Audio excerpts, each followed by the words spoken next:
never guess the places that I've been. You never guess the places that I've been.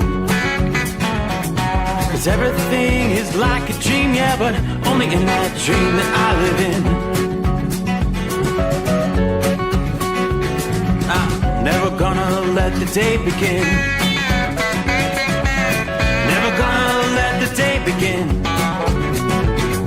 'Cause everything is like a dream, yeah, but only in that dream that I live in. Oh, don't wake me up before you go, and I'll just make this bed my home. Oh, darling, please just let me sleep. Give me my dreams.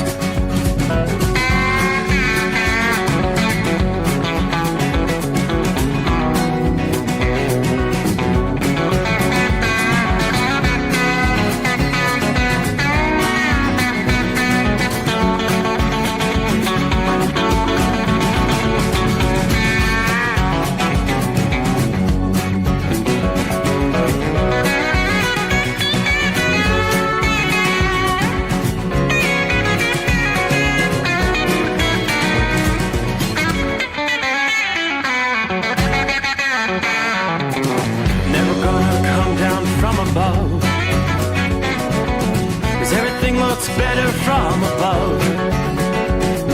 Nothing's ever as it seems, yeah, except in that world that I dream of. Never gonna lose the ones I love. Never gonna lose the ones I love. 'Cause everything is like a dream, yeah, but only in that world that I dream of. Oh, don't up before you go, 'cause I can't face this day alone. Oh, darling, please just let me sleep. Give me my dreams. Give me my dreams. Give me my dreams.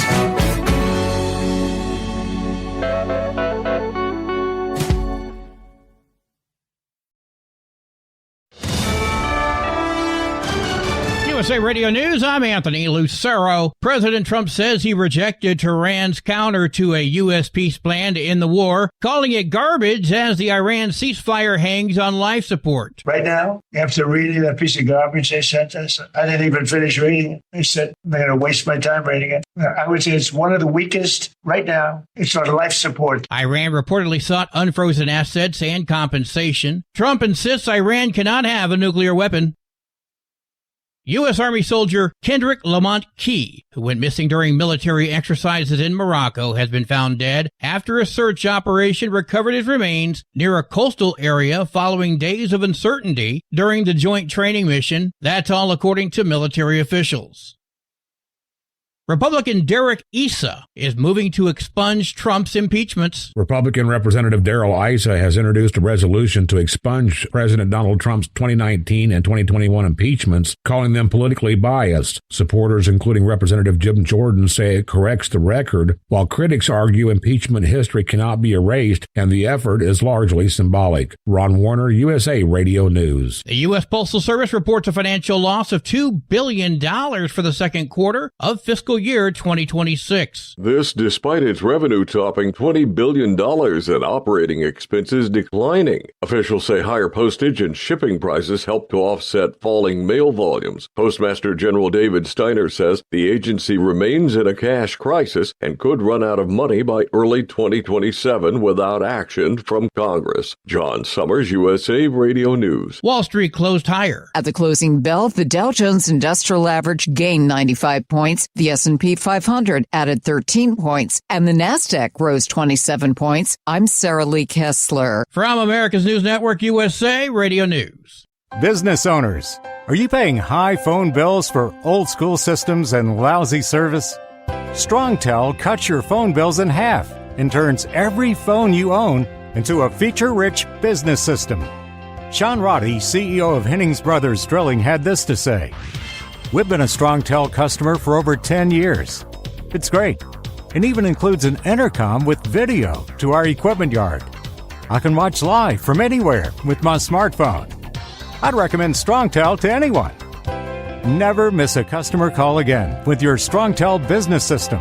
StrongTel is a proud iTex partner and always welcomes your iTex dollars. You'll get award-winning StrongTel service, a business-class phone system, and cut your phone bill in half. Visit strongtel.com. That's StrongTel, StrongTel.com. StrongTel. Georgia's gas tax suspension expires next week as President Trump considers suspending the federal gas tax. Georgia drivers and the rest of the U.S. continue to see soaring prices at the gas pump as the war in Iran stretches on. And once Georgia's gas tax suspension ends on May 19th, the costs will be even higher. However, President Trump said on Monday that he's looking at suspending the federal gas tax. I'm going to reduce until let me tell you, as soon as this is over with Iran, as soon as it's over, you're going to see gasoline and oil drop like a rock. Suspending the tax that adds about 18 cents per gallon of gas requires an act of Congress. I'm Liz Kennedy. The illegal alien who hit and killed an 11-year-old boy in San Diego County over Thanksgiving last year has pled guilty in the case. 44-year-old Hector Amador Balderas had been deported 4 times before he hit and killed 11-year-old Aiden Antonio Torres de Paz at Escondido. Crash happened on November 26th of last year, with the boy going into the street after a soccer ball the day before Thanksgiving when he was hit and killed. Balderas has pleaded guilty to felony hit and run causing death and is facing up to 3 years in a U.S. prison when he's sentenced next month. I'm Jack Cronin. Abe Foxman, the longtime head of the Anti-Defamation League and prominent advocate for American Jews, has died at 86, remembered for decades leading the organization, expanding Holocaust remembrance efforts. For USA Radio News, I'm Anthony Lucero. iLocal.net is offering a free website analysis to improve the online presence of your business. Business owners across the U.S. turn to iLocal.net to improve their search engine rankings. Search engines are constantly changing their algorithms. You need the professionals who know how to use those changes to benefit your business. Don't hope for new customers. Get found and be chosen. Visit iLocal.net/go for your free website analysis. iLocal.net/go. Truck downtime costs you money. One hidden killer on Cummins ISX-15 engines is weak injector cups. When they leak, coolant gets into the cylinders and suddenly you're facing a big repair bill. Industrial Injection has the fix. Our Torque Lock Injector Cup Kit with a threaded Torque Lock design. These cups stay sealed for good. No more coolant leaks. No more surprise downtime. Keep your truck on the road. Ask your shop for Industrial Injection Torque Lock Injector Cups today. Ready to beat the heat this summer? Keep your long haul, short haul, off-road adventure, or just stay cool while on site with Be Cool. Designed with on or off-the-road vehicles in mind, Be Cool offers you DC-powered cooling, low voltage protection, easy installation, and more. Beat the heat with Be Cool. It's the cooler way to go. With air conditioners for semi-trucks starting at $888. Get yours today. Visit b-coolaircon.com or call 778-590-5000. That's 778-590-5000. Another dark night on the interstate. Another 100 miles in the pouring rain. These are worth all the time I've spent away. Another dark night on the interstate. I'm driving through the year, trying to make it right. My baby's at home, hope she's doing alright. Miss my dogs and I miss my girls. I'm 1,000 miles away from my old world.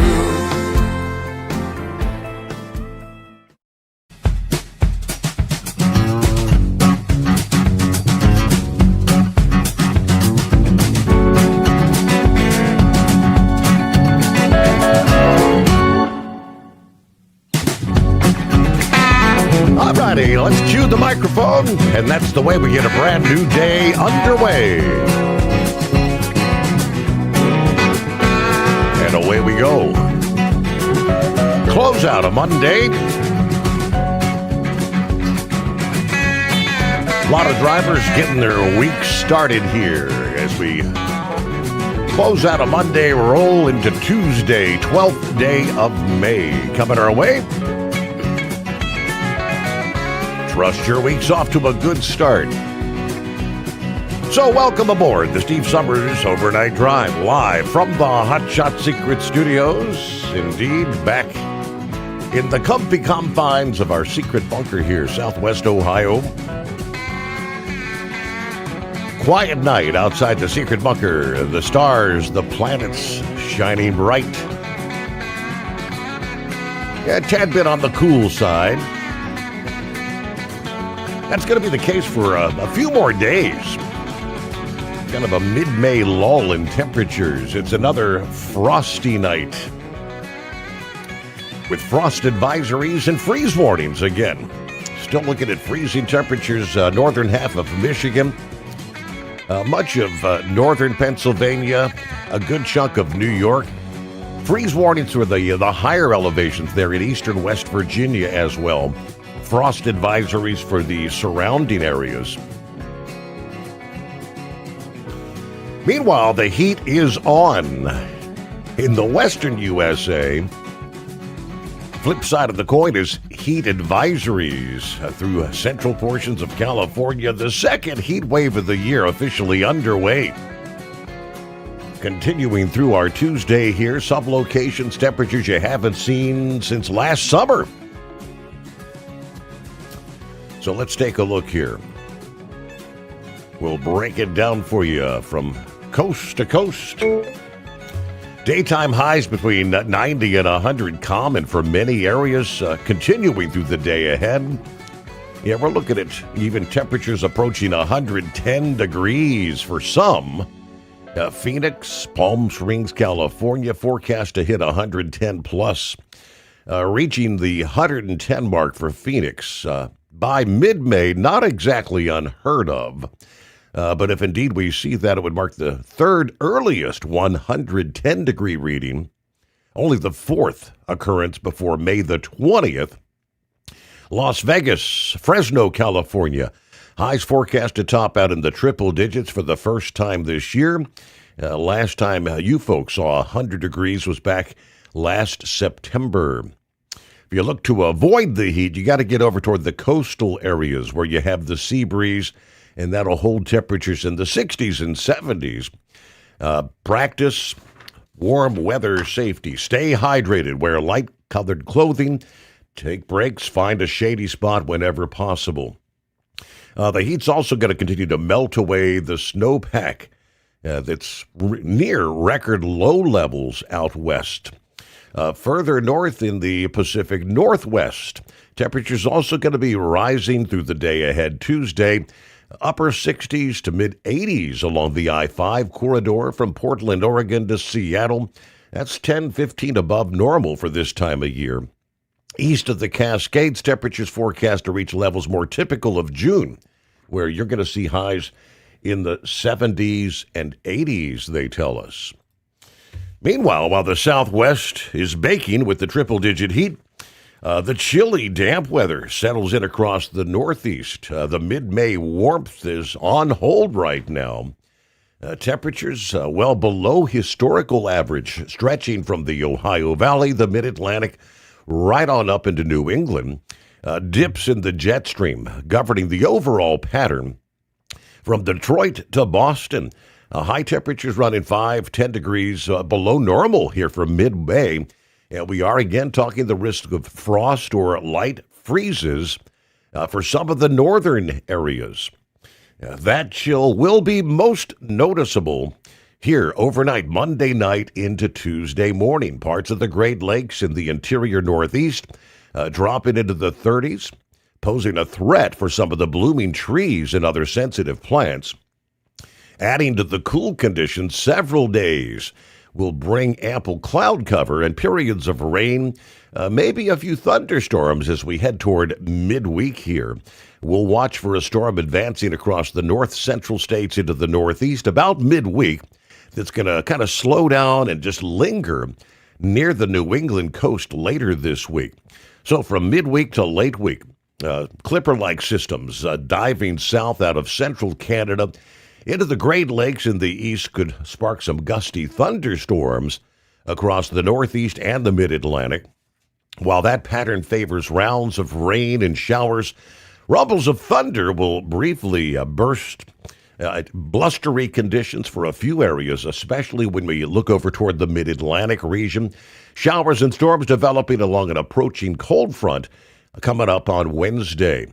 Some of these downpours could produce winds over 30 miles per hour, slowing travel on some of the interstates, obviously impacting some of the outdoor activities.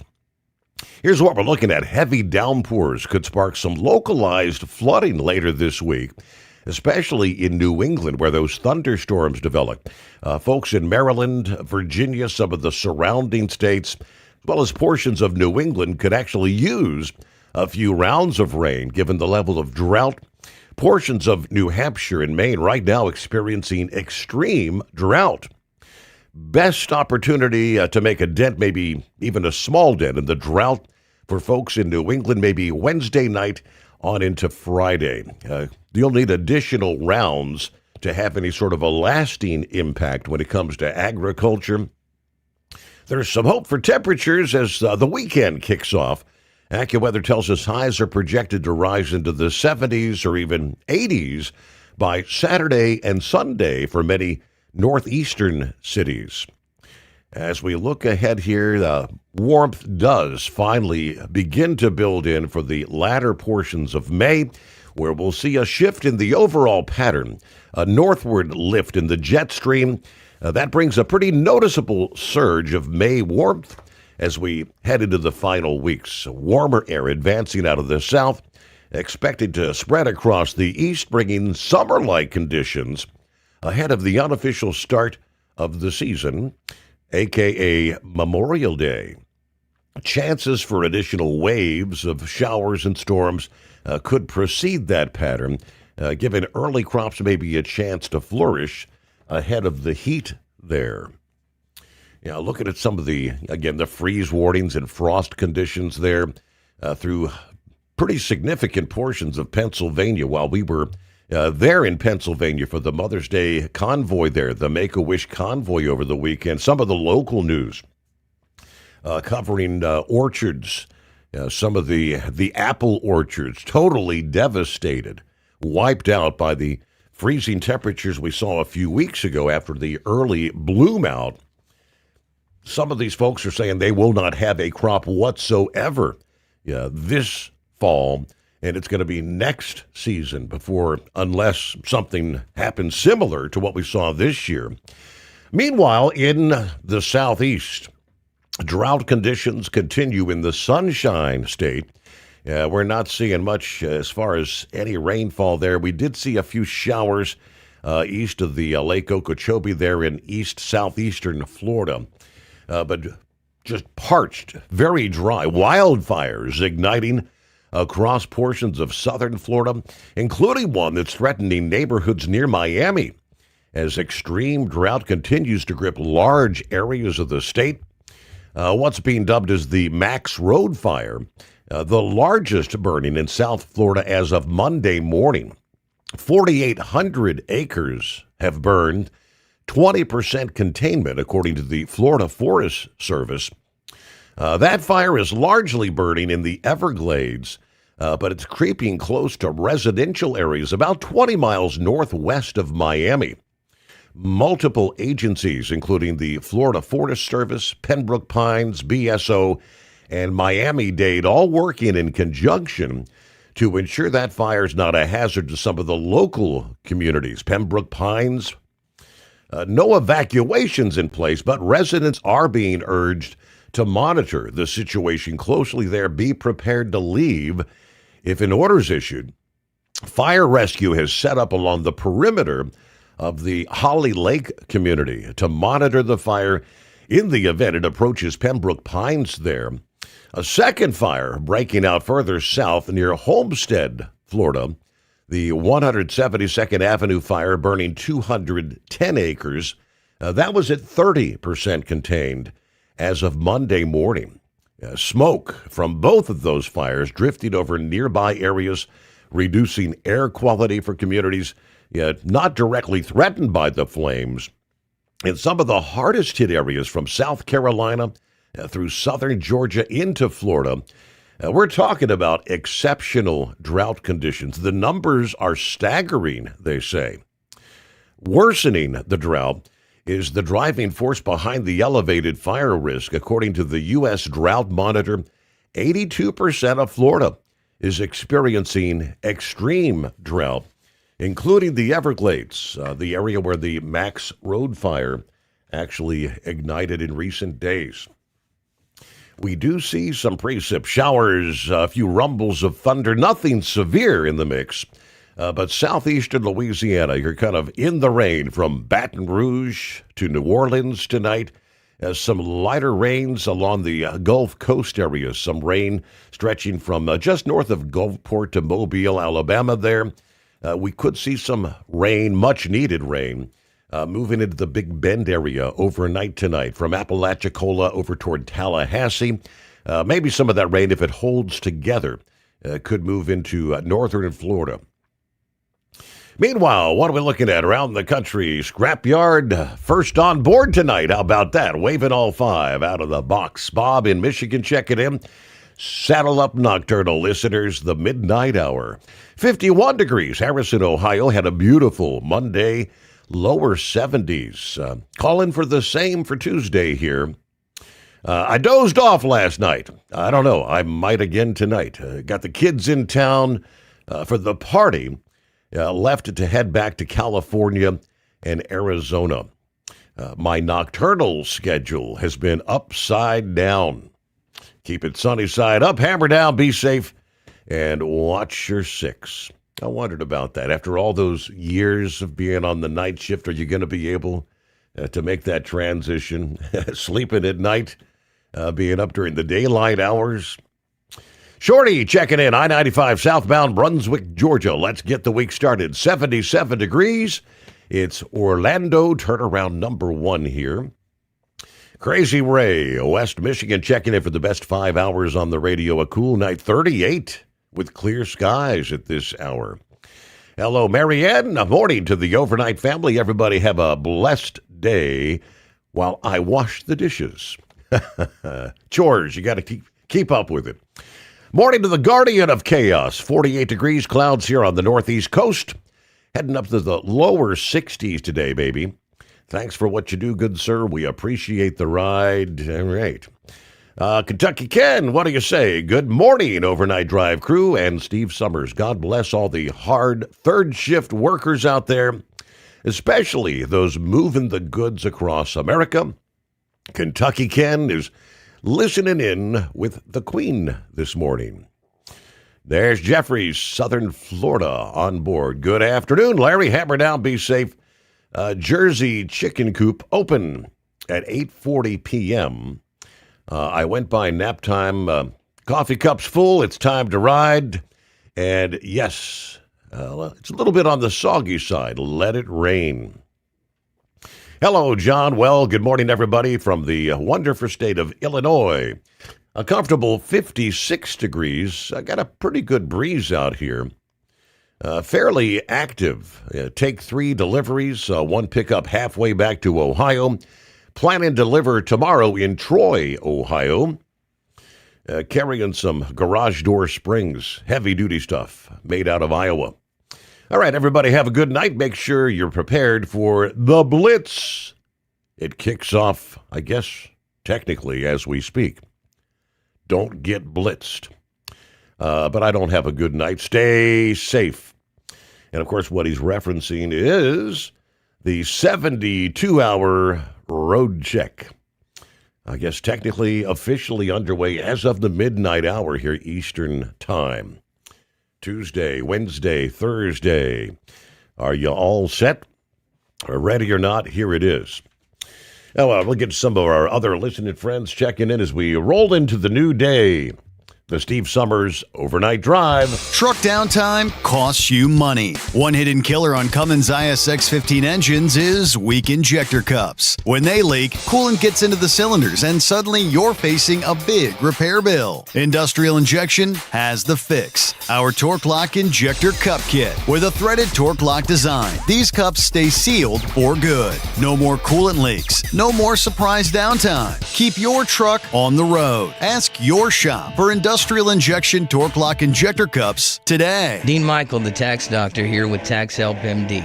As many of you know from Steve Summers' show, I've been helping professional drivers solve their tax problems. I can help you too. If you've been struggling with back tax debt, call me now at 888-557-4020. Let's face it, these problems aren't going away all on their own.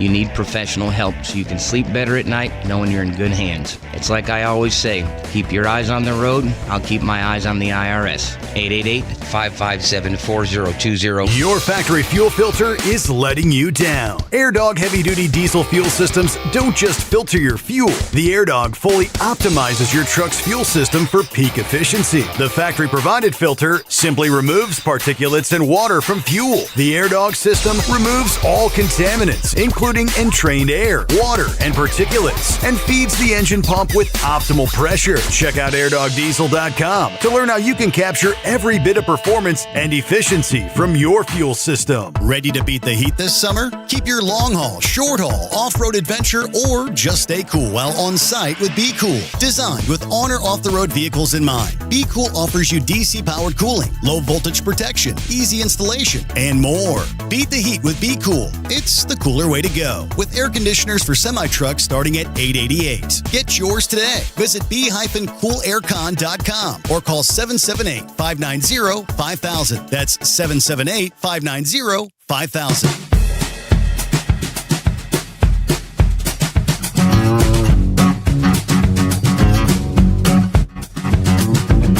Well, a shout out to Brett from the Mile High City. Clear skies, 67 degrees. Said last night was my first night back on overnights, and I forgot how little sleep I get during the day. I'm on 2 hours sleep right now because all the noise in the apartment complex. Any of you veteran overnighters out there have any tricks to block out the noise? Be able to sleep during the day? Let me know. Mr. Summers, what do you do for sleep during the day? I've got the fan. Actually, have two fans. Two fans in the bedroom. One thing that would really make a difference for me, I've talked about it, too damn lazy to go out. I need blackout blinds to make the room dark. Yeah, essentially what I end up doing, I got a pillow under my head, then I put another pillow kind of like on top of my head to try to block out any light. And that also kind of blocks out any extra noise. I don't hear a lot. I mean, even if the grandkids are over, most of the noise, the fans kind of drowned it out. Buckeye Boy said, maybe try a white noise generator. It's kind of like background sounds that drowned out everything else. And he said, earplugs maybe. Things you could try, I guess. Hello, John. Morning, Steve. Happy Taco Tuesday. Had a beautiful day. 72 Monday. Let's see. Gas is down. Everybody truck safe. We've got clear skies. 60 degrees in Indianapolis. Yeah, gas is down like 419, 439, 424. Okay. Yeah, where are oil prices, gas prices? That's up and down it goes. Santa Claus, top of the morning, Steve. 84 degrees. Wow, 84 at this hour. Approaching 9:30 on the West Coast. Elk Creek, California. Enjoying the heat wave, are you? Santa Claus out. There's the two-time, is that you? Lord Weiss, two-time world champion bull hauler. It's been a few days. 55 degrees under starlit skies, Parsons, Kansas. I've been at the Weiss compound in southwest Missouri hanging out with the hot blonde wife. Now we have the powerful chrome-plated cow truck loaded like a freight train for Stratton, Colorado. It's an epic night for some high-speed cow truck, and a special shout-out to the Knucklebuster from the Land of Oz.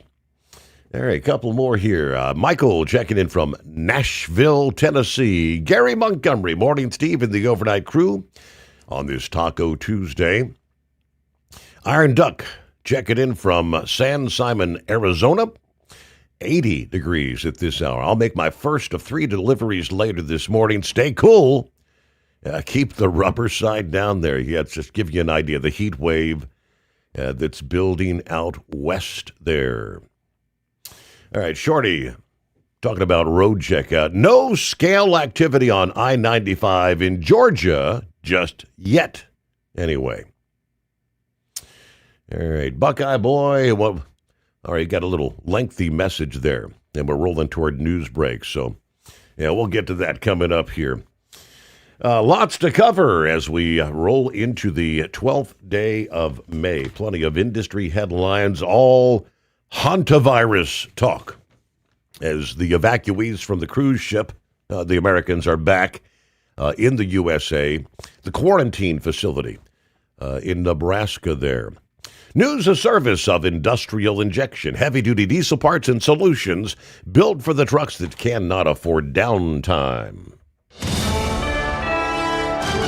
USA Radio News, I'm Anthony Lucero. While appearing on CBS's Face the Nation yesterday, Senator Mark Kelly claimed U.S. munitions are being rapidly depleted due to the war with Iran. He says it could take years to replenish the stockpiles and raises concerns about long-term readiness for future conflicts. The numbers are, I think it's fair to say, it's shocking. Kelly also criticized the administration's defense spending plans, and a legal fight is over his comments to service members, arguing officials are trying to suppress dissent.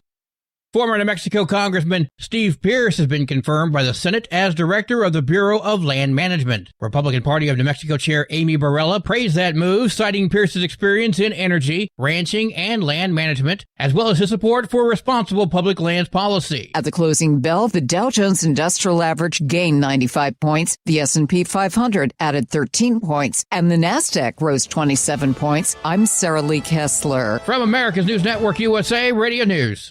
Commerce moves fast. Your business should too. If you're not on the first page of search results, you're losing customers. Out of sight, out of mind is true. Don't let that be you. iLocal.net has helped local businesses dominate search results since 2009. For a limited time, iLocal.net is offering a free website analysis to improve the online presence of your business. Local business owners across the U.S. turn to iLocal.net to improve their search engine rankings. Search engines are constantly changing their algorithms. You need the professionals who know how to use those changes to benefit your business. Don't hope for new customers. Get found and be chosen. Call 888-699-2407 for your free website analysis. Don't wait. Call 888-699-2407. That's 888-699-2407. For your free website analysis, call 888-699-2407. Truck downtime costs you money. One hidden killer on Cummins ISX-15 engines is weak injector cups. When they leak, coolant gets into the cylinders and suddenly you're facing a big repair bill. Industrial Injection has the fix. Our Torque Lock Injector Cup Kit with a threaded Torque Lock design. These cups stay sealed for good. No more coolant leaks. No more surprise downtime. Keep your truck on the road. Ask your shop for Industrial Injection Torque Lock Injector Cups today.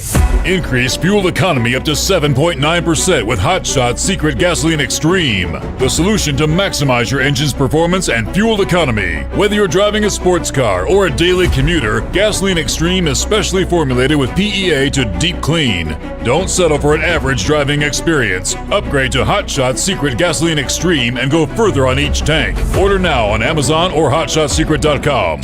Hot Shot Secret.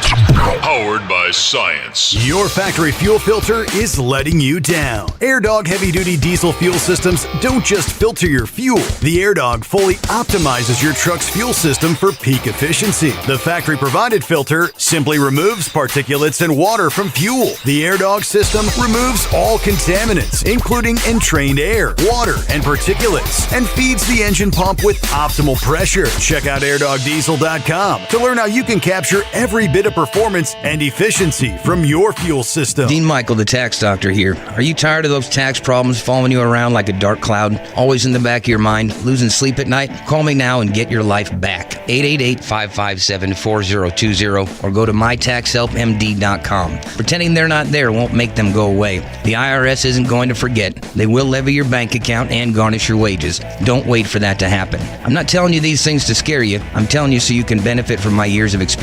Now is the time to act. 888-557-4020. Did you know? Some reports suggest the average lifespan of the American truck driver is around 61 years old. 61.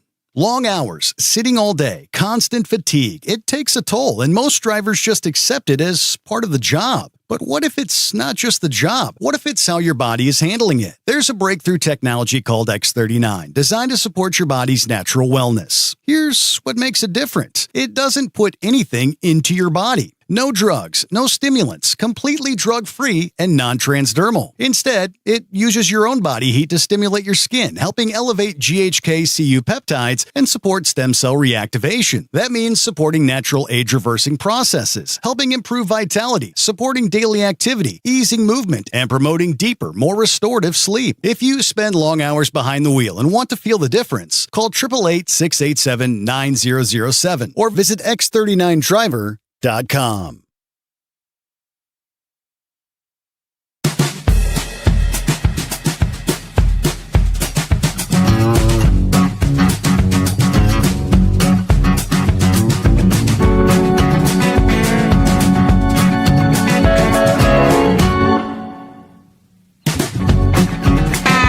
All right, underway as we close out a Monday. From time zone to time zone. We're rolling into a Taco Tuesday. Yeah, Pappy said he's not going to be changing his sleep schedules. He said he changed it over the weekend only because the kids were in town.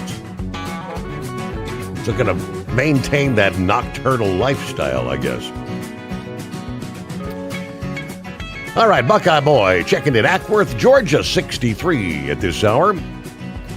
Got the delivery off at 0900, only because I got up at 06:45 a.m. That's way too early. Went to get my APU worked on. Had to have the alternator, a sensor replaced. Had them do a preventative maintenance. Cost me over $1,800. I can't complain. It's 6 years old.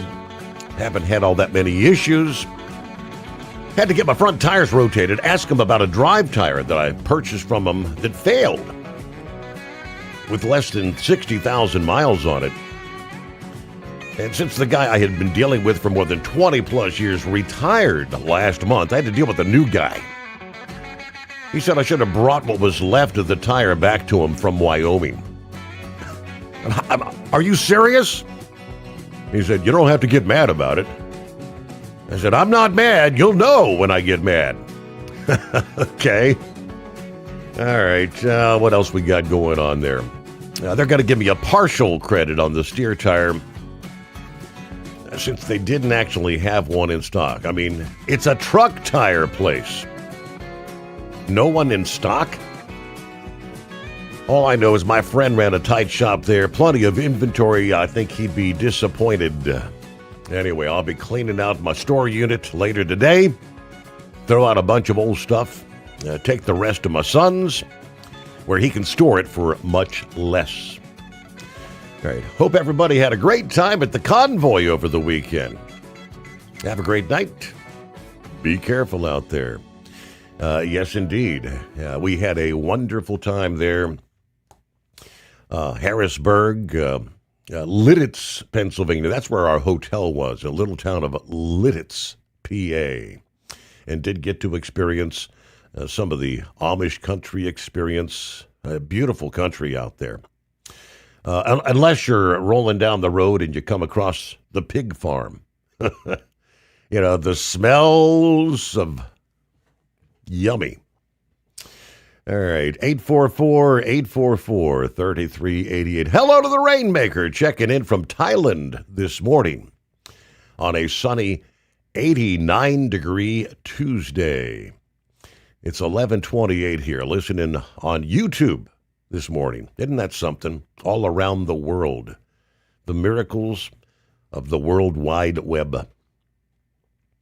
All right, good to have you with us there. Hope all's going well. Let's jump up, see what's going on with Brain Dead right out of the box here, really. Yeah, buddy. I heard you had a good weekend. Yeah, we did. Enjoyed it. Yeah, it was real somber for Dingbat and Big Sexy. They had that funeral to go to on Saturday. The driver that got killed. I seen pictures of the accident, and let me just say, if she even remotely survived that, she would have been very, very, very lucky.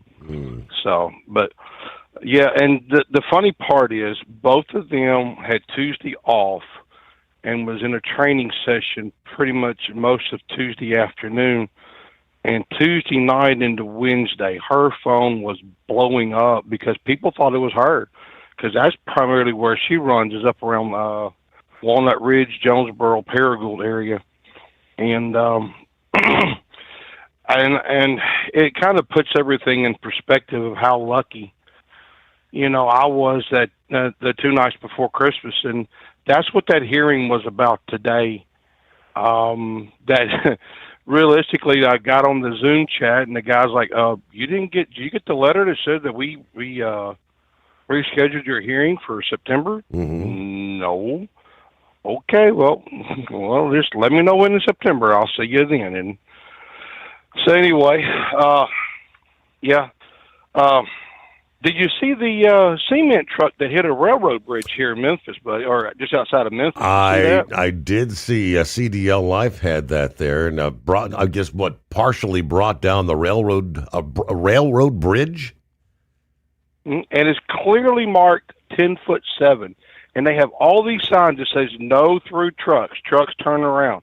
And the driver still went through there. And I don't think he was one of these foreigners. I think he just didn't understand the height of the truck and the bridge and all of that. Because if you go look on Channel 5, it's a website, you could see the bridge and see where it's posted. And even on Google Maps too. But you heard from Knucklebuster. I heard a rumor that he was in Knoxville over the weekend, buddy. Oh yeah? Yeah, he was over at the bologna eating competition over there. I think he gave Joey Chestnut a run for his money. What do you think? How much? I saw some of the photos. How much bologna did Joey Chestnut chow down? You'd have to read the story, but I think it was like 16 pounds or something. I don't know, but that's a lot of bologna. So yeah. And speaking of bologna, I got a racked, packed, and stacked racing stuff. So like you said last night, SVG won the race. So show of hands of who thought that somebody else other than SVG would not win this race. I mean, come on now. But how do you go, Michael McDowell? How do you do a pit stop and go? He was like back in, what was it, 27th or something? He came out and it was just, there weren't that many laps left, and he made up 27 spots and ended up with a 7-second lead. That's unheard of. That's what I'm talking. How can he be that? How could his car be that much better? Is it the car, or just his driving skills on the road courses? It's the driving skills. It's what I've said all along, and I know, and I like Eagle. I love Eagle and what he says too. But this is where I disagree with him, because that is true skill and talent. Because like I've said, with road courses, you've got to pick where you brake, pick where you accelerate, pick where you passing, and the round tracks like y'all have, like you like, it's just fuel management, tire management, and just go around and around and around, And if they do make a right turn, it's into the wall, and Kyle Busch starts crying. But anyway, Michael McDowell was second, and followed by Ty Gibbs. And I want to say this: everybody does not like SVG. If I'm going to find somebody that could give SVG a run for their money, that's going to be Ty Gibbs, AJ Allmendinger, and of course Chase Elliott.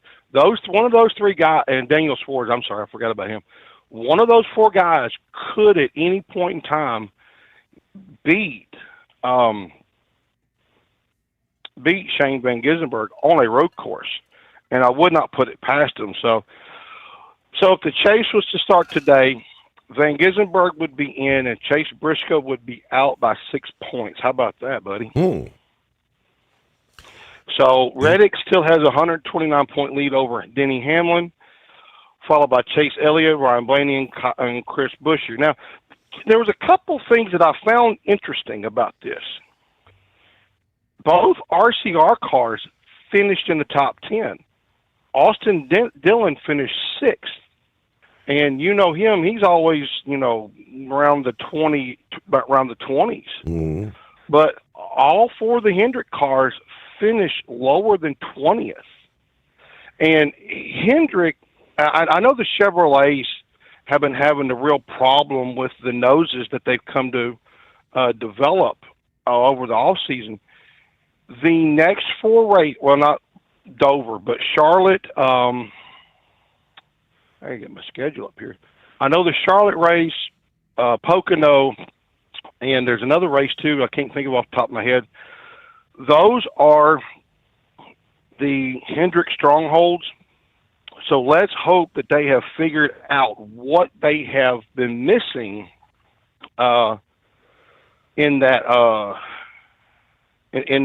car. Now, did you see that Connor Zilich won the O'Reilly race for the 3rd straight year? Did you see that? I did not. I missed that. You ought to see his celebration when he won the race. That, if you can go on that little, the YouTube deal, and you can see where he come up out of the car, slid down the hood, and one of the crew members puts a pillow right there by the driver's door in case he decides he wants to fall again like last year. Remember? So I found it funny anyway. Caden Honeycutt won the truck race. So, but let's move over to the dirt world for just a second. Did you see that Casey Kane won a World of Outlaws race over this past weekend? How about that? Yeah, buddy. I know we got some dirt guys in the listening audience, but they had a late model race down in Georgia, and I don't know if you have seen this or not, but one of the drivers intentionally in the pits rammed another car that they were working on.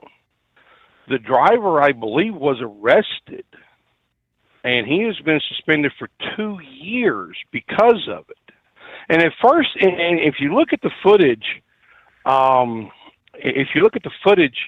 you can kind of sort of go, okay, well, he had something broken, the suspension. He's not going perfectly straight. You kind of could sort of see what was going on.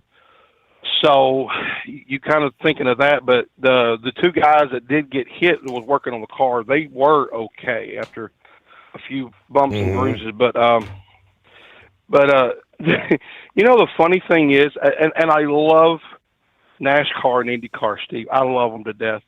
Fox Sports totally dropped the ball here.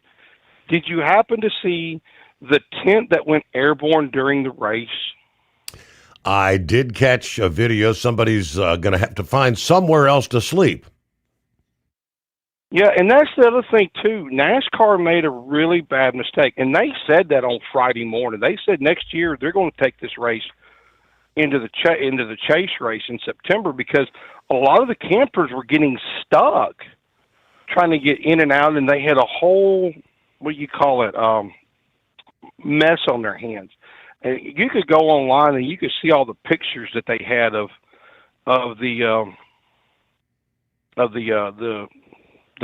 campground. So, do you want to hit a break and come right back? Yeah, we can take care of that. All right. And I just came across it's another big-time bird migration night.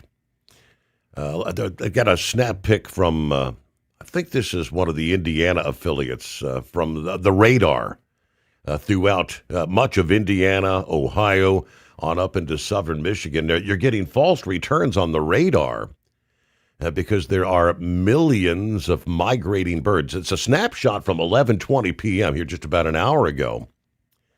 Doppler radar capturing a massive surge of migrating birds as we speak. It's estimated nearly 9 million birds are nocturnally migrating to the northeast at an altitude of about 1,600 feet. These heavy migrations are actually captured and appear as false returns as precipitation on the Doppler radar. That's pretty wild. There are over 620 million plus birds in a huge migration push across the U.S. right now. How about that? Back into the Steve Sommers Overnight Drive. Truck downtime costs you money. One hidden killer on Cummins ISX-15 engines is weak injector cups. When they leak, coolant gets into the cylinders and suddenly you're facing a big repair bill. Industrial Injection has the fix. Our Torque Lock Injector Cup Kit with a threaded Torque Lock design. These cups stay sealed for good. No more coolant leaks. No more surprise downtime. Keep your truck on the road. Ask your shop for Industrial Injection Torque Lock Injector Cups today. Did you know? Some reports suggest the average lifespan of the American truck driver is around 61 years old. 61. Long hours, sitting all day, constant fatigue. It takes a toll, and most drivers just accept it as part of the job. But what if it's not just the job? What if it's how your body is handling it? There's a breakthrough technology called X39, designed to support your body's natural wellness. Here's what makes it different. It doesn't put anything into your body. No drugs, no stimulants, completely drug-free and non-transdermal. Instead, it uses your own body heat to stimulate your skin, helping elevate GHK-Cu peptides and support stem cell reactivation. That means supporting natural age-reversing processes, helping improve vitality, supporting daily activity, easing movement, and promoting deeper, more restorative sleep. If you spend long hours behind the wheel and want to feel the difference, call 888-687-9007 or visit X39Driver.com. Your factory fuel filter is letting you down. AirDog heavy-duty diesel fuel systems don't just filter your fuel. The AirDog fully optimizes your truck's fuel system for peak efficiency. The factory-provided filter simply removes particulates and water from fuel. The AirDog system removes all contaminants, including entrained air, water, and particulates, and feeds the engine pump with optimal pressure. Check out airdogdiesel.com to learn how you can capture every bit of performance and efficiency from your fuel system.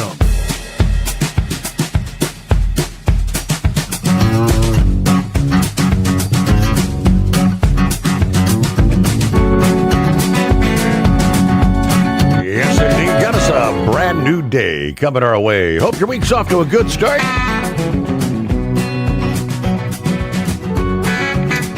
Throughout the country, it's 844-844-3388.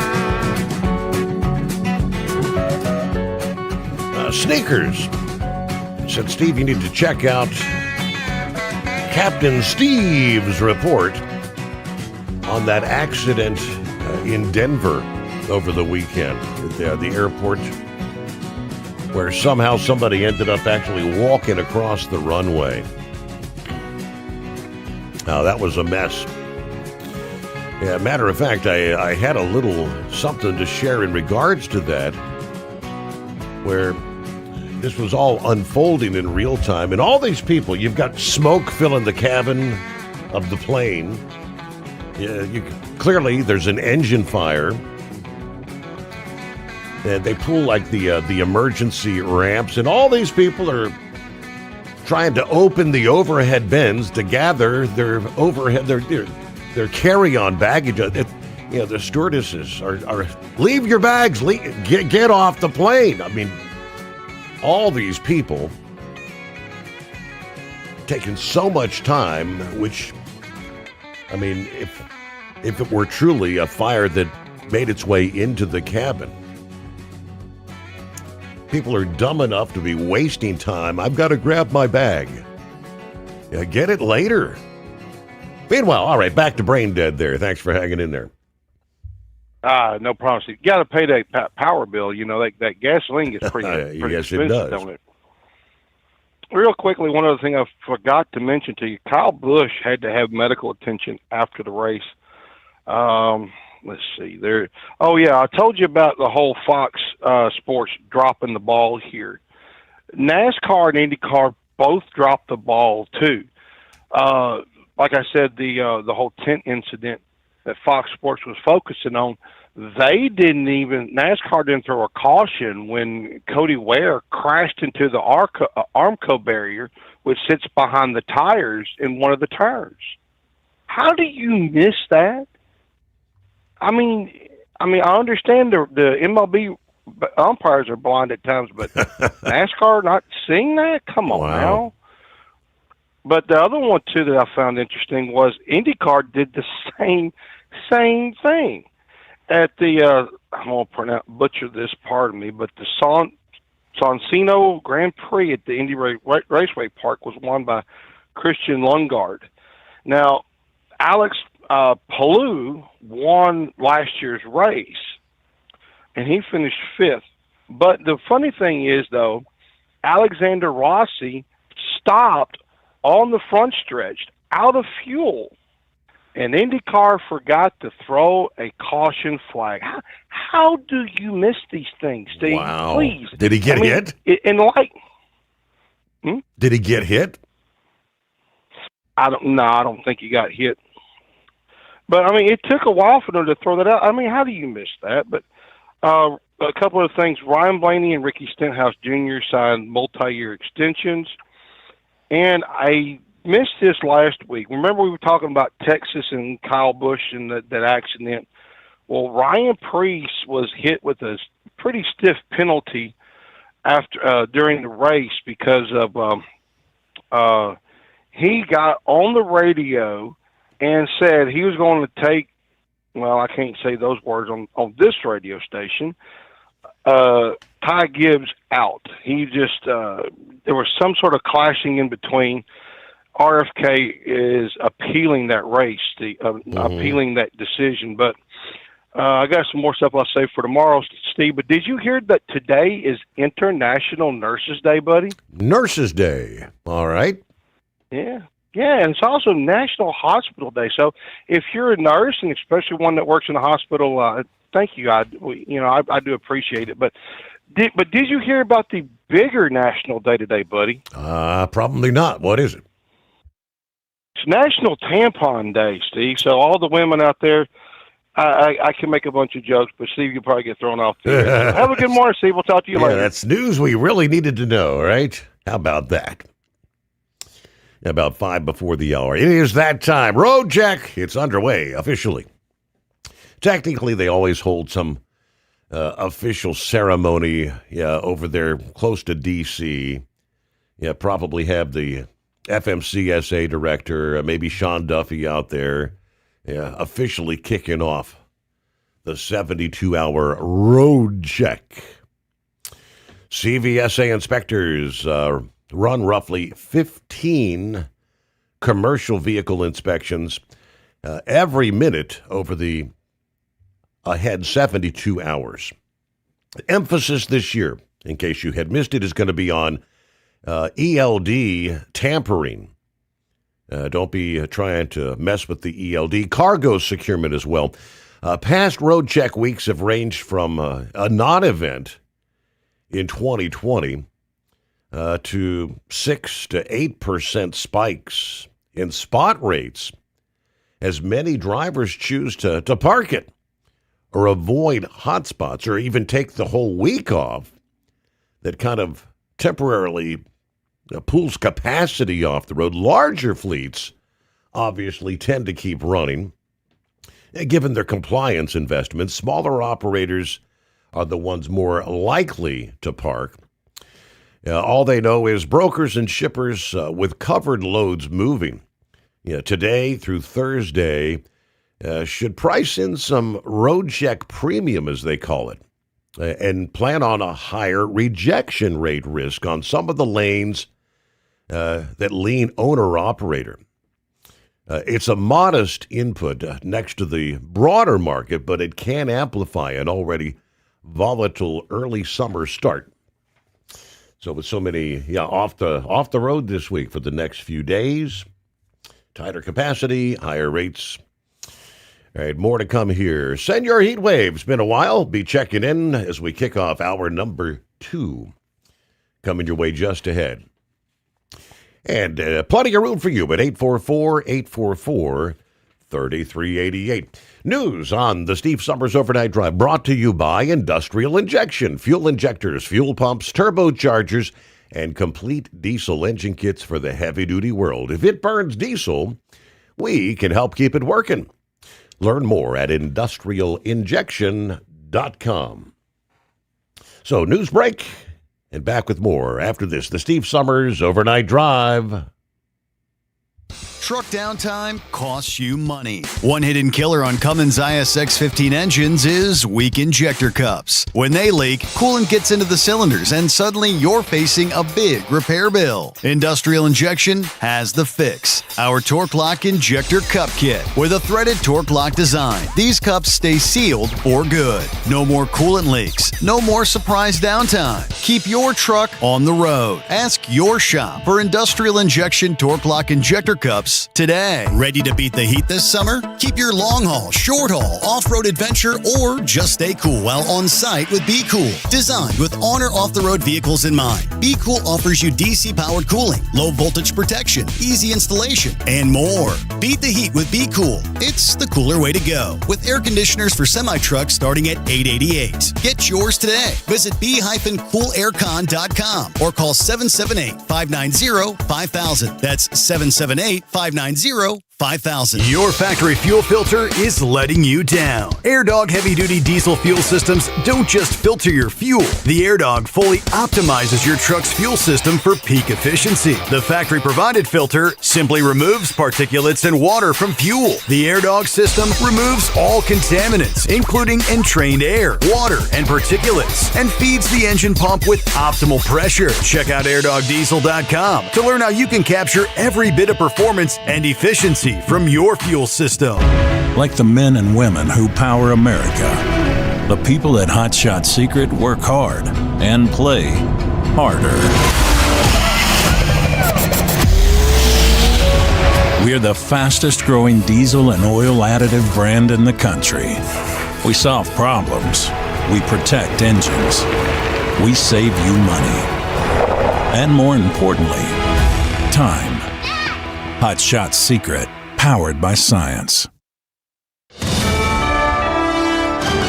USA Radio News, I'm Anthony Lucero. Israeli Prime Minister Benjamin Netanyahu says the war with Iran is far from over. He says highly enriched uranium still must be removed from that country. He spoke during a CBS 60 Minutes interview yesterday. It's not over because there's still nuclear material, enriched uranium that has to be taken out of Iran. There's still enrichment sites that have to be dismantled. There's still proxies that Iran supports. There are ballistic missiles that they still want to produce. Netanyahu did not rule out further action to eliminate Iran's nuclear material.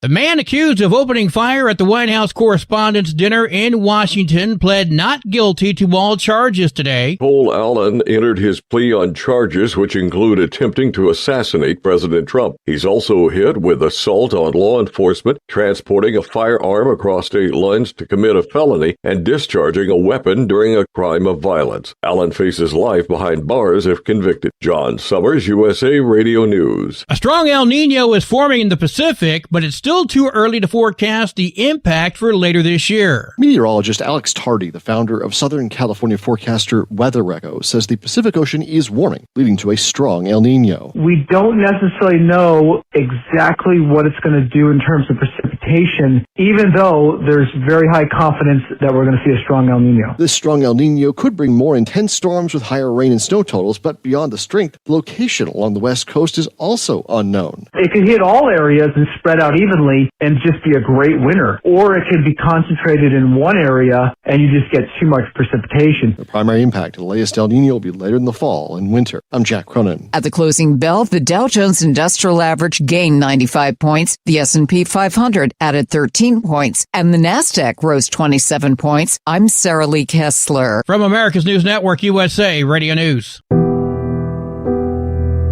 No matter who we are or where we come from, we all experience difficulties in life. Military veterans know that sometimes it takes strength and determination to make it through. Whether it's obvious physical challenges or struggles on the inside, it takes strength to ask for help when you need it. I knew that I had to get support, not just for me, but for the sake of my wife and kids. Talking about it has helped me feel more like myself again. Honestly, it was hard to open up at first, but it's changed my life for the better. Learn how veterans like us have reached out for help. And hear stories of strength and recovery at MakeTheConnection.net.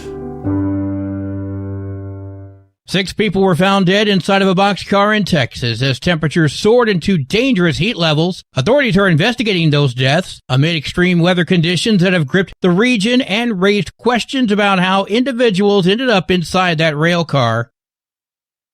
South Jersey Republican Congressman Jeff Van Drew says he's wanting to introduce a bill in response to President Trump's openness to suspending the federal gas tax. Van Drew says his bill would suspend the gas tax for 18 months, and after that year and a half, it would gradually phase back in slowly instead of jumping back to its current rate at once. The federal gas taxes right now include 18.3 cents a gallon on gasoline, 24.3 cents a gallon on diesel and kerosene, and 19.3 cents a gallon on jet fuel. Now, Congressman Van Drew says the point is to help lower gas prices, so the GOP congressman also called on Democratic Governor Mikey Sherrill to suspend New Jersey's gas tax, similar to his proposal. I'm Levon Putney.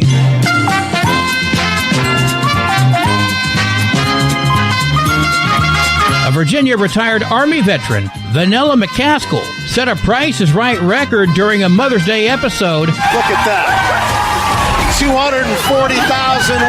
Vanessa, nice job. Almost a quarter mil. Nice job. Retired veteran. Host Drew Carey confirmed it was the largest single game payout in the show's 54-year history. For USA Radio News, I'm Anthony Lucero. Would you know where to turn if you or a loved one became paralyzed? For thousands of families, the National Paralysis Resource Center has been that lifeline. But now federal funding's at risk. Sherman Gillums Jr., a partially paralyzed Marine veteran with the Christopher and Dana Reeve Foundation, explains why. This is about more than just a budget line. It's about veterans, caregivers, and families, real people who need these resources to live more productive and independent lives. Learn more at ChristopherReeve.org. Truck downtime costs you money. One hidden killer on Cummins ISX-15 engines is weak injector cups. When they leak, coolant gets into the cylinders and suddenly you're facing a big repair bill. Industrial Injection has the fix. Our Torque Lock Injector Cup Kit with a threaded Torque Lock design. These cups stay sealed for good. No more coolant leaks. No more surprise downtime. Keep your truck on the road. Ask your shop for Industrial Injection Torque Lock Injector Cups today. So you missed an episode of the Steve Summers Overnight Drive, and now you're suffering night sweats and panic attacks. Well, don't worry, we've got the cure. Never miss a broadcast of the Steve Summers Overnight Drive. Consistently ranked as one of the top podcasts and radio shows in America, we've made it easy for you to catch up on past shows. Find the Steve Summers Overnight Drive wherever you get your podcasts or at overnightdriveradio.com. And never miss an episode of the Steve Summers Overnight Drive. The Overnight Drive with Steve Summers. Live from the Hot Shot Secret Studios. Call Steve now. 844-844-3388. That's 844-844-3388.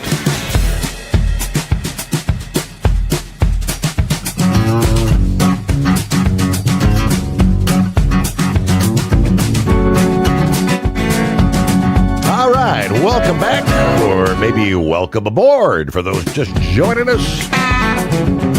As we work our way into a new day, time zone to time zone, we'll turn the page on the calendar. 12th day of May. All right, hope your week's off to a good start here. What are we looking at? Fuel prices, big topic of discussion. And a heads up,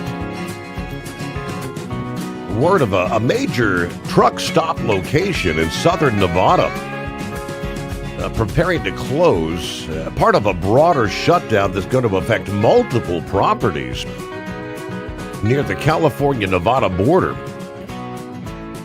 That's going to include the Flying J in Primm, Nevada, south of Las Vegas. That'll be closing as part of the shutdown of what is known as the Primm Casino Resort Complex. So what all's closing? And many of these were areas where trucks would frequently park. So the Flying J, the truck stop itself, the Primm Valley Resort will be shuttering. Buffalo Bill's Resort and Casino, Whiskey Pete's Hotel and Casino, as well as the Primm Center.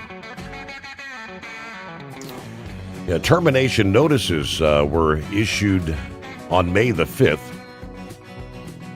Workers who were in company housing were told to vacate by July the 6th of this year.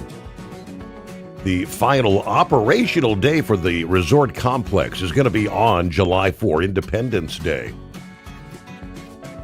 Give a little background. Whiskey Pete's reportedly closed in December of 24. Buffalo Bill's has only been used for special events since last July. But this is going to be a major change for the Primm corridor, a long-time stop for travelers and truckers moving between Nevada and California. So obviously the Flying J closure could affect fuel stop availability, truck parking access, rest stop planning on the I-15 corridor south of Las Vegas. Primm has long served as a convenient stopping point for drivers traveling through the busy Las Vegas, Southern California freight route. The company says they're working with Nevada's Rapid Response Employment Assistance Team. Government support resources are going to be coordinated for all the affected workers there. Bottom line, truckers using the Primm Flying J are going to have to start adjusting route plans as one of the corridor's known truck stop locations is going to be shutting down by early July. Well, let's see what's going on with Senor Heatwave checking in. How's it going? Oh, good morning, Senor. I tell you what, since Sunday, there ain't a living soul in Albuquerque that knows how to drive worth a hoot in hell. And surrounding areas as well. Yeah. In Moriarty on Sunday, they had a tanker roll over and shut down East 40, and there really ain't a way to get around that. It's very limited. There's no service road, and I guess it was just a damn mess. Sunday as well in Albuquerque, I've seen people were wrecking on the side of the interstate eastbound. They had a block shut down, a whole damn block shut down with yellow tape all up and down the block. Tons of fire and ambulances and police and sheriffs. Getting to the interior of Albuquerque, they had more red, white, and blue flashing lights. Good night. Just a while ago when I called in, there was at least 8 dozen APD vehicles. 2 of them stopped the drunk driver, apparently on one side of me, and the others were chasing somebody. Wow. I was like, what in the hell? Is it a full moon tonight? It's not. Oh, good night. So I'm hoping for better driving people out here going westbound, heading to Phoenix. So, it's something else. I don't know. And I noticed old Bubba was yelling at somebody who finished 2 or 3 spots higher than he did in that last NASCAR race. And, I think Bubba is just a DEI hire. He gets lucky every now and then, but most times he doesn't do worth a hoot in hell. Now, if he's got talent, then he ought to use it. And if he ain't got it, he needs to shut up and try to get better. And if he can't do either, get the hell out. Tired of seeing him being in the news. Well, he said there was nooses in the garage. Right. Yeah, those are handles. Anyways, so what are I haven't really kept up, what are the oil prices right about now in the national average of the fuel? Idiot. Brent crude is trading at like 104 per I got barrel. the money to pay for it. I'm sorry? Brent crude is at 104 per barrel. Okay. All right. Well, do you really think that the proposed federal fuel tax to be taken down for a limited time, do you really think a quarter or whatever they're charging for gasoline, diesel, and jet fuel, you really think that's going to make a whole lot of damn difference? I mean, in California, it's like 68 cents. It's not going to be that significant. I mean, yesterday's report said suspending the federal tax would take the current, I guess, national average of regular gas down to $4.34. Diesel would $5.39 per gallon for the national average. I mean, it really isn't going to do a whole hell of a lot of good. I mean, it's just feel good. Well, why don't we just do this for the people? Well, Yeah. That's nice, but in the long run, it ain't really doing anybody any good. In states like California, hell, they charge between 40 and Yeah, their state taxes off, and that's why you've got such $7 and $8 a gallon diesel there. I don't feel sorry for those people over there. They voted to have these idiots running their counties, their cities, their state. The ones I feel sorry for are the ones that didn't vote for the Democrats. But and they're trapped. They make enough money to survive. I mean, if you make 6 figures, low 6 figures, and you're just surviving, that's pretty damn sad. And houses out there, I mean, just a 2-room shack with an attached garage, they're asking $500,000 for. And it's like, well, how in the hell do you people even survive out here? Yeah. They find a way to do it, I guess. But yeah, I'm sorry. So you got that Karen Bass who said she ain't going to be in the next debate. I guess because that gentleman, whatever his name is, the reality star, had all his I's dotted and T's crossed, and he had everything there in case they were going to challenge him. He had the information. He had facts, which is kind of refreshing because of all the feelings these people have. You can't beat facts with feelings, no matter how hard you try.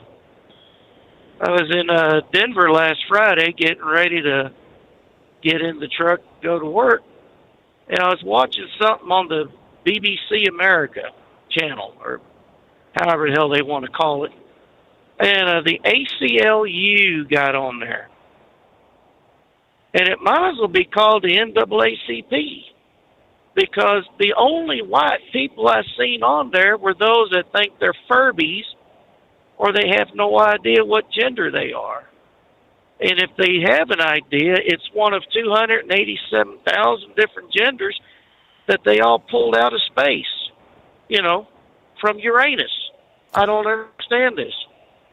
It's not like when the starters there at the races go, all you alphabet community people and so-called men and so-called women, start your engines. They don't do that. What do they say? It's definitive. Ladies and gentlemen. If there's a lady running, they'll say ladies and gentlemen. But that's all the genders there are. There are ladies and there are gentlemen. And depending on how you want to be, you want to be that bull dyke, well, guess what? That's you, but you're still feminine. And, if you want to be the feminine man, well, guess what? You're still a man. So I don't know what's going on there with these people. As far as Iran goes, who is Trump dealing with, I wonder? You have any idea? I don't know that he knows. I mean, everything's going through the so-called Pakistani mediators. And when Pakistan presents, it's supposedly coming from the supreme leader. But nobody's seen or heard from the supreme leader since day number one, when the father, the supreme leader, was killed.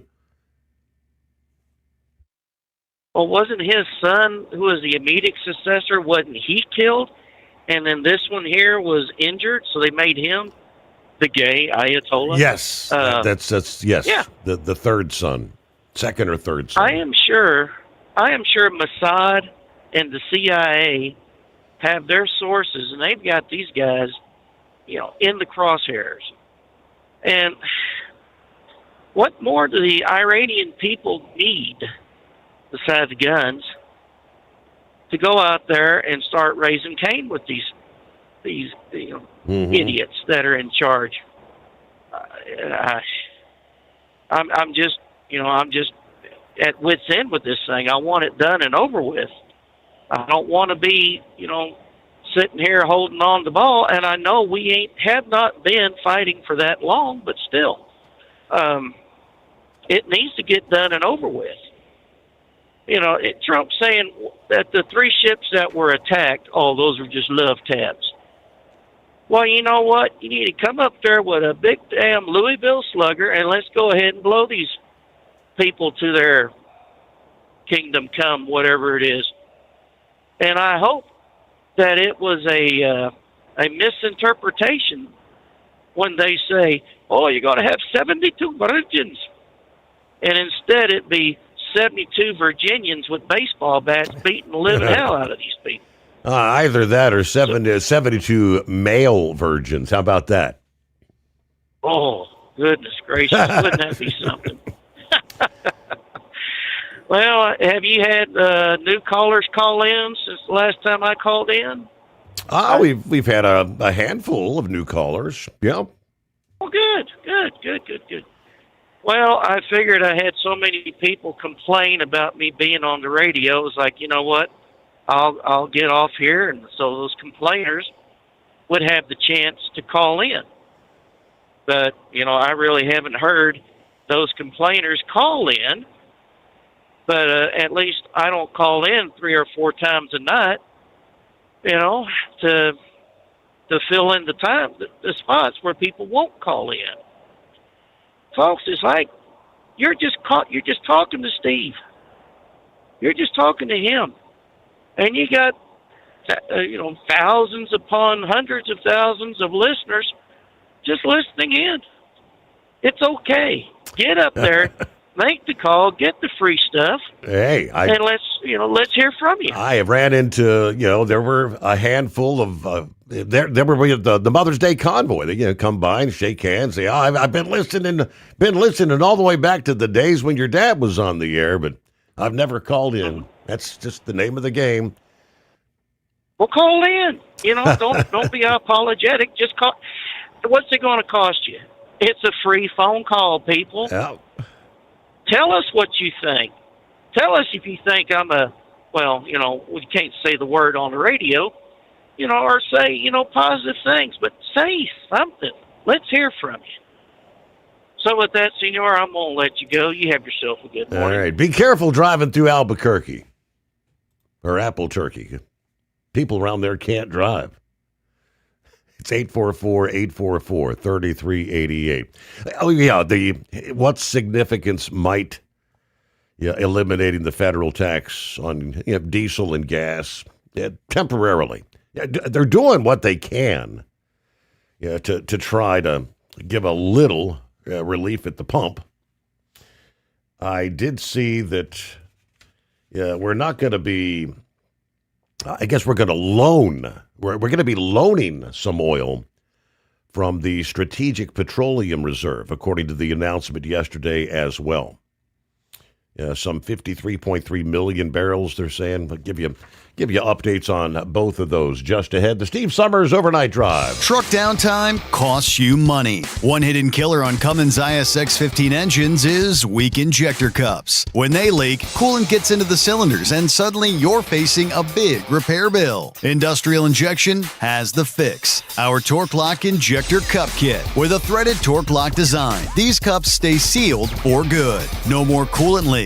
No more surprise downtime. Keep your truck on the road. Ask your shop for Industrial Injection Torque Lock Injector Cups today. Did you know? Some reports suggest the average lifespan of the American truck driver is around 61 years old. 61. Long hours, sitting all day, constant fatigue. It takes a toll, and most drivers just accept it as part of the job. But what if it's not just the job? What if it's how your body is handling it? There's a breakthrough technology called X39, designed to support your body's natural wellness. Here's what makes it different. It doesn't put anything into your body. No drugs, no stimulants, completely drug-free and non-transdermal. Instead, it uses your own body heat to stimulate your skin, helping elevate GHK-Cu peptides and support stem cell reactivation. That means supporting natural age-reversing processes, helping improve vitality, supporting daily activity, easing movement, and promoting deeper, more restorative sleep. If you spend long hours behind the wheel and want to feel the difference, call 888-687-9007 or visit X39Driver.com. Want to advertise your brand on the Steve Sommers Overnight Drive and help grow your business through one of the hottest radio shows and podcasts in America? We would love to hear from you. Rates have never been better to put your brand on our show, or maybe you just want to kick the tires. Email us at ssod@hotshotsecret.com and take the first steps towards taking your brand to the next level through advertising on the Steve Sommers Overnight Drive.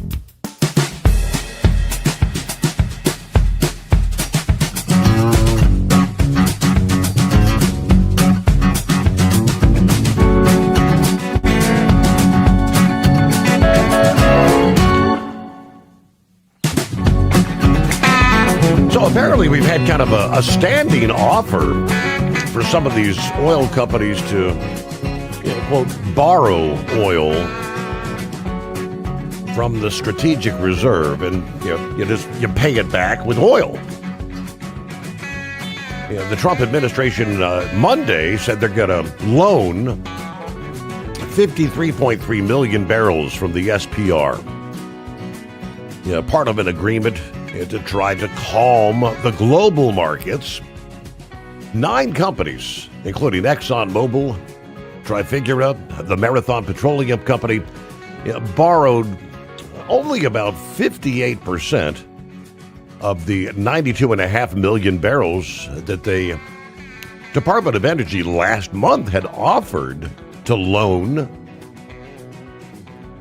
The Department of Energy this spring has already loaned about 80 million barrels from the SPR, looking to release a total of about 172 million barrels. That was agreed on back in March. That was the deal with more than 30 countries in the International Energy Agency to release about 400 million barrels. Trying to relieve the oil and fuel prices, but pushed obviously by the shuttering of the Strait of Hormuz. The head of the International Energy Agency said, though, this war has created the biggest ever energy crisis. If supply disruptions continue, The International Energy Agency said they're ready to release additional oil from the strategic reserves. Now, he said on May the 7th, so far, member countries have released about 20% of available reserves. We know come November, these higher fuel prices stand as a risk to Republicans. Gas prices hit an average of $4.52 per gallon as of yesterday. According to AAA, the Department of Energy, they say they're loaning oil from the SPR to companies that will repay in crude with premiums of up to 24%. To help stabilize the markets, and this is at no cost to the taxpayer. Now, right now, they said the SPR holds about 384 million barrels. Of course, there's like 4 locations along the coast of Texas and Louisiana, the caverns there. I'd have to double check, but if memory serves, that's, I think, close to about maybe half of what the reserves would hold if they were at capacity.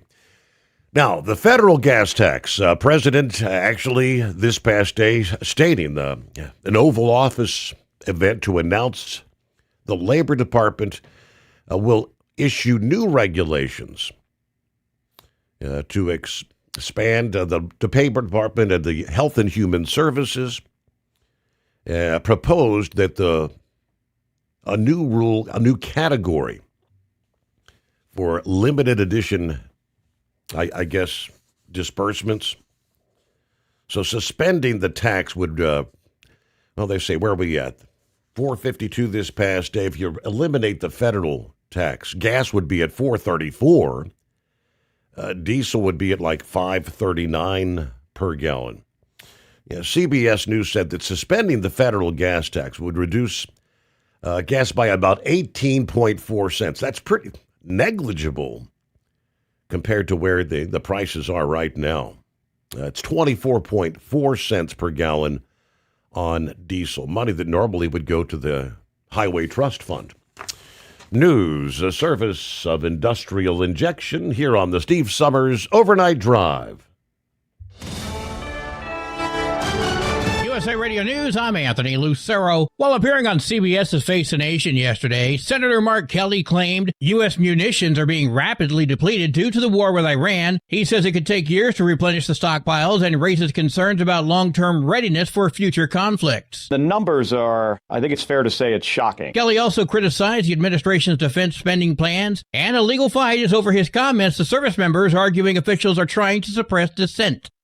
Former New Mexico Congressman Steve Pierce has been confirmed by the Senate as director of the Bureau of Land Management. Republican Party of New Mexico Chair Amy Barella praised that move, citing Pierce's experience in energy, ranching, and land management, as well as his support for responsible public lands policy. At the closing bell, the Dow Jones Industrial Average gained 95 points, the S&P 500 added 13 points, and the NASDAQ rose 27 points. I'm Sarah Lee Kessler. From America's News Network USA Radio News.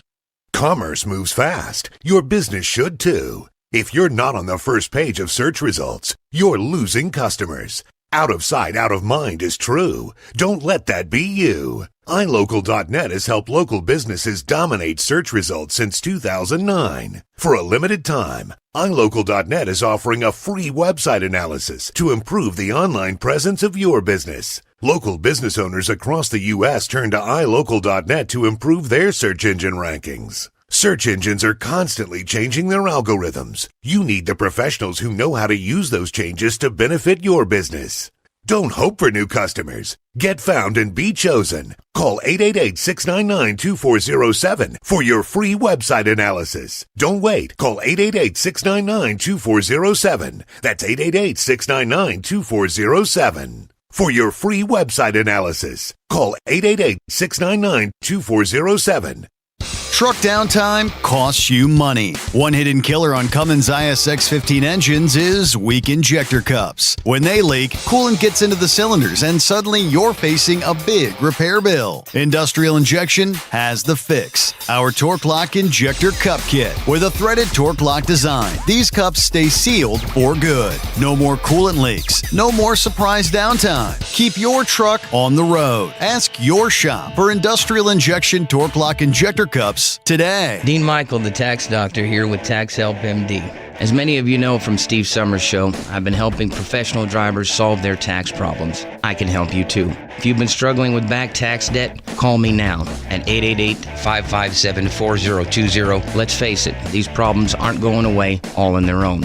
You need professional help so you can sleep better at night knowing you're in good hands. It's like I always say, keep your eyes on the road, I'll keep my eyes on the IRS. 888-557-4020. Your factory fuel filter is letting you down. AirDog heavy-duty diesel fuel systems don't just filter your fuel. The AirDog fully optimizes your truck's fuel system for peak efficiency. The factory-provided filter simply removes particulates and water from fuel. The AirDog system removes all contaminants, including entrained air, water, and particulates, and feeds the engine pump with optimal pressure. Check out airdogdiesel.com to learn how you can capture every bit of performance and efficiency from your fuel system. Did you know? Some reports suggest the average lifespan of the American truck driver is around 61 years old. 61. Long hours, sitting all day, constant fatigue. It takes a toll, and most drivers just accept it as part of the job. But what if it's not just the job? What if it's how your body is handling it? There's a breakthrough technology called X39, designed to support your body's natural wellness. Here's what makes it different. It doesn't put anything into your body. No drugs, no stimulants, completely drug-free and non-transdermal. Instead, it uses your own body heat to stimulate your skin, helping elevate GHK-Cu peptides and support stem cell reactivation. That means supporting natural age-reversing processes, helping improve vitality, supporting daily activity, easing movement, and promoting deeper, more restorative sleep. If you spend long hours behind the wheel and want to feel the difference, call 888-687-9007 or visit X39Driver.com. Like the men and women who power America, the people at Hot Shot Secret work hard and play harder. We're the fastest growing diesel and oil additive brand in the country. We solve problems. We protect engines. We save you money. And more importantly, time. Hot Shot Secret. Powered by science. Because Channel 19's a little congested. Call Steve now at 844-844-3388. The Overnight Drive.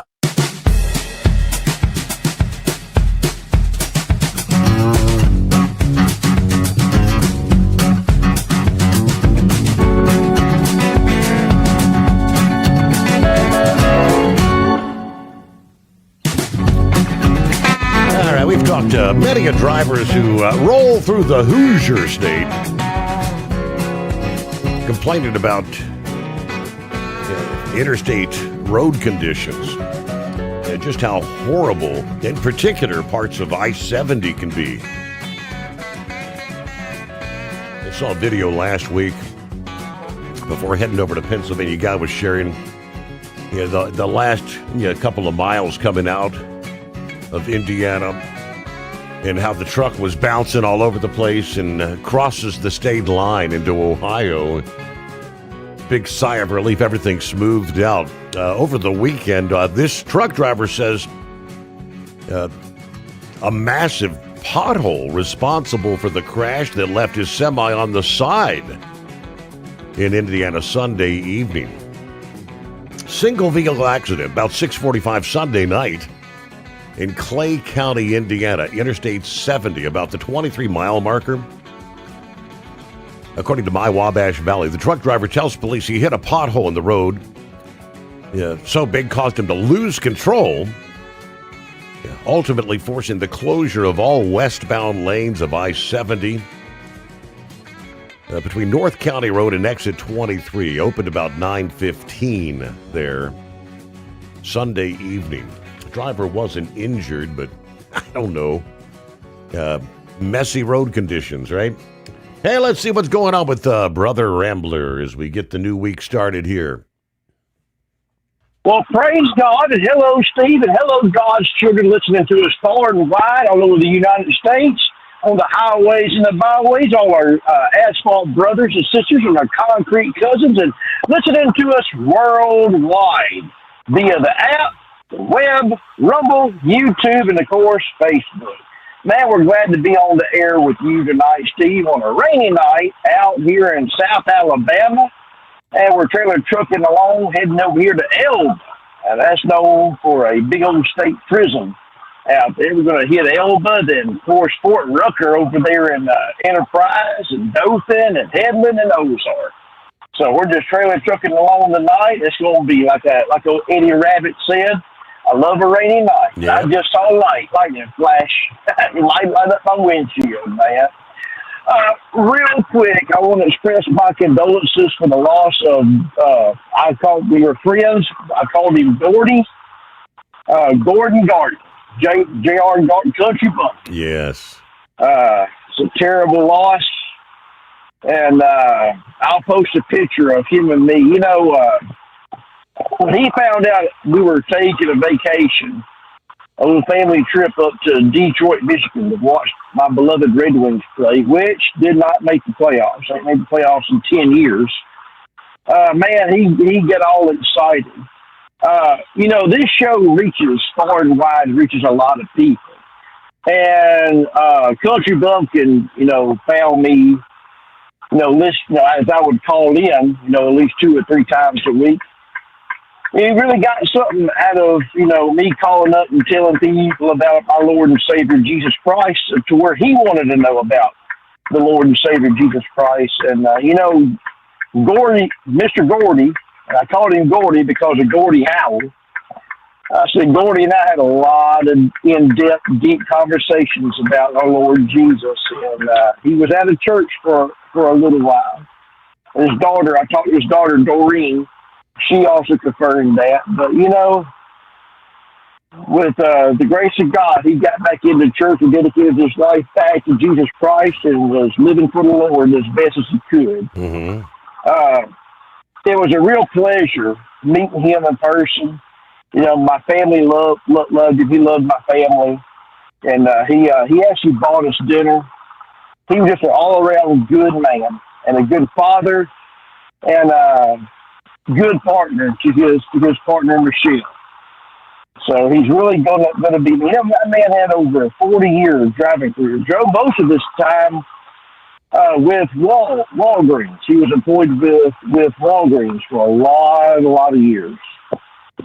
And like we talked about, he went up and down the road listening to, of course, the late great trucking bozo Dale Sommers, and then, you know, you, of course, and just a good man. And he loved the Lord. And his birthday was Sunday, May the 10th, on Mother's Day. And I talked to his daughter, Doreen. He actually he had to have a minor procedure done on last Wednesday. Mm-hmm. And God bless him, he coded on the tape. Just coded right there. They had to call code blue. They managed to revive him, but he never regained consciousness, was basically on life support. And that was at the request because that poor woman, along with the Gidget, and a couple of his other kids, he has a son he's very proud of too.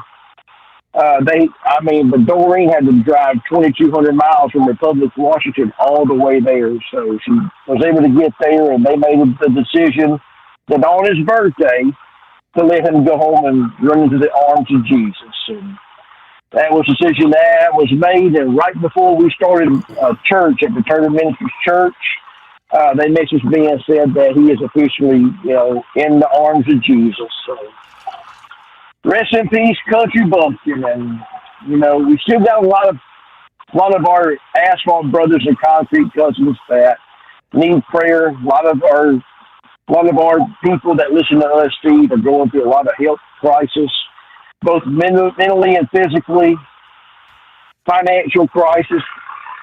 So let's just keep loving people and keep praying for people.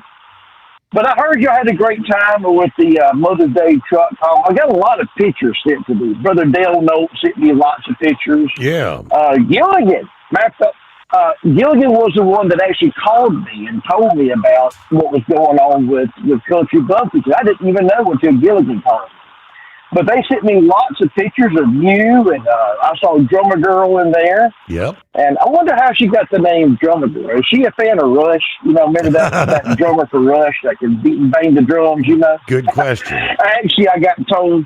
Go ahead, brother. I said, that's a good question. I don't know how she got her handle. I don't know. I mean, I heard her last name is Drummond, so I guess it has something to do with being Drummer Girl. But she needs to call up. Don't be shy. Call up and tell us how you got to handle Drummer Girl. I also saw that Victor, blind man, was there. Yes. And you got to meet the blind man. Praise God for that.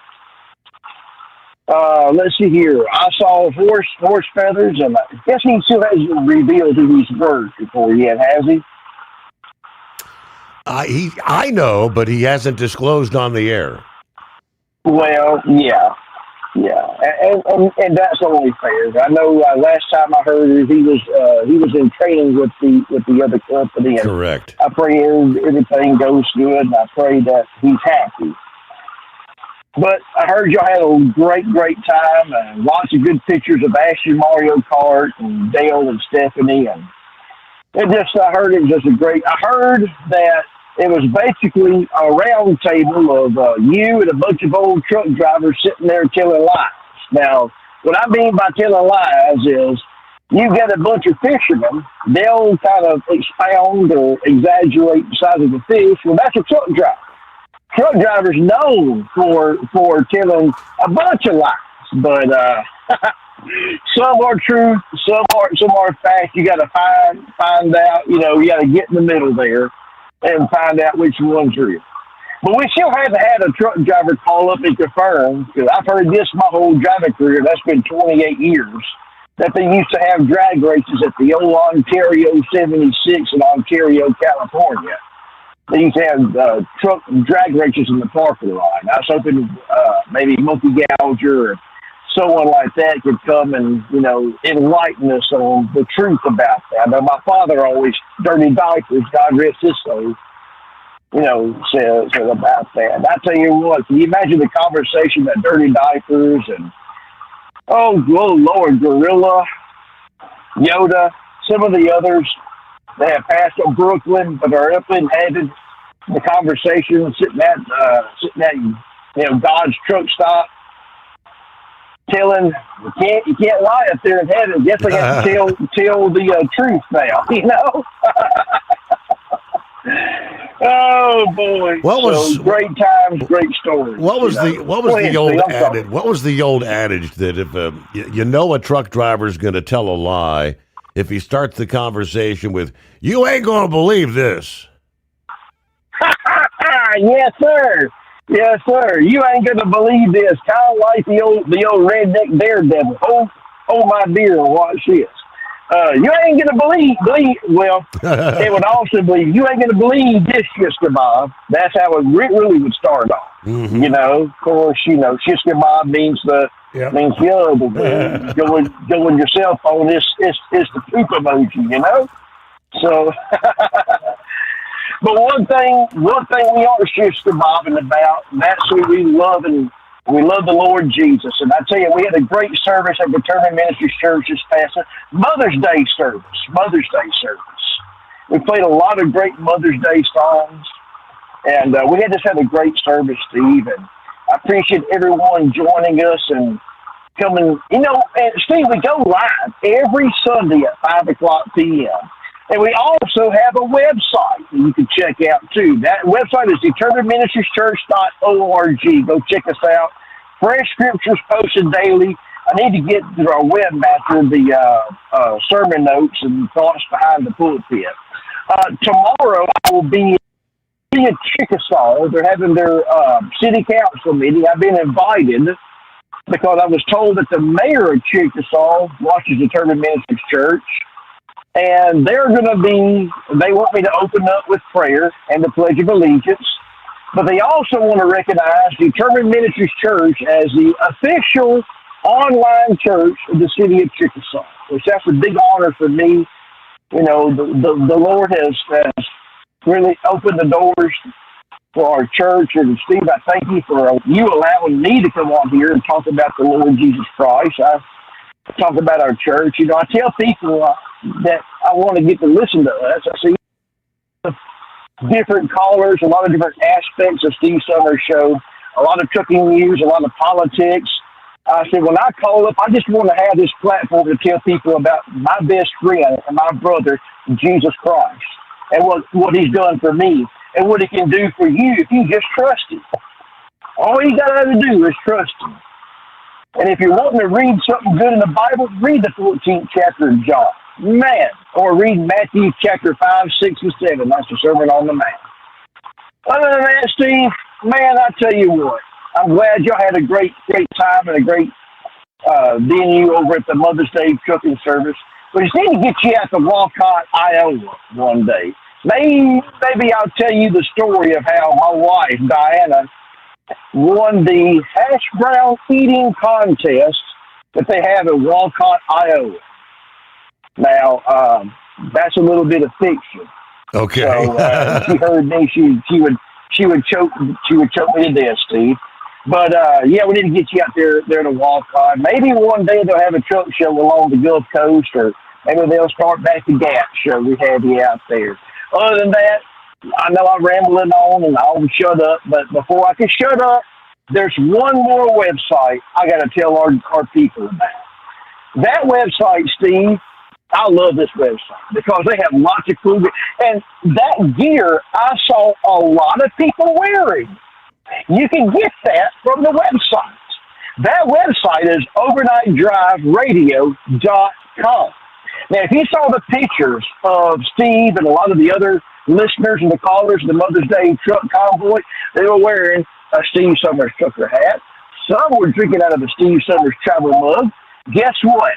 They got that from going to that website, overnightdriveradio.com. And you can get what Gilligan wears, Steve Sommers wears, Ashton Mario Clark, who is the model of them all. You can get that swag. The same thing they were wearing, you can buy at a reasonable price at overnightdriveradio.com. Go check it out and give Steve a lot of likes and a lot of hearts. Matter of fact, before I get off here, let's do this test. Are you watching Facebook right now? If you're watching Facebook, I want to count 3, 2, 1, and I want you to show lots of love. I mean lots of heart emojis for Steve Sommers. So I want to count 3, 2, 1, then you start hitting the hearts. Ready? 3, 2, 1. Hit them hearts right now. Show Steve Sommers love and show the love of this show. Don't be a stranger. Call in, and we'll talk to you later. God bless. Good night. We love you, and I'll leave you with this, and that is love. Love is more than just a full-letter word. It's something you have to do. It's something you have to enact. And if Jesus can love you, and he does, oh, Brother Rambler loves you, and I do, and God bless you. We love you, God's children. There you go, Brother Rambler. Thank you much. So I guess somewhere down the line we'll get the rest of the, what do you say, the brownie eating competition? See, Brain Dead mentioned the bologna eating competition. This is one of those stories where you could begin with, you ain't going to believe this. But it's true. We've got our one and only Knucklebuster, who obviously kind of touts himself as full of baloney.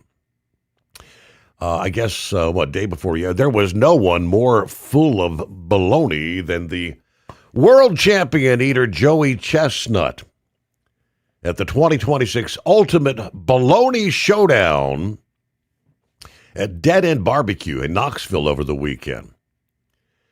Joey, of course, the number one ranked competitive eater in the world, regular winner of Nathan's famous 4th of July hot dog eating contest.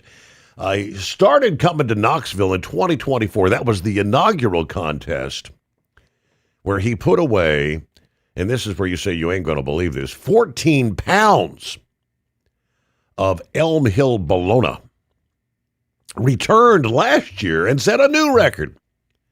He ate 15.75 pounds of bologna. Well, over the weekend, Saturday, I guess he set a new record. Chestnut ate 16 pounds of bologna, defeating Nick Wary and James Webb once again to win the competition.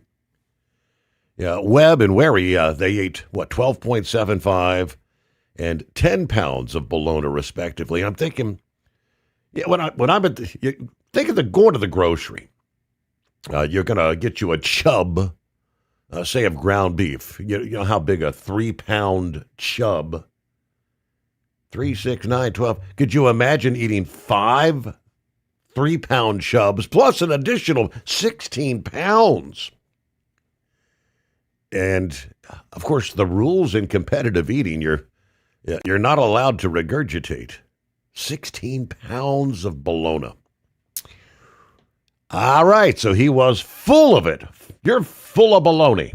Truck downtime costs you money. One hidden killer on Cummins ISX 15 engines is weak injector cups. When they leak, coolant gets into the cylinders and suddenly you're facing a big repair bill. Industrial Injection has the fix. Our Torque Lock Injector Cup Kit with a threaded Torque Lock design. These cups stay sealed for good. No more coolant leaks. No more surprise downtime. Keep your truck on the road. Ask your shop for Industrial Injection Torque Lock Injector Cups today. Did you know? Some reports suggest the average lifespan of the American truck driver is around 61 years old. 61.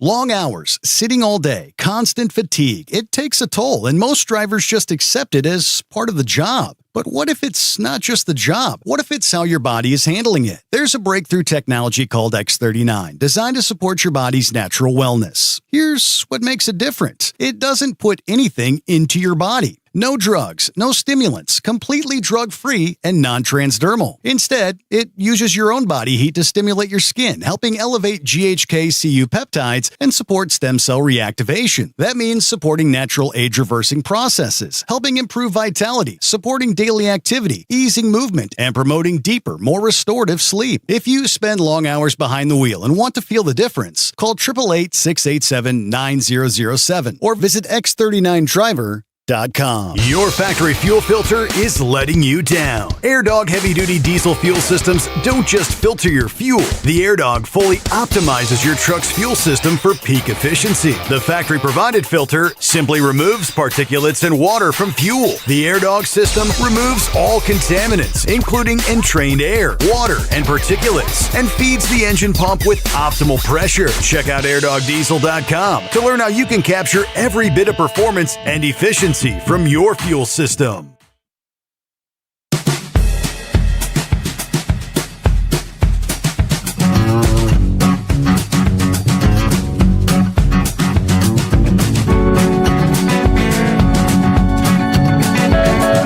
Let me give you an update. Last couple of weeks, I've been sharing the impending deadline,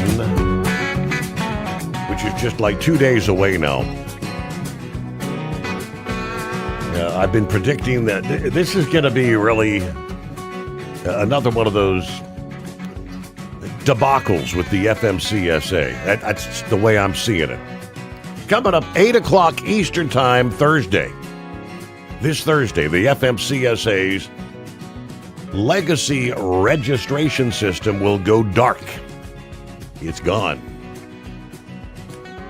Before then, motor carriers and other registered entities need to log into their portal accounts and verify their information. They're planning to launch the new registration system known as MOTUS, M-O-T-U-S, early next week. So again, I'll share it with you. And the reason I'm saying this is going to be a debacle, because there's going to be, I would say, hundreds, tens of thousands that aren't even aware that this is taking place. They don't know. Any entity with a U.S. DOT number or U.S. DOT number and operating authority need to do this by Thursday. Ensure your FMCSA portal account is active. Log in to your portal. If you don't have an account, create one now. Use your U.S. DOT PIN to access your information. You can obtain your PIN at fmcsa.dot.gov, the website. Reach out if your account is disabled. Please note that FMCSA portal accounts are disabled after 90 days and then archived after 12 months of inactivity. If that sort of time has passed, you're going to have to reach out to the FMCSA contact center to unlock your account. Then you verify your information in the portal. Ensure your company information, operation classification, contact info, individuals authorized to access your record are all correct. And then, of course, make any necessary updates if applicable. Submit an online biennial update. That's your MSC 150 form in the portal's registration tab to make sure you have the most up-to-date information on file for your business. You know, only the FMCSA portal company official using the same FMCSA portal login, which was going to be a login.gov email address, can claim an account in Modus for the first time. Once the account is successfully linked to Modus, you'll no longer need to access the portal to make any registration changes. If you don't act by May 14, you probably will not like the alternative, which we will explain coming up. Following a news break here, it's going to be a mess, folks. News, a service of Industrial Injection, serving Cat, Cummins, Detroit, and more. Fuel injection, turbochargers, complete engine solutions, the knowledge you trust, the quality you depend on. IndustrialInjection.com.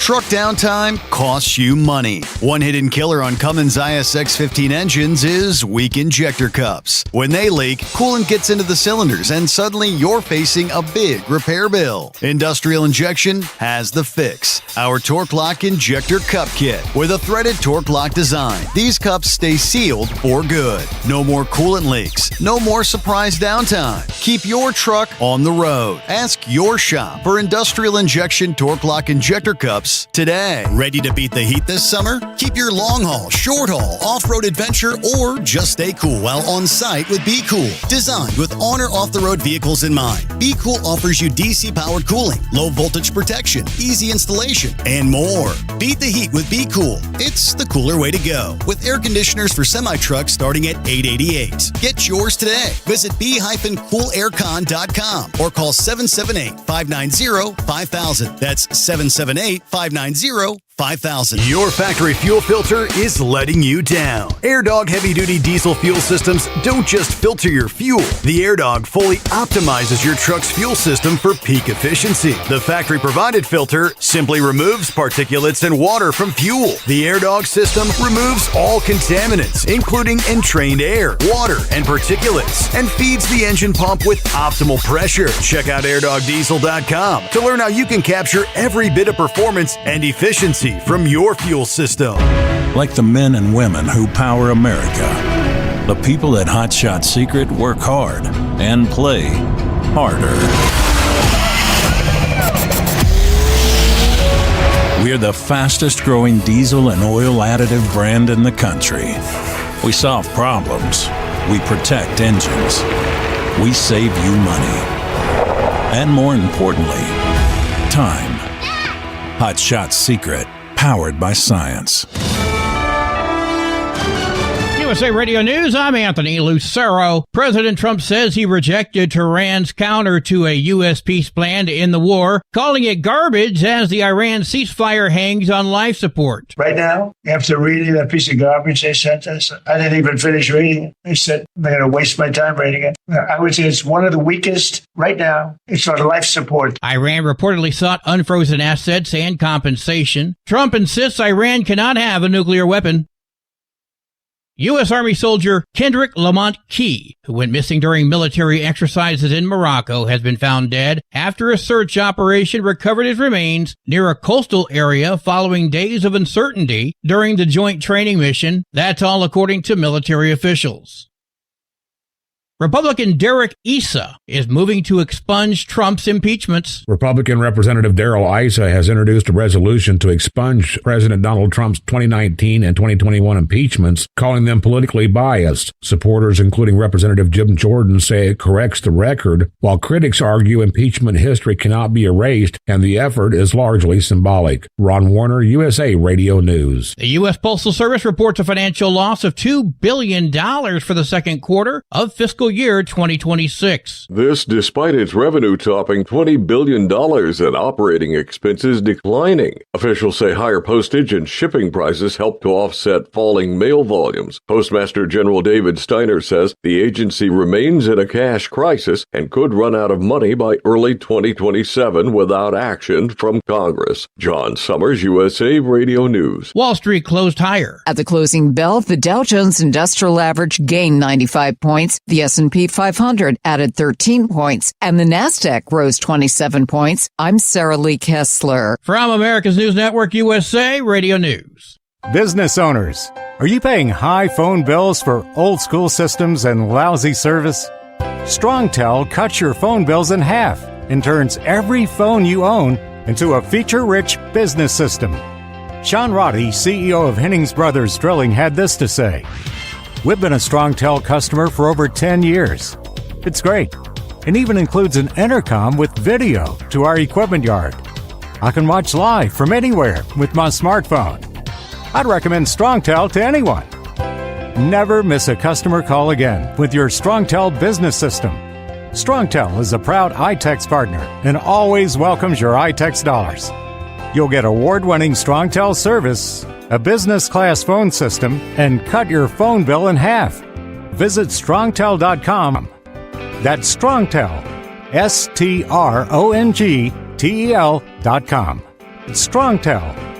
Georgia's gas tax suspension expires next week as President Trump considers suspending the federal gas tax. Georgia drivers and the rest of the U.S. continue to see soaring prices at the gas pump as the war in Iran stretches on. And once Georgia's gas tax suspension ends on May 19th, the costs will be even higher. However, President Trump said on Monday that he's looking at suspending the federal gas tax. I'm going to reduce until let me tell you, as soon as this is over with Iran, as soon as it's over, you're going to see gasoline and oil drop like a rock. Suspending the tax that adds about 18 cents per gallon of gas requires an act of Congress. I'm Liz Kennedy. The illegal alien who hit and killed an 11-year-old boy in San Diego County over Thanksgiving last year has pled guilty in the case. 44-year-old Hector Amador Balderas had been deported 4 times before he hit and killed 11-year-old Aiden Antonio Torres de Paz at Escondido. Crash happened on November 26th of last year, with a boy going into the street after a soccer ball the day before Thanksgiving, and he was hit and killed. Balderas has pleaded guilty to felony hit and run causing death and is facing up to 3 years in a U.S. prison when he's sentenced next month. I'm Jack Cronin. Abe Foxman, the longtime head of the Anti-Defamation League and prominent advocate for American Jews, has died at 86. Remembered for decades leading the organization, expanding Holocaust remembrance efforts. For USA Radio News, I'm Anthony Lucero. iLocal.net is offering a free website analysis to improve the online presence of your business. Business owners across the U.S. turn to iLocal.net to improve their search engine rankings. Search engines are constantly changing their algorithms. You need the professionals who know how to use those changes to benefit your business. Don't hope for new customers. Get found and be chosen. Visit iLocal.net/go for your free website analysis. iLocal.net/go. Truck downtime costs you money. One hidden killer on Cummins ISX 15 engines is weak injector cups. When they leak, coolant gets into the cylinders and suddenly you're facing a big repair bill. Industrial Injection has the fix. Our Torque Lock Injector Cup Kit with a threaded Torque Lock design. These cups stay sealed for good. No more coolant leaks. No more surprise downtime. Keep your truck on the road. Ask your shop for Industrial Injection Torque Lock Injector Cups today. Dean Michael, the tax doctor, here with Tax Help MD.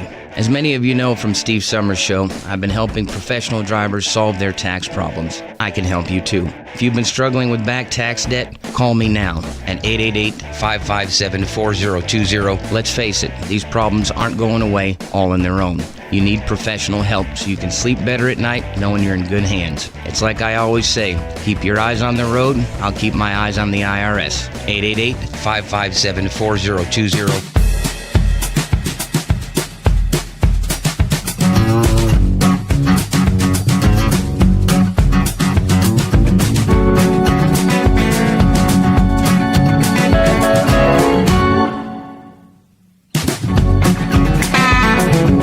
Welcome back. Another hour underway as we close out a Monday from time zone to time zone.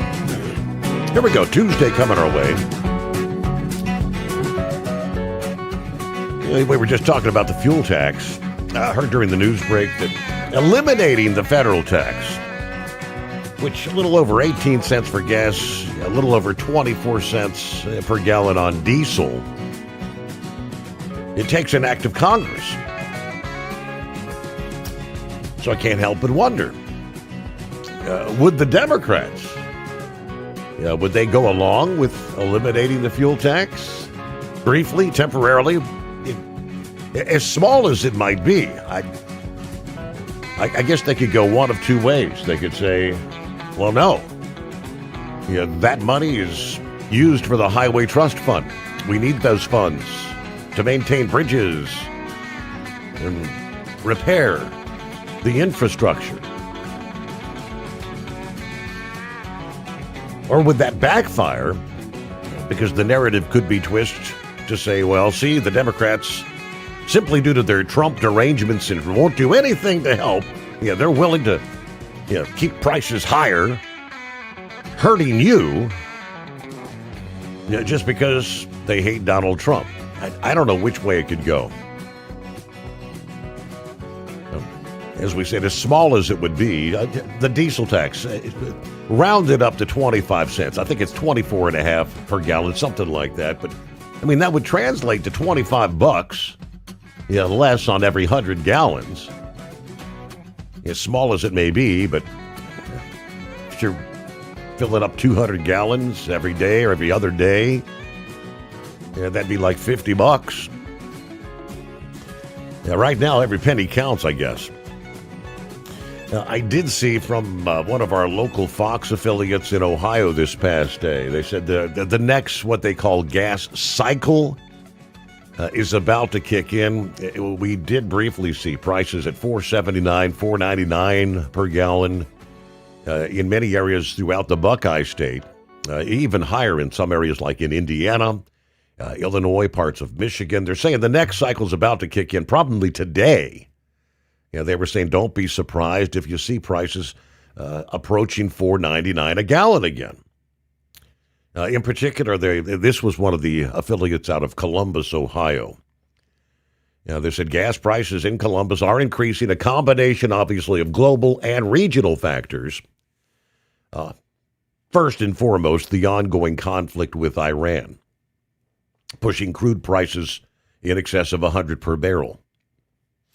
Then you've got refinery issues, as we mentioned last evening, in the BP Whiting Refinery in Indiana, which is a major supplier of gas in this Great Lakes region, that had gone offline due to an electrical failure that reduced fuel production, driving up wholesale prices. Right now, this time of year, the seasonal demand is increasing. As the warmer months approach, more people are traveling. The summer driving season, they call it, increasing fuel demand. And then price cycling, which I just mentioned. Gas stations, they say, periodically drop prices to try and stay competitive, then rapidly raise them once they hit their lowest viable margin, and that means prices jump dramatically, almost overnight. Transportation costs, rising logistics, and distribution expenses are also contributing to higher pump prices.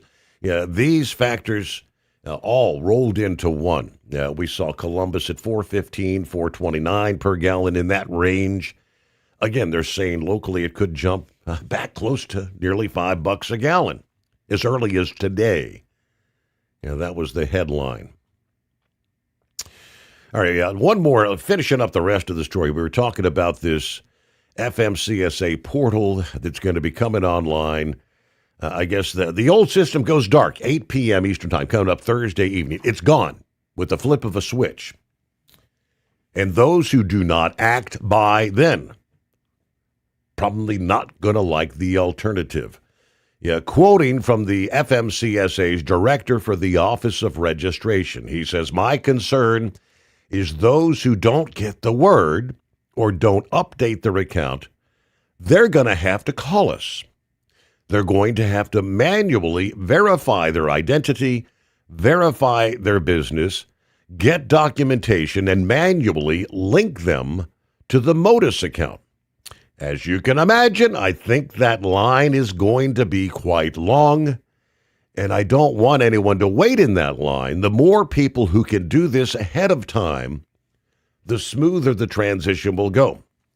Now, I said the FMCSA has sent out about 2.2 million letters informing carriers and other registered entities about the Thursday deadline, May 14. Those who do not do this ahead of time will not be able to do anything in the new system, including making a biennial update or add operating authority until their company information is verified. Now, why are they switching to the new system? Riddle said that this Modus promises to be more user-friendly and to help prevent fraud. Modus will not only handle the new registration, but the full life cycle of registered entities like a motor carrier. Whether you need to do a biennial update, a business change, or add authority, whatever you need to do, you'll be able to do it through Modus online. When the FMCSA set out to create a new registration system, the initial goal was to build a modern, one-stop shop. However, as the agency heard more from industry stakeholders, it became clear that steps were needed to curb the influx of fraud, they said. Our legacy systems are vulnerable because they're outdated. We need a new system on a modern platform to help combat the fraud issue. That's what Modus is here to do. Not only from an IT security perspective, like requiring a login.gov, but the business verification that's also something to help combat the fraud issue. Yeah, we'll see where it goes, but obviously with the FMCSA Office of Registration saying that they're worried, many people have no idea. I don't know if you get a letter from the FMCSA, do you pay attention to it, or is it almost like getting something? You see, say IRS. Oh my God, throw it in the trash. I don't even want to see it. It might be a bill, right? What's going on? Philip in Florida this morning. Hey, buddy, how you doing? Doing all right. Hanging with them. Hey, is that just for carrier authorities, that what you were just talking about there, Steve? Anyone that has what is a carrier, a U.S. DOT number or a DOT number in operating authority. Any of those. Okay. All right. So it's always been, now you think about just things that you do in the regular day-to-day thing. How many times have you seen these companies go, well, this system's going to be new and approved, and it's going to be this, and it's going to be that. And sometimes it works, and sometimes it doesn't. Yep. So we got to figure that out now. And it's like, okay, I don't know. It's just like the ELD, we're going to go to ELD, and it's going to make things a lot easier, and we can do this and that. And what has it turned into, Steve? We hear all these, well, this is now functioning, this one's not correct, we can't have this one or that one. I mean, come on, give us a break. That's what a lot of these companies are looking at. It's like, give us a break. I mean, a new truck comes out and they add some kind of mission stuff on it, and Next thing you know, that emission stuff is costing them thousands of dollars. In some cases, they're having to shut the truck down and make a payment on it while it's sitting in a shop. You know, same kind of thing. Yeah. My big thing is what I was going to call in about tonight was I heard that snippet that you had yesterday about the automation, talking about a company called Autobot, I think it's called, or Bot Auto. Bot Auto, yes. The one that's they've actually done. Nobody in the truck, nobody even able to make anything, and any emergency, I guess, intervening for the first full minute if something goes wrong. The truck makes all the decisions. Yes. I do think that the state of Texas has given them the okay on that kind of stuff. But I'm pretty sure they had vehicles that were monitoring that truck and where it was going, and they had a fail-safe system to where they could shut it down. But I don't think you're going to see that be the prominent thing, because it seems like to me that you want to regulate what you got going on and make sure that system is flawless before you start getting into actually doing the job, so to speak. Mm-hmm. But as far as collision avoidance, and that's a weird thing that everybody hears, that collision avoidance. Steve, it's in everything. I mean, the trucks nowadays have it. Your cars have it. You know, the autonomous thing, the first thing is to develop the technology that we're using on day to day, like we got now. They're putting it in our brand new cars. And if you notice, it's coming out in new models. Okay? And as the models progress, then so will the technology. And I think that's how it's going to get woven in. You know, I think these autonomous cars are going to be,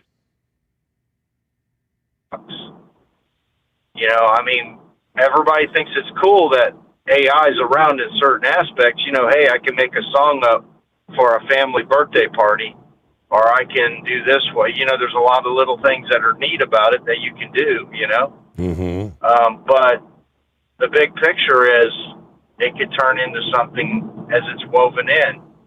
And that's what I mean, as it's woven in. They can't just go to it overnight. Now, this company, if they're doing that, hey, it is what it is. I hope they have a lot of liability insurance, because, you know, that's one thing. If this ever goes full autonomous, can you imagine how much money the insurance companies are going to make on this? They're going to make millions of dollars on it. And it's not from the accidents, it's from the amount of insurance that you're going to carry if you own one of these trucks. You know? You were talking about McLean. Okay, McLean is using it in a line haul situation. That means they're essentially going from a bulk. They're hauling in bulk. They're going down the interstate. They're not going into a rural setting. They're not going into a city setting as far as the roads go. That is the beginning of it. I mean, Steve, did you remember when Tesla bought the semis, you know, brought the semis to Pepsi and to Frito-Lay? Right. Remember when they bought them trucks from Tesla? You know, that they brought them trucks, and they are in a line haul situation. They are not put into a day-to-day pickup and delivery system like LTL or like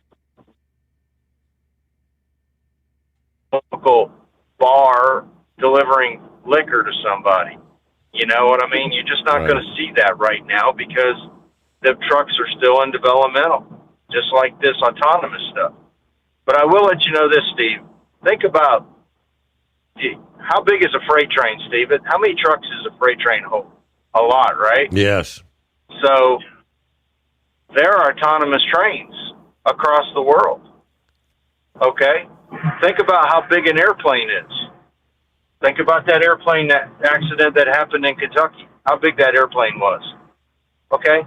That airplane was partially autonomous, believe it or not. It had somebody watching it, but it was partially autonomous. You know, and that's what people got to think about. You know, hey, it's there already. It's there already. You know, in a lot of other places, it's there already. Autonomous ships. I mean, The Swedish folks over there, they're developed autonomous ships. They've got them in their fleets. You know, it's all over the place. And it's just a matter of time. I mean, wasn't that into the contract with this longshoreman contract that they had on the ships not too long ago, Steve? Remember when they had their union, their deal over their contracts? Right, all the it automation. was about autonomous stuff. Yep. You know, and that what that was about guys that were just moving trailers. It was basically like they're hostlers or spotters. It was just about the trailers being moved around on the yard and cranes picking up these trailers autonomously. You know, that was what it was about. I mean, it's going to happen. I don't know much about this company that did this. I'm still researching them. But I do know Aurora, that company you mentioned, is one of the first ones to go from multiple states. They have driven a truck from Atlanta to Dallas autonomously. Now, that's going over state lines, Steve. Right. And they've done it. So, you know, and that's all these states. All of our states around the country are putting in for this to get this going. You know, I think the big thing is everybody hears this and they get scared about jobs. But when you sit down and you look at the money end of the deal, how much time do we spend sitting still? We're looking for parking spots. We're looking for this. We're looking for that. We're dealing with different deals with it. I mean, how many times do you turn on the TV and see a lawyer talking about a semi, Steve? You know, they come and dramatize it as a killing machine. It's not a killing machine. It's a machine that's used to move something just like anything else, any other tool. You know, I don't think we're really focusing on that aspect of the deal. But I will say this much. A computer won't give you attitude. Okay? And that's the big thing with the companies. They're going to look at drivers. You know, even the guys that are going to be monitoring this stuff, they're going to be looking at it a lot more stringent than it is now. You know, so just food for thought. Mm-hmm. And by the way, Steve, what are you doing Friday at 6:30 in the afternoon? I have no idea. Well, I'll tell you what, grab yourself a skull buster. Yeah.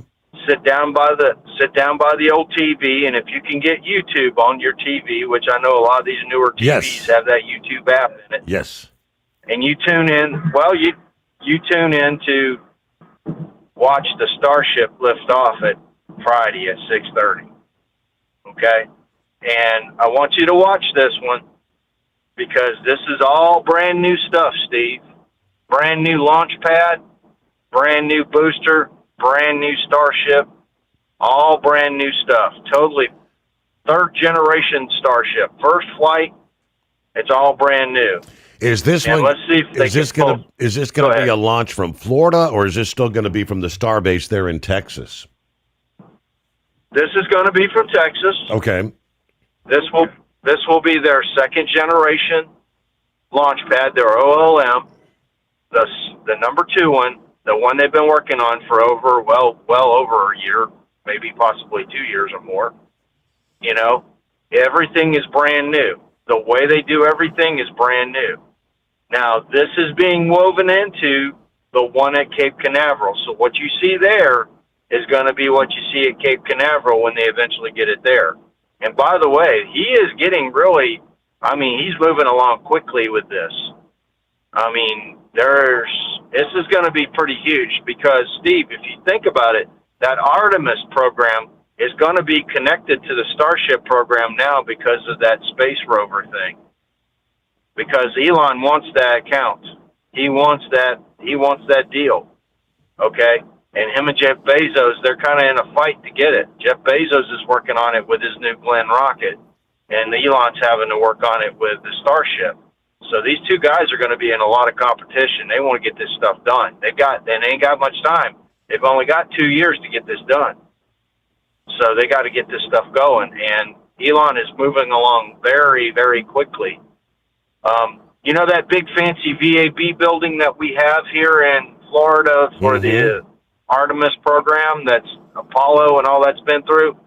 He's building almost a building as tall as that right now over here at the Cape. It's called the Giga Bay, and it's the same thing they're building in Texas. Okay? And it's going to be used just like the VAB to keep these starships pumping. So just got to keep an eye out for it. I know you're getting to that time of the hour. I'm going to get going, buddy. You have a good day, and everybody, please be careful and watch technology because it will help you and it will also hurt you. So y'all be careful. Thank you. All right, it's a double-edged sword, right? Some good, some not so good.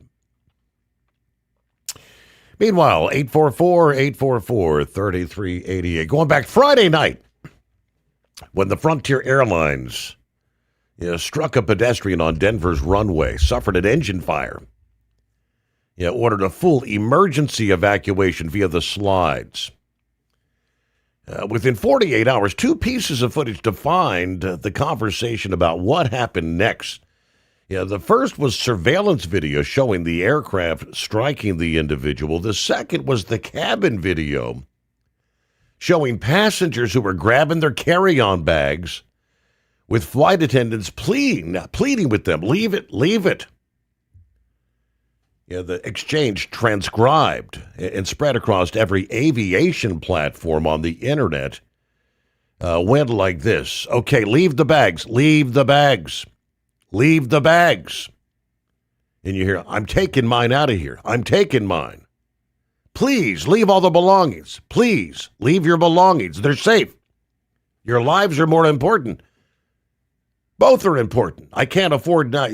People arguing. The case for leaving bags, it's not complicated. The FAA certification requires any commercial aircraft to be fully evacuable within 90 seconds, even with half the exits blocked. That's standard was set at a time when carry-on bags were smaller. Nearly no one used the overhead bins, and nobody had a smartphone to be filming everything with. In every certification test, the aircraft is empty of bags. The exits are pre-assigned. Participants are motivated to move fast. In an actual emergency, a burning runway, an engine fire, a child separated from a parent, a passenger asking, can we jump? The 90-second clock runs against the actual behavior of actual people, which includes grabbing bags, filming on their phones, stopping in the aisle to look around. A carry-on retrieved from an overhead bin takes 5 to 10 seconds. You multiply that across 200 passengers. Look at the cumulative delay of an evacuation in a fire that accelerates. Those seconds can mean the difference between life and death. News, a service of Industrial Injection, serving Cat, Cummins, Detroit, and more. The knowledge you trust, the quality you depend on. IndustrialInjection.com. USA Radio News, I'm Anthony Lucero. While appearing on CBS's Face the Nation yesterday, Senator Mark Kelly claimed U.S. munitions are being rapidly depleted due to the war with Iran. He says it could take years to replenish the stockpiles and raises concerns about long-term readiness for future conflicts. The numbers are, I think it's fair to say, it's shocking. Kelly also criticized the administration's defense spending plans, and a legal fight is over his comments to service members, arguing officials are trying to suppress dissent. Former New Mexico Congressman Steve Pierce has been confirmed by the Senate as director of the Bureau of Land Management. Republican Party of New Mexico Chair Amy Barella praised that move, citing Pierce's experience in energy, ranching, and land management, as well as his support for responsible public lands policy. At the closing bell, the Dow Jones Industrial Average gained 95 points, the S&P 500 added 13 points, and the NASDAQ rose 27 points. I'm Sarah Lee Kessler. From America's News Network USA Radio News. Commerce moves fast. Your business should too. If you're not on the first page of search results, you're losing customers. Out of sight, out of mind is true. Don't let that be you. iLocal.net has helped local businesses dominate search results since 2009. For a limited time, iLocal.net is offering a free website analysis to improve the online presence of your business. Local business owners across the U.S. turn to iLocal.net to improve their search engine rankings. Search engines are constantly changing their algorithms. You need the professionals who know how to use those changes to benefit your business.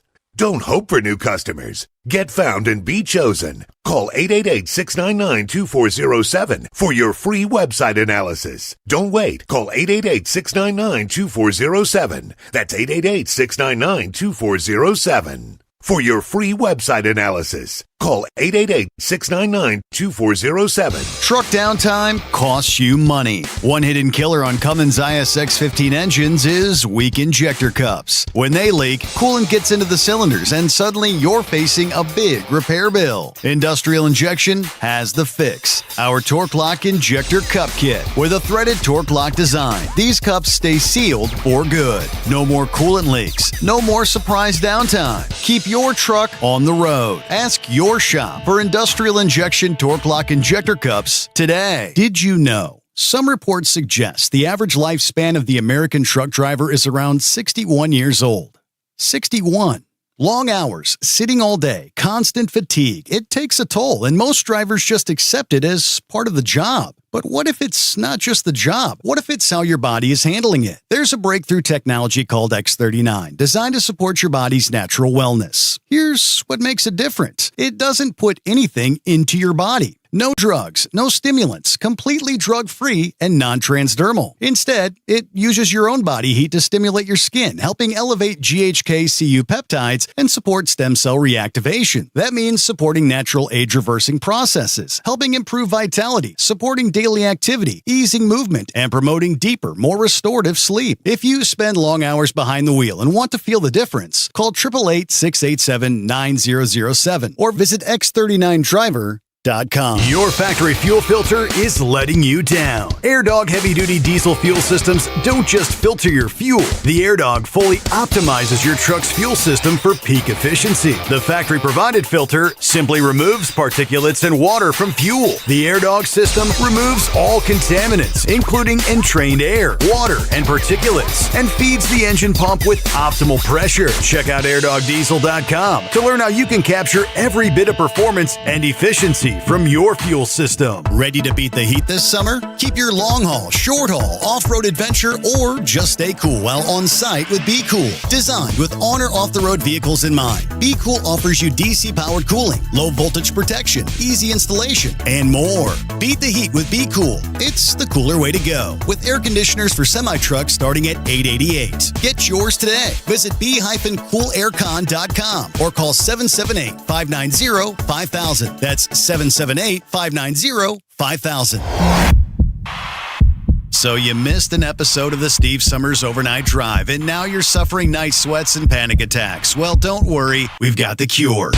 Never miss a broadcast of the Steve Sommers Overnight Drive. Consistently ranked as one of the top podcasts and radio shows in America, we've made it easy for you to catch up on past shows. Find the Steve Sommers Overnight Drive wherever you get your podcasts or at overnightdriveradio.com. And never miss an episode of the Steve Sommers Overnight Drive.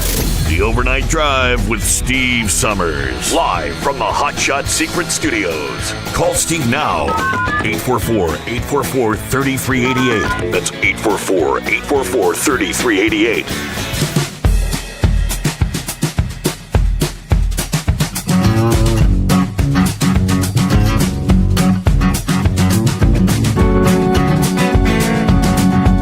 All righty, real quick before we move ahead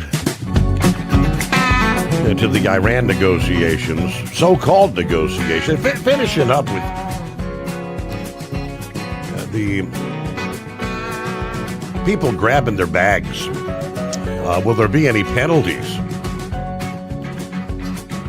There was a passenger who did not take his bag. Posted on X, he said, "I was there. I didn't take anything, but Frontier has yet to find my bags that were in the cabin.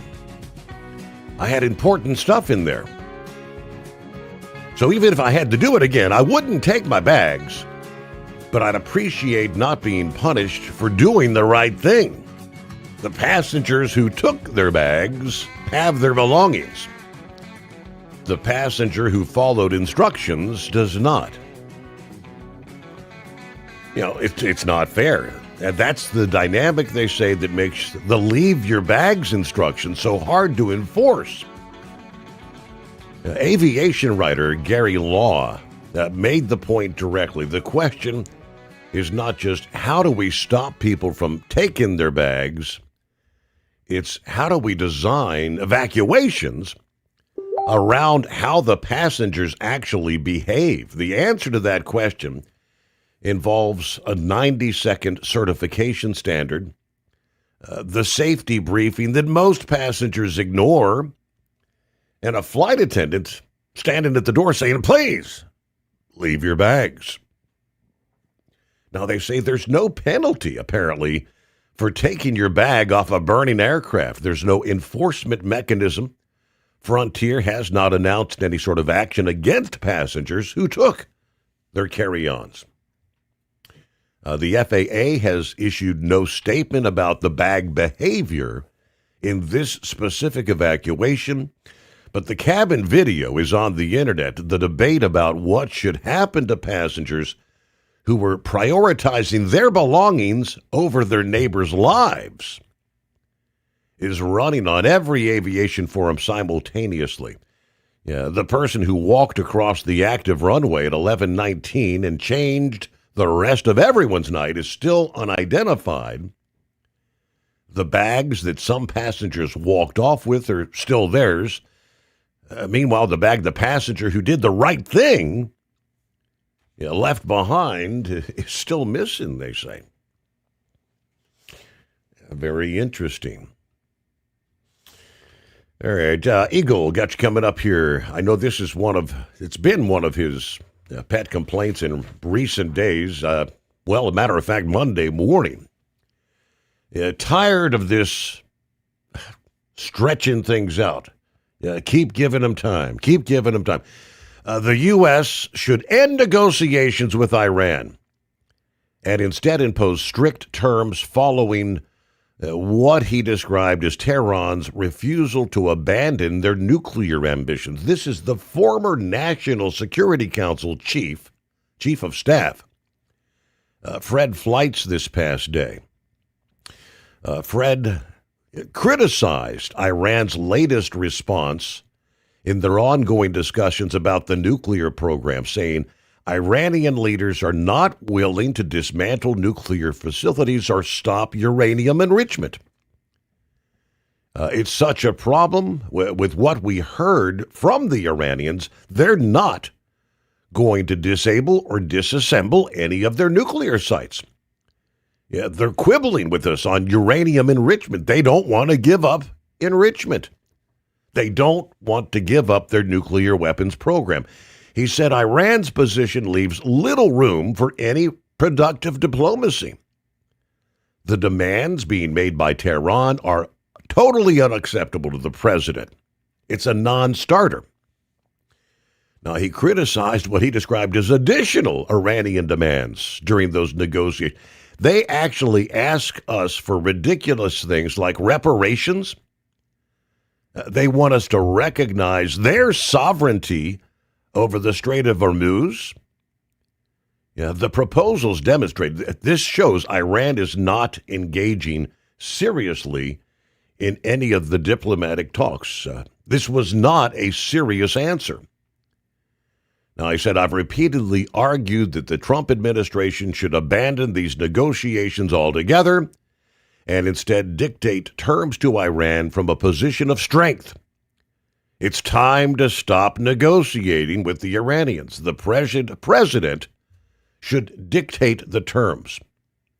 We stop the war if you stop the war. If you don't stop the war, we're going to blow you to kingdom come. He went on to say Iran should not be allowed to impose any additional conditions on America. No other concessions, no other conditions from the Iranians. The Iranians lost this war conclusively, he says. Yeah, former National Security Council chief. All right, Eagle, are you with us? Yeah. Okay. Yeah, I got several things to rant about tonight. Don't know which one to start with, but I'm always ready to raise hell. And I definitely. But since you just talked about Iran, I think that's what I'm going to talk about first, because I've expressed my feelings to you about this over the last couple of weeks, and I'm really getting tired of saying the same thing. Yeah. And hopefully this word will get to people in Washington, people like Trump and anybody that represents him. Because, see, Steve, I've told you this a lot of times. These people are not negotiating. They only wanted to buy time with the few times they said that they even wanted to go to the table. They have no intentions whatsoever of giving up their nuclear program, Steve, because, see, their ultimate goal is the destruction of Israel in the United States of America, and you can't do that. You can't destroy Israel, and you can't destroy the United States if you don't have a nuclear bomb. It's just that simple. So if that's the case, and see, a lot of people, Steve, they think that I'm being a jerk and not showing sympathy. But I'm gonna ask your listeners a simple question out there for these so-called nice guys out there. Let me ask you something, Steve. You know, people say, why would you want to blow up a nation? Why would you want to destroy the country of Iran? Well, I'm gonna ask those people a question, Steve. It's just like Trump said. Do you think that if Iran had a nuclear weapon, do you think they would hesitate on shooting that weapon to the United States and killing American lives? Since they're so concerned with Iranians getting killed, do you think that they would do the opposite and shoot a missile to the USA and kill millions of Americans? I full well believe the only reason they're trying to build it is because they wouldn't want it if they didn't plan to use it. I don't believe. Okay, so that's what I say. I treat people the way they treat me, Steve. See, if you treat me good, I treat you good. You treat me bad, I treat you bad. It's just that simple. I treat people the way they deserve to be treated. And at this point, they don't deserve any sympathy. They don't deserve any leniency whatsoever. I told you this 2 weeks ago. And Donald Trump, he needs to put a final offer on the table. And I do mean final. You'll do it one way or the other. Those are your two options. You'll sign on the dotted line.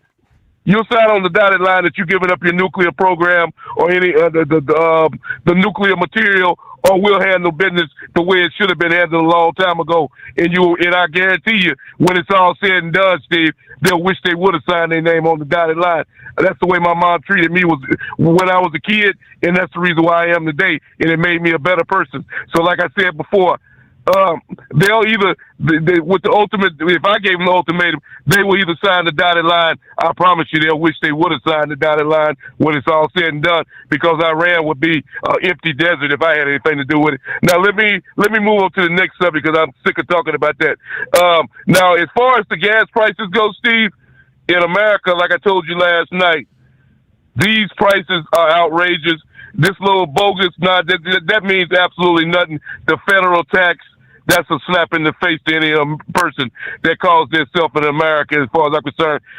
These prices need to come down, and they need to come down, way down, because nobody, never in my lifetime, like I told you last night, did I ever think I'd see a billboard saying $7. And at this point right now, Steve, I wouldn't. It's getting to the point where I think it could get up to 10, and that's unbelievable in the United States of America, the so-called freest country in the world, that we're paying this type of money for truck drivers. That we are the lifeblood of America. Diesel fuel is a byproduct of gasoline. If anything, unleaded gas should cost more than diesel. So it shows you that right there that they're screwing the truck drivers and screwing the trucking companies. And like I said, but truck drivers ain't gonna never stick together. So it's not even worth talking about doing something about it, because truck drivers, they don't even like each other. So it's not even possible for us to come together as a group of individuals and make our statement that we're not happy about the prices. So that's a wasted conversation at this point about truck drivers sticking together as a group of individuals, because it hasn't happened happened before and it won't happen in the future. Now, like I said before, Steve, Donald Trump needs to end this war as quickly. He's supposed to meet with the Chinese president, and I'm going to tell you what he needs to tell this guy when he sits down at the table with him. Because, see, China, they get most of their oil. They depend on that They depend on that oil coming out of the Strait of Hormuz. And see, here's what I tell him straight to his face: is listen, you depend on this oil, my man. And if you want the oil, then you need to step into Iran. You need to go to the Strait. You need to do the blockade. You spend your money, send your people, your troops over there to Iran to do the job that the United States is doing. And by the way, you need to chip in to see if you can help us get Iran to get this uranium and anything else that Iran has to build a nuclear weapon, because see, it benefits them just like it benefits the United States. And I'm sick of people coasting off of the United States of America, Steve. So when Trump meets with the Chinese president next week, I don't care if the guy gets offended or not, because he gets the oil from the Strait of Hormuz, and he need to back up or put up a shut up and get his people over there to get that strait open. Because see, I'm tired of playing games at this point, Steve. This has been going on for over 2 or 3 months now. The games are over with. Donald Trump needs to put his foot down, put the pedal to the metal when he meets with that man this week. Now, let me move on to another subject and that's where it concerns this truck driving deal. Unfortunately, like I told you last night, I'm not going to make it back home to Texas before it starts. It's already started tonight. And like I told you before, this is not about no other, and I'm speaking for truck drivers, Steve. No other vehicles on the road are subject to the type of harassment that we receive. Yes, we have some bad people out here on the road. Yes, we have illegal drivers. Yes, we have people that don't speak English. But why are they not enforcing cars? You know how many cars I see going down the road that are not safely operated, Steve? You know how many cars I see going down the road with no headlights or the tail light busted out, windshield cracked, all kind of damage to the vehicle. He drive right by a police officer, nothing is done to that guy. But yet a tractor trailer rolled by and he's got any kind of problems with his truck, he's immediately pulled over. So it's not about fairness at this point, Steve. The people out there trying to earn a living and make money, and you got these people got the nerve to have a 72-hour blitz every year. They do the same nonsense. And like I told you before, it's not about safety, Steve. Because if it was about safety, they would pull you over, write up the problem that's wrong with your vehicle, and they would get the vehicle fixed, get a tire on there, get the brakes fixed, get the headlight fixed. But why is there a ticket involved? Why is there money coming out of a truck driver's pocket involved in getting the headlight fixed, getting the tire put on the truck, getting the brakes aligned? See, first of all, this is not my truck. I'm a company driver, and I should be held responsible for something that's wrong with this truck, Steve. Yes, I operate this truck, but I don't. Even if they do give me the ticket, I'm still not going to be the one that have to put a tire. The money is not coming out of my pocket to pay for this tire if they find something wrong with my truck. That's why I take such offense to it, Steve. It's because they're taking hard money out of hard-working truck drivers' pocket, just the revenue base to begin with. And then one last thing before I hang up, because like I told you, I was raising hell tonight. When it comes to Interstate 70, I told you I was just in the state of Indiana 2 nights ago, and Interstate 70 it's been like that. It's a total embarrassment. You said something about a truck driver had an accident because he had a dip in the pot, and you're exactly right. That road is unsafe. 70 from Indianapolis to the state line of Illinois, and then back over to Ohio.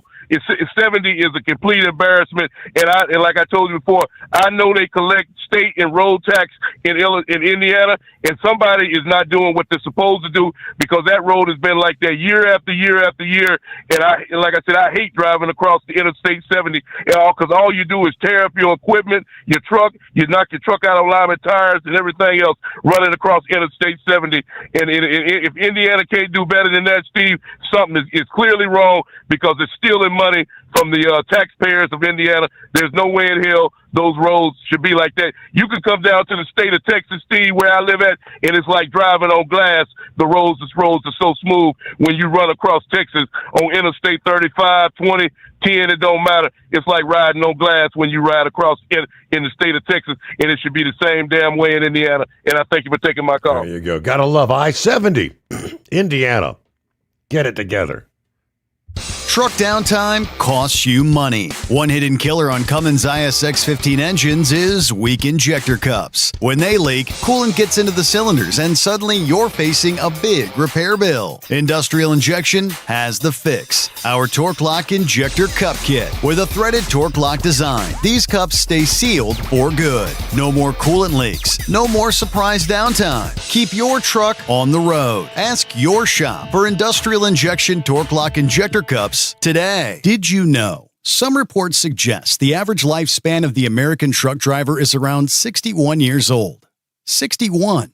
Long hours, sitting all day, constant fatigue. It takes a toll, and most drivers just accept it as part of the job. But what if it's not just the job? What if it's how your body is handling it? There's a breakthrough technology called X39, designed to support your body's natural wellness. Here's what makes it different. It doesn't put anything into your body. No drugs, no stimulants, completely drug-free and non-transdermal. Instead, it uses your own body heat to stimulate your skin, helping elevate GHK-Cu peptides and support stem cell reactivation. That means supporting natural age-reversing processes, helping improve vitality, supporting daily activity, easing movement, and promoting deeper, more restorative sleep. If you spend long hours behind the wheel and want to feel the difference, call 888-687-9007 or visit X39Driver.com. Your factory fuel filter is letting you down. AirDog heavy-duty diesel fuel systems don't just filter your fuel. The AirDog fully optimizes your truck's fuel system for peak efficiency. The factory-provided filter simply removes particulates and water from fuel. The AirDog system removes all contaminants, including entrained air, water, and particulates, and feeds the engine pump with optimal pressure. Check out airdogdiesel.com to learn how you can capture every bit of performance and efficiency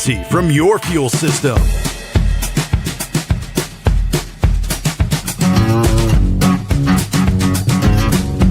Alrighty, with that, we've got clear lines at 844-844-3388. I guess we'd have to ask the two-time world champion bull hauler.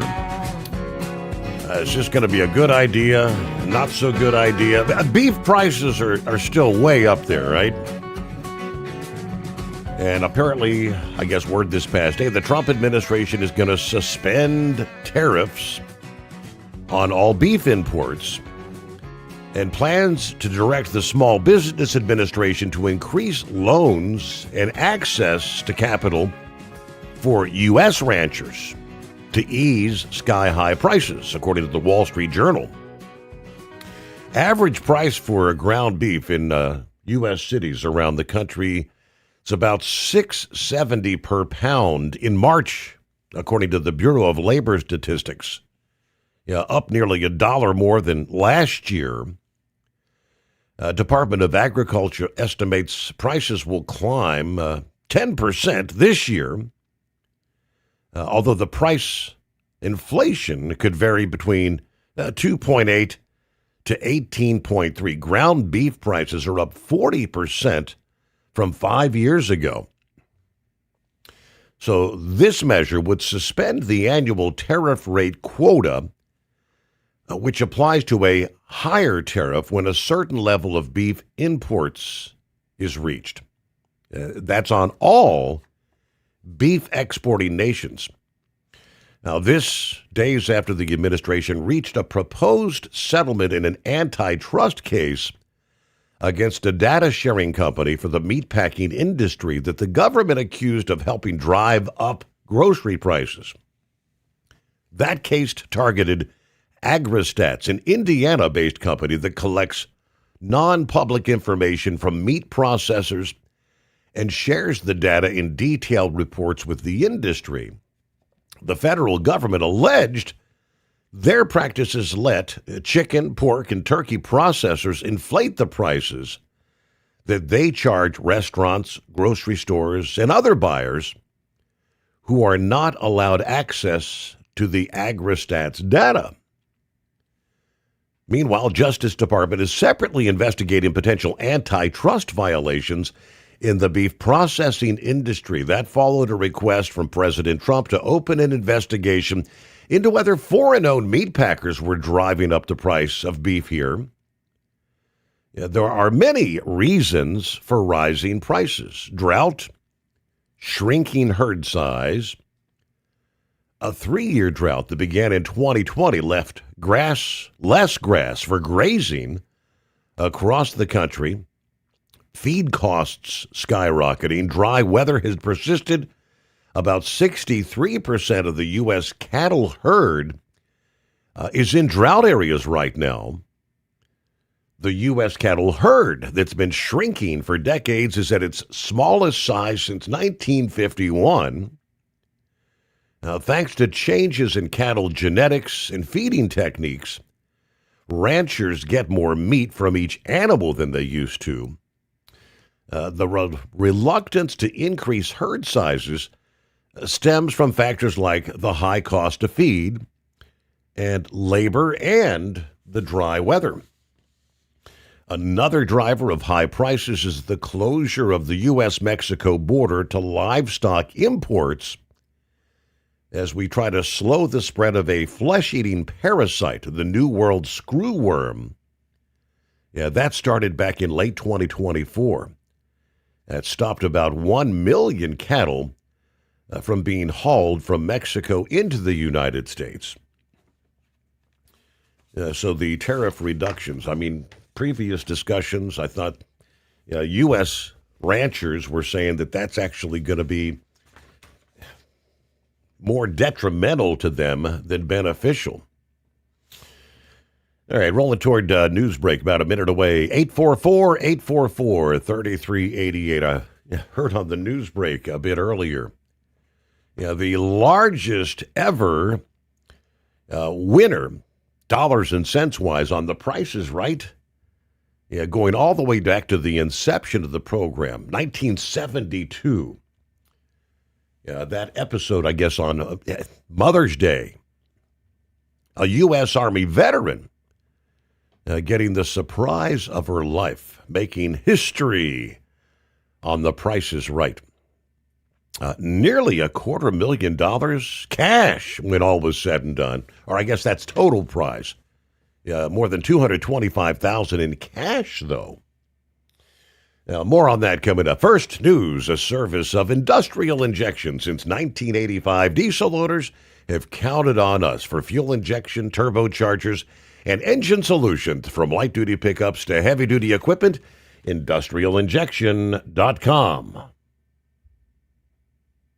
Truck downtime costs you money. One hidden killer on Cummins ISX-15 engines is weak injector cups. When they leak, coolant gets into the cylinders and suddenly you're facing a big repair bill. Industrial Injection has the fix. Our Torque Lock Injector Cup Kit with a threaded Torque Lock design. These cups stay sealed for good. No more coolant leaks. No more surprise downtime. Keep your truck on the road. Ask your shop for Industrial Injection Torque Lock Injector Cups today. Did you know? Some reports suggest the average lifespan of the American truck driver is around 61 years old. 61. Long hours, sitting all day, constant fatigue. It takes a toll, and most drivers just accept it as part of the job. But what if it's not just the job? What if it's how your body is handling it? There's a breakthrough technology called X39, designed to support your body's natural wellness. Here's what makes it different. It doesn't put anything into your body. No drugs, no stimulants, completely drug-free and non-transdermal. Instead, it uses your own body heat to stimulate your skin, helping elevate GHK-Cu peptides and support stem cell reactivation. That means supporting natural age-reversing processes, helping improve vitality, supporting daily activity, easing movement, and promoting deeper, more restorative sleep. If you spend long hours behind the wheel and want to feel the difference, call 888-687-9007 or visit X39Driver.com. Your factory fuel filter is letting you down. AirDog heavy-duty diesel fuel systems don't just filter your fuel. The AirDog fully optimizes your truck's fuel system for peak efficiency. The factory-provided filter simply removes particulates and water from fuel. The AirDog system removes all contaminants, including entrained air, water, and particulates, and feeds the engine pump with optimal pressure. Check out AirDogDiesel.com to learn how you can capture every bit of performance and efficiency from your fuel system.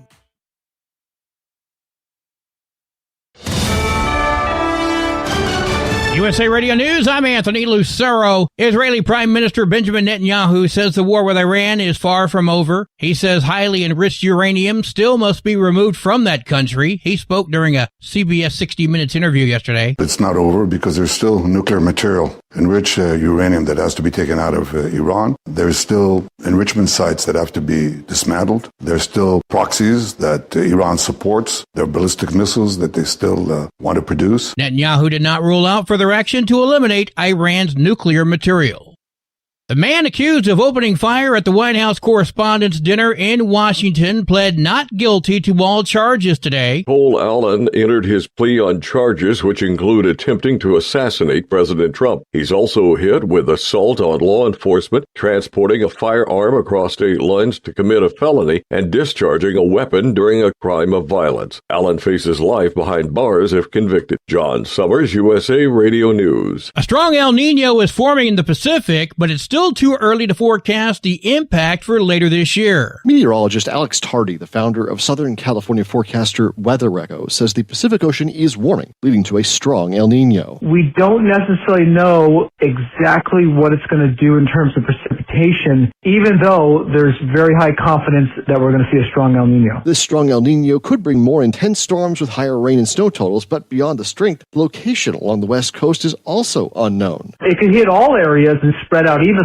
and just be a great winter. Or it could be concentrated in one area and you just get too much precipitation. The primary impact of the latest El Nino will be later in the fall and winter. I'm Jack Cronin. At the closing bell, the Dow Jones Industrial Average gained 95 points, the S&P 500 added 13 points, and the NASDAQ rose 27 points. I'm Sarah Lee Kessler. From America's News Network, USA Radio News.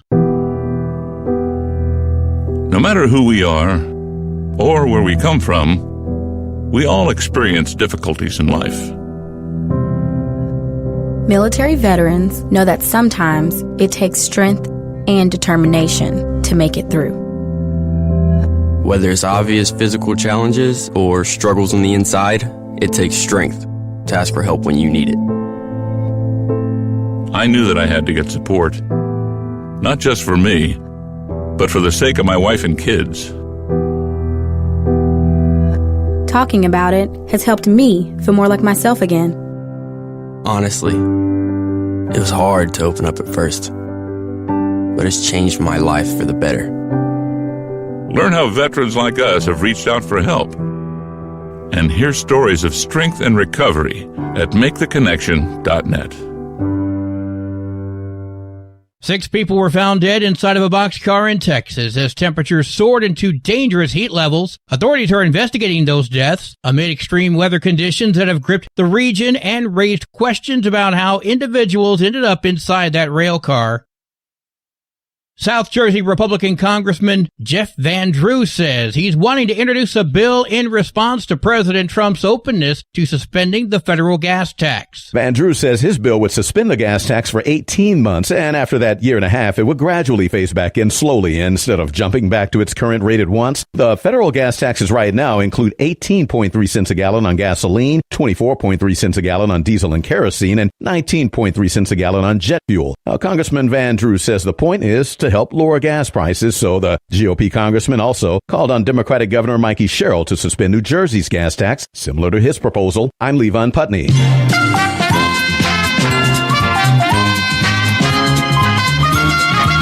A Virginia retired Army veteran, Vanilla McCaskill, set a Price is Right record during a Mother's Day episode. Look at that. $240,150. Vanessa, nice job. Almost a quarter mil. Nice job. Retired vet. Host Drew Carey confirmed it was the largest single game payout in the show's 54-year history. For USA Radio News, I'm Anthony Lucero. Would you know where to turn if you or a loved one became paralyzed? For thousands of families, the National Paralysis Resource Center has been that lifeline. But now federal funding's at risk. Sherman Gillums Jr., a partially paralyzed Marine veteran with the Christopher and Dana Reeve Foundation, explains why. This is about more than just a budget line. It's about veterans, caregivers, and families, real people who need these resources to live more productive and independent lives. Learn more at ChristopherReeve.org. Truck downtime costs you money. One hidden killer on Cummins ISX-15 engines is weak injector cups. When they leak, coolant gets into the cylinders and suddenly you're facing a big repair bill. Industrial Injection has the fix. Our Torque Lock Injector Cup Kit with a threaded Torque Lock design. These cups stay sealed for good. No more coolant leaks. No more surprise downtime. Keep your truck on the road. Ask your shop for Industrial Injection Torque Lock Injector Cups today. Diesel owners know if you take care of your engine, it'll return the favor. Hot Shot secret formulates additives that help you prevent problems and boost performance. Diesel Extreme cleans internal and external injector deposits, and EDT increases fuel economy by up to 7.3%, scientifically proven by third-party testing. Add Hot Shot secret at your next fill-up to get the most out of your diesel. Available nationwide at truck stops, farm and automotive stores, and online at hotshotsecret.com. Hot Shot Secret, powered by science. Truck down.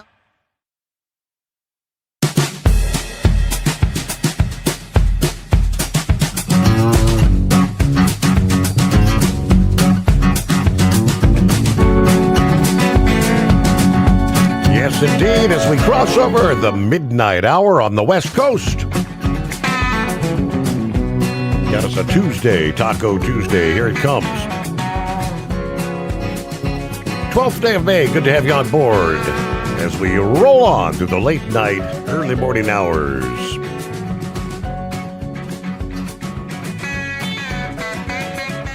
Our number, 844-844-3388.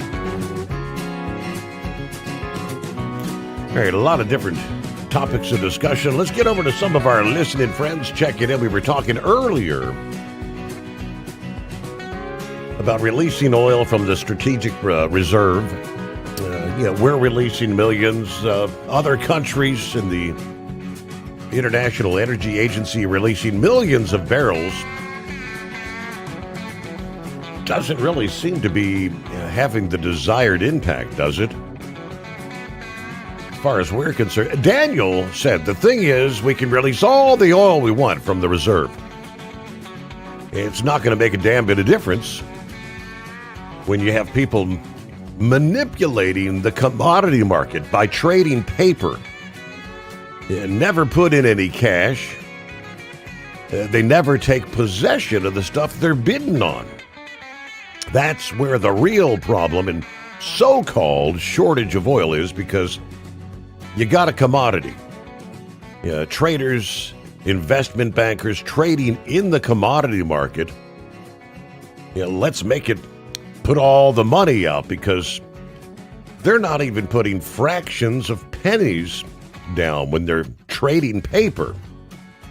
If they had to take possession of the commodity, that's when the game's up, because there's more paper than commodity on the market, and Congress ain't doing a thing about it because they're in on it. That's why Bill Clinton did away with the Glass-Steagall Act. So his wife, crooked Hillary, could make a lot of money on the commodity market. All right, Billy, morning, Steve, and the overnight crew, 53 degrees, Beulahville, North Carolina. Doing that Garysburg turnaround back to Southport. Happy Taco Tuesday, all the listeners. Peter, good morning. Madison, Wisconsin, checking in this morning. I'll be delivering in the morning, then off through Memorial Day. Hey, that's a pretty good stint there, a couple weeks. All right, enjoy the time off. On down the line we go. Big Ed, is that you responding to Brother Rambler there? I'm not going to call in. I don't want to get beat up for thinking I'm going to vote Democrat, for thinking I will vote. Have you gone off the deep end? Have you been smoking the wacky tobacco, Ed? What? You're not with me.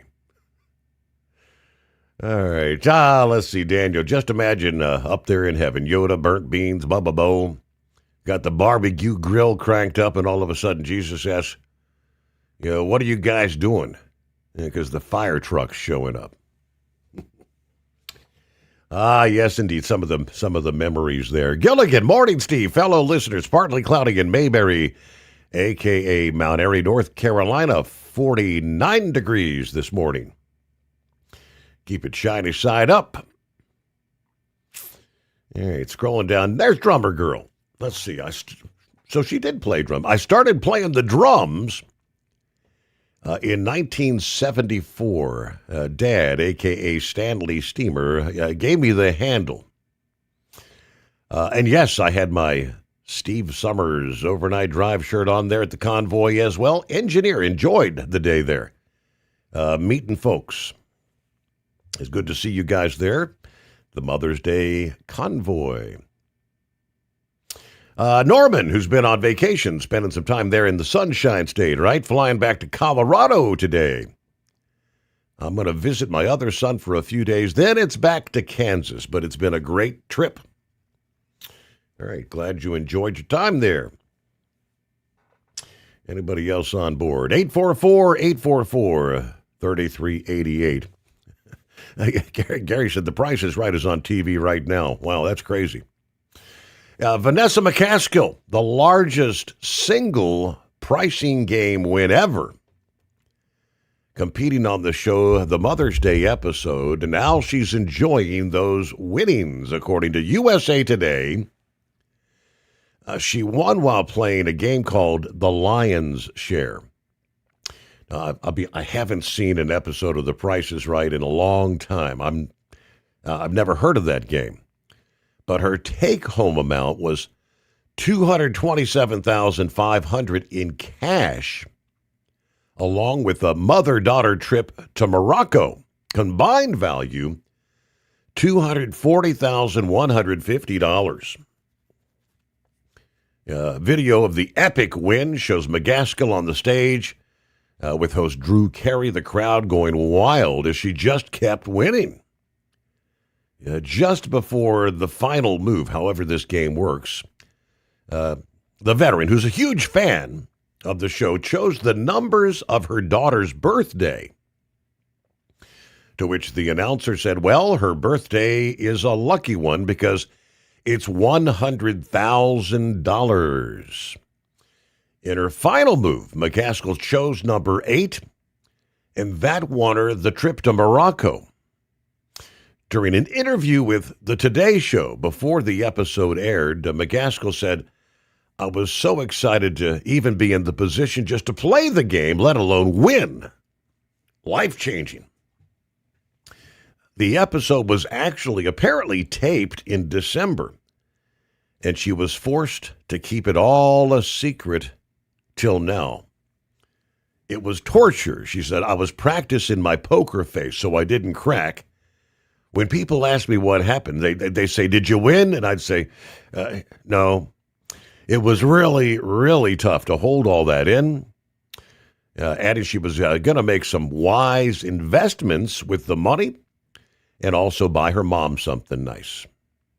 Of course, premiering 1972, The Price is Right, television's longest-running game show, according to the National Association of Broadcasters. Drew Carey, of course, succeeding the longtime host Bob Barker. Footage from Barker's first episode back in 72 shows him calling on members of the audience to join him on stage. This Lion's Share game was a recently introduced game, a guessing game where contestants can earn up to 5 balls that potentially yield big rewards. Okay, never seen that one, but obviously she picked the right balls. $227,500 cash. Moolah. All right, totally switching gears. I had several stories about massive data centers that are popping up all over the country. In some cases, discussions, water consumption. It takes apparently a lot of water to keep these data centers cool. All the computers. Incredible amounts of heat being generated. Of course, the consumption of electric. In some cases, sucking the power grid dry And that would be the case here in the state of Utah, which is hard. This is hard to wrap your mind around. A proposed what they call hyperscale data center in Box Elder County, Utah, will create an enormous heat island that could devastate the area's ecology, according to experts' analysis. Dubbed the Stratos Project, backed by the celebrity venture capitalist Kevin O'Leary, this sprawling facility will devour up to 9 gigawatts of energy. According to the developers, that is more than double the electricity used by the entire state of Utah. Can you imagine? That epic energy bill comes with another cost, albeit the kind that will not show up on the developer's books. On top of the 9 gigawatts of power, the facility will produce another 7 to 8 gigawatts of energy in the form of waste heat, according to a physics professor at the Utah State University who shared his calculations with the Salt Lake Tribune. That brings the entire what they call thermal load to a jaw-dropping 16 gigawatts. Exacerbating the issue, the Stratos project is anticipated to use on-site gas power generators that run round the clock, allowing the facility to operate off the local power grid, a common modus operandi for large-scale data centers that need a way to quickly secure huge amounts of electricity. Problem, however, is this concentrates all the waste heat into the same area, they say, when it's typically dispersed from the power plant itself to the various homes and businesses that they send power to, distributed all over the state. That area, in the case of this Stratos project, is the Hansel Valley, which already acts as a bowl for trapping air. The magnitude of the disruption is difficult to comprehend. In a jaw-dropping illustration, Davies calculated the project would be the equivalent of about 23 atom bombs worth of energy dumped into this local environment every single day. What happens if you deposit that much energy continuously into a topography like this? Yeah, right at the north end of the Great Salt Lake, a watershed that's in collapse, a high desert environment, a valley. Now, if nuclear bombs are hard to wrap your head around, try Walmart supercenters. In acreage, the Stratos facility will be equal to about 2,000 of those big box stores, Walmart supercenters.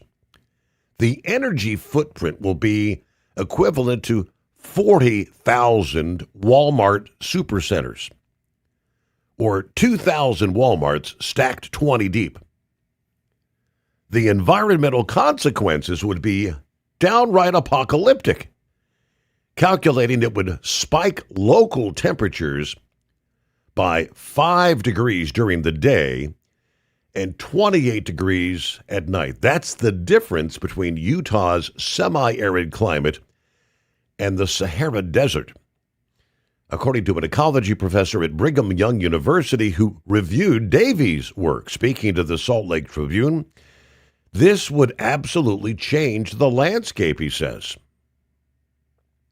The valley, he predicts, would become yet another desiccated landscape that adds to the area's dust problem as the shrinking of the Great Salt Lake exposes more lake bed.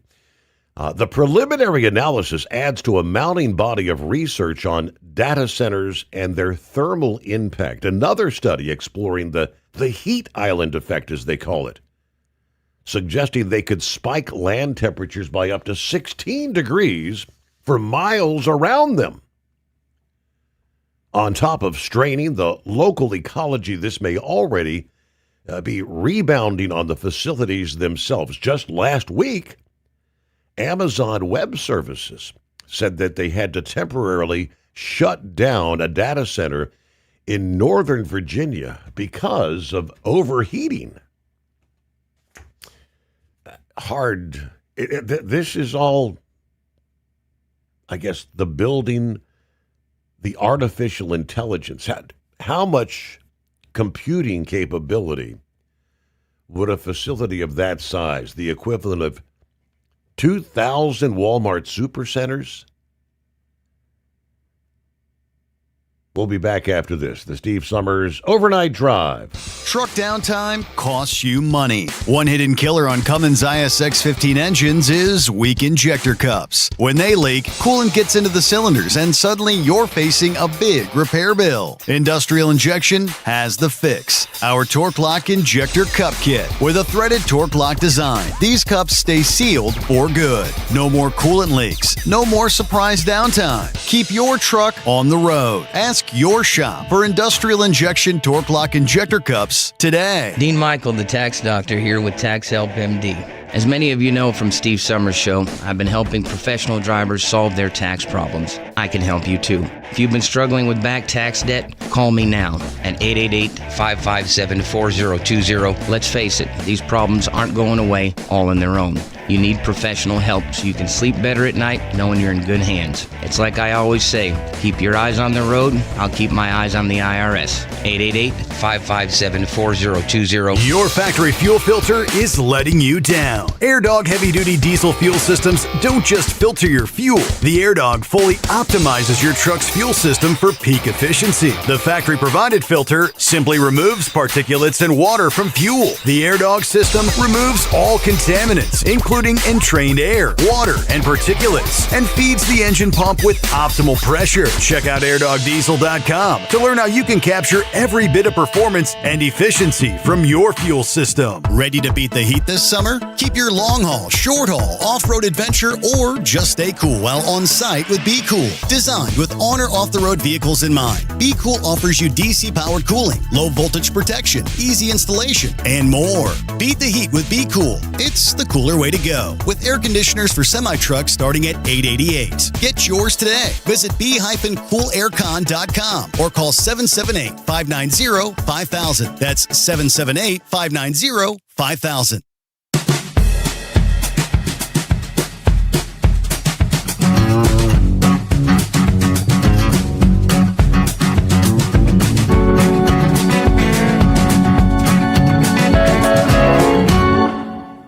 All right, and meanwhile, it looks like we've got a couple of oil tankers successfully, I guess you'd say, sneaking through the Strait of Hormuz last week. Yeah, and on Sunday, with their trackers switched off to avoid Iranian attacks. According to the shipping data from Kepler this past day, two very large crude carriers, the Agios Venurios and the Kiara M, carrying 2 million barrels of Iraqi crude each, passing through the strait on Sunday, according to the data. The Agios Venurios is headed to Vietnam to discharge its cargo at the petrochemical facility there. The tanker failed to transit the strait in at least 2 previous attempts since they loaded their crude on April 17.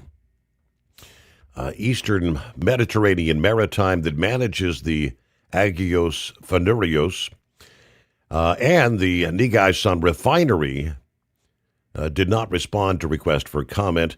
Separately, the Kiara M also exited the Gulf on Sunday with the transponder switched off. Not immediately clear where that San Marino-flagged tanker would be discharging their 2 million barrels of crude. That vessel, managed by a Shanghai-based firm owned by an entity registered in the Marshall Islands. Earlier, the VLCC, very large crude carrier, Basra Energy, loaded 2 million barrels from the Abu Dhabi National Oil Company's terminal on May 1st, exited the Strait of Hormuz on the 6th. That was a Panama-flagged vessel. Offloaded its cargo at the oil tanker terminals on May the 8th. So there ain't much getting through, but every now and then a couple of tankers are indeed making it through. Yeah, who we got on board? Would that be Plowboy, I believe? Yeah, good morning, Steve. Got a couple of questions about your Price is Right story. Yeah. $250,000 she won? What she bring home? About $100,000? I guess you knock off, 40%, something like that? Okay, I thought it was a little bit higher, but okay, well, we'll go with that. So that'd be about $150,000. It wasn't them. Would you bitch about raising, would you about having to pay tax on that then, Steve? Yes. I would, because hell, I'd like to keep a little bit more of it, thanks to them damn Democrats. But you know how to calculate inflation? I don't. This would be a red mule question. Yeah. 72 when it started. How much money would that been back in 72 to 1? Because just out of curiosity, the way they're touting it on the radio and all this. I understand. Hell, I'm happy for them. I'm glad it was a retired veteran, but they deserve it. But I don't know. Have you heard anything? I just did get tuned in. Been pretty busy tonight. Heard anything complaining about the DOT enforcement this week? Not yet. I guess technically, well, we kicked it off at the midnight hour. I was just curious whether like a scrapyard or any of them, because Arkansas, they always love to kick it off a little bit early because, then they can ease back. But then again, I've seen them do it 24 hours later. But I will say this: I've been listening. I always do scanner between Missouri and eastern Kansas. Kansas has been DOT-ing the hell out, and I mean they've been. Well, yeah, I guess they've had some that. They had one or two that I heard did not pass the English proficiency test out of service, and I thought, well, that's good. It means that they got a Democrat governor over there, but I've heard of quite a few truck inspections going on as far as Missouri. And I guess I don't know why. I guess I got mistracked on my calendar. Damn, but when I dialed up, you were talking about the story about the data centers. Yes.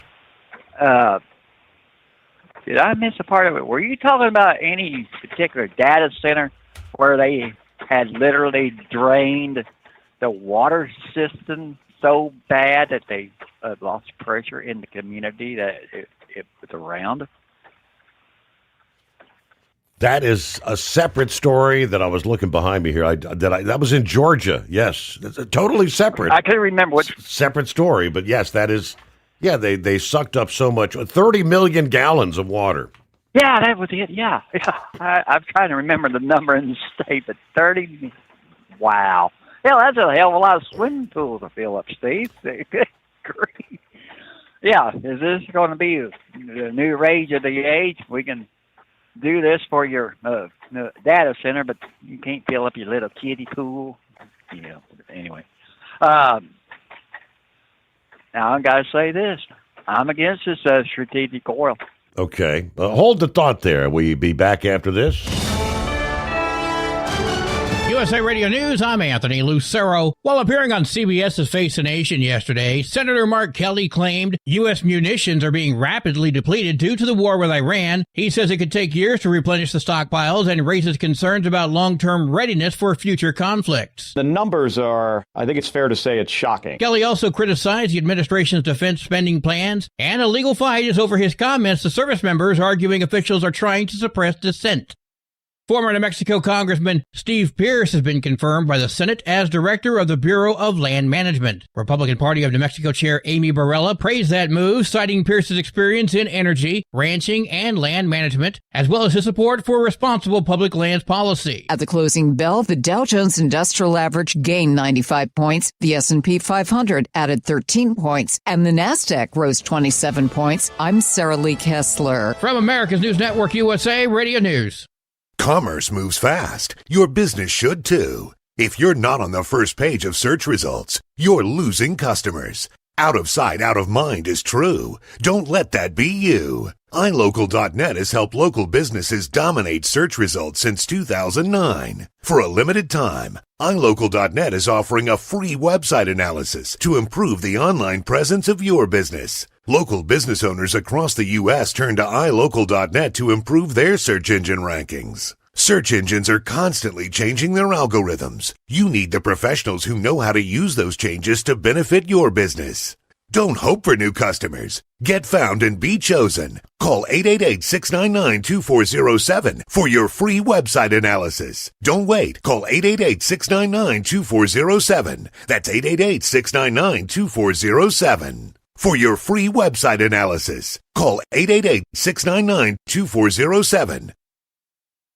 Truck downtime costs you money. One hidden killer on Cummins ISX 15 engines is weak injector cups. When they leak, coolant gets into the cylinders and suddenly you're facing a big repair bill. Industrial Injection has the fix. Our Torque Lock Injector Cup Kit with a threaded Torque Lock design. These cups stay sealed for good. No more coolant leaks. No more surprise downtime. Keep your truck on the road. Ask your shop for Industrial Injection Torque Lock Injector Cups today. Dean Michael, the tax doctor here. Are you tired of those tax problems following you around like a dark cloud, always in the back of your mind, losing sleep at night? Call me now and get your life back. 888-557-4020 or go to mytaxhelpmd.com. Pretending they're not there won't make them go away. The IRS isn't going to forget. They will levy your bank account and garnish your wages. Don't wait for that to happen. I'm not telling you these things to scare you. I'm telling you so you can benefit from my years of experience. Now is the time to act. 888-557-4020.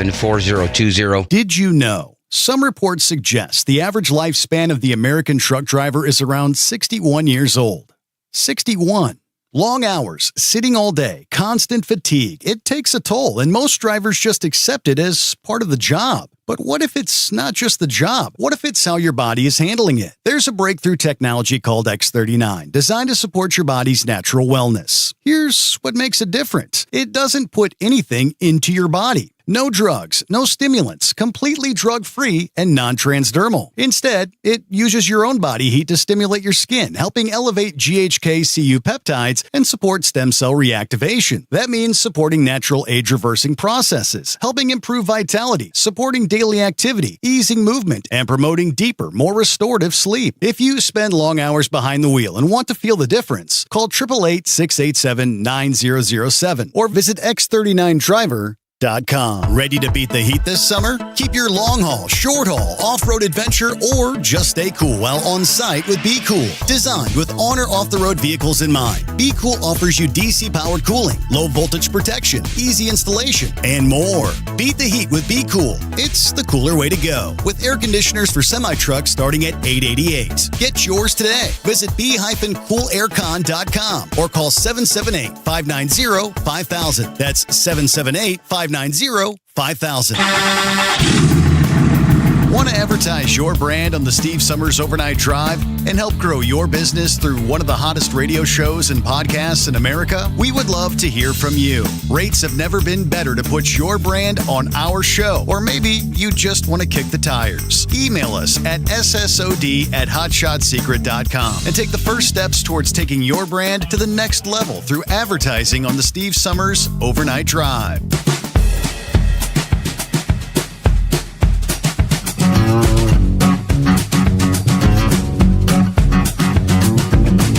All right, back at it. I actually had that story. The other data center story Pablo was mentioning there, that's in an upscale neighborhood in a Georgia subdivision where they say residents suspected something was wrong when their water pressure started dropping unexpectedly last year. The investigation that their complaints prompted revealed the startling truth about a gigantic data center built near their homes. According to the report from Politico, that massive data center campus near Atlanta consumed nearly 30 million gallons of water without initially paying for it. A discovery that has intensified local opposition to the growing industry and, of course, dealing with severe drought conditions across the state. Situation came to light after homeowners in Annalise Park, an affluent neighborhood in Fayetteville, Georgia, began experiencing unusually weak water pressure.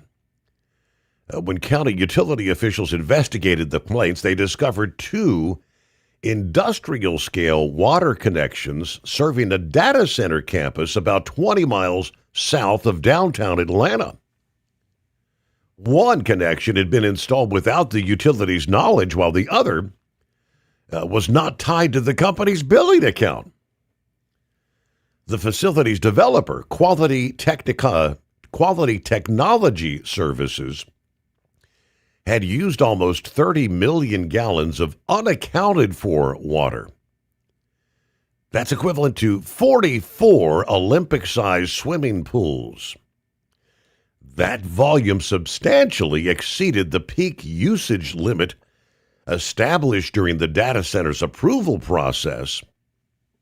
The Fayette County Water System detailed the charges in a May 15, 25 letter to QTS demanding $147,000+ in retroactive payments. Now, the exact duration of the unbilled consumption remains disputed. The director of the Fayette County Water Service estimated the period at approximately 4 months. QTS spokesperson offered a significantly longer time frame of anywhere from 9 to 15 months. The company has since paid all the retroactive charges, attributing the unmetered usage to the county's transition to what they call smart meter technology. Characterized the problem as a procedural error, compounded by the county's limited experience with large commercial customers. I mean, Fayette County is a suburb. It's mostly residential. We don't have much commercial meters in our system anyway. So we didn't realize our connection point wasn't working. She noted that her department is severely understaffed with a single employee handling inspections and plan reviews. But it gained public attention only recently after one county resident obtained that 2025 letter through a public records request, sharing it on social media. This guy, James Clifton, an attorney and property rights advocate running for the Fayette County Board of Commissioners right now, said frustration with data centers has already been mounting before this water issue surfaced. Yeah, we get this notification from Fayette County Water System saying you need to stop watering your lawns to help conserve water.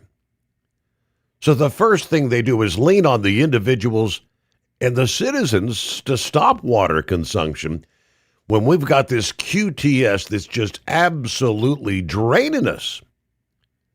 Most months, it's the number one consumer of water in the country, he said. The Fayetteville campus ranks among the largest data center developments in the country, spanning 615 acres, with eventual plans for up to 16 buildings. Currently partially operational, the facility promises substantial tax revenue for the county. Nevertheless, the enormous resource demands fueling growing resistance to additional data center projects. Last month, the Fayetteville City Council approved a ban on new data centers across all zoning districts. Georgia right now hosts more than 200 data center facilities. Their water consumption has become increasingly contentious As the state grapples with widespread doubt, Governor Kemp declared a state of emergency last month following one of Georgia's most severe wildfire outbreaks in recent years. QTS, which is owned by the private equity firm Blackstone, rejecting accusations of excessive water use, emphasizing that their facilities employ a closed-loop cooling system that does not consume water for temperature regulation. It attributed last year's elevated consumption to temporary construction activity, concrete work, dust suppression, site preparation. Once fully operational, QTS says the data centers will require water only for domestic purposes, restrooms, kitchens, roughly equivalent to 4 typical American households monthly. Full completion of the campus is still anywhere from 3 to 5 years away. But that's 30 million gallons. That's a lot of water consumed. Hello to the Missouri Dragon. Morning, Steve. I been doing them turnaround loads I talked about last time I called in, and there's certain things I live by in my life. There's some rules, and one of them is things change. And yesterday, my load fell through, so I found myself out here this morning going somewhere different. And I had to lay out last night, but I woke up to Eagle there this morning talking about these 72-hour road checks, and I've been out here 40 years, and knock on wood, and today might be the day, or the next couple of days might be the day. I've never experienced one of them. Been pretty lucky over all my trucking. Like I said before, though, not allergic to. I just kind of route myself where I don't go where a lot of DOT law enforcement is. And like this morning, I'm waking up here at Jaspers here at Kingdom City, Missouri, and I'm headed up to Iowa. And I'll run 2-lane all the way up through there. And it's just kind of the way I can get up there. I can make a fork in the road. I can either go up I can't remember what that road is. You go through Mount Pleasant, Iowa, and there's a scale there, or you can cut up 61. There won't be no scale on 61. But all of us always run the chance of a roadside. But that being said, I keep my equipment up good. It gets checked over every weekend by somebody else. I heard one of these guys on YouTube has, their drivers have their little things they talk about. My wife says to me on the weekends, says, you drive one all week. I don't know why you want to sit and listen to or watch that stuff all the time, but it kind of I've always been that way. It kind of passes the time, even before. That's why I became such a fan of where you used to work. During the day, I'd listen to Old Cunningham, a very smart man. He said a few years before he retired or whatever, he said that he predicted everything that's going on. All these people are getting on government subsidies or welfare, etc. And it'll come to a point where people either work for the government or they're drawing money from the government, and they will outnumber us people working. And it seems to me that we got to that turning point, and they can. He said that by that being, they could use the ballot box to vote themselves raises. Yep. More benefits and this, that, and the other. And I don't even know if he's still alive, but very smart man, I thought at the time. Also, your father up there, I was talking about in the 80s when I don't even remember what we did it for, but you made me think of it there this morning when you was talking about I-70.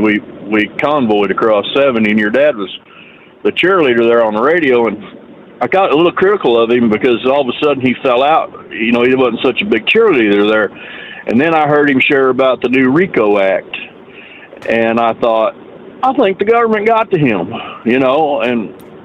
and that's part of the reason he shut it down. You can't hardly blame him if that is what happened, but I never give up on listening to you guys. And then you stepped in them shoes, and if memory serves, that was the issue. I mean, the heat started coming down from like the governor's office there in Indiana, And I think he had to kind of turn everything over to OOIDA at the time. They had to kind of step in. Was that whenever he started his relationship with OOIDA? That I'm not certain. Around that? That very well could be the case. Yeah. Yeah. Well, on the I don't know if I'm changing the subject here a little bit, but I heard Eagle talking bad about this, or not talking bad, but we're talking about he's against the blitz and all that. We can do things to keep ourselves out of it, like I was talking there. But that guy on that other podcast, he was talking about how he likes to put a different set of eyes on his truck. That feller there, he's a lease guy, a lease owner operator with one of the big companies, and he was talking about said, hey, and if you're not comfortable and you're really worried about this blitz thing, pull into one of the big places, big truck stops, and get you a quarterly inspection or whatever, Right. And if you don't have somebody looking at your truck every once in a while, and one of his other suggestions was, if you're around your buddies, get one of them to look your truck over. You look their truck over, see if you find something. Because at the end of the day, you're the captain of the ship. I just got out here while you was talking to Plowboy and done me a 10-minute walk around.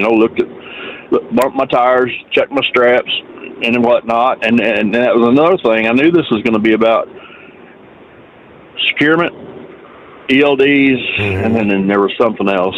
I can't remember what.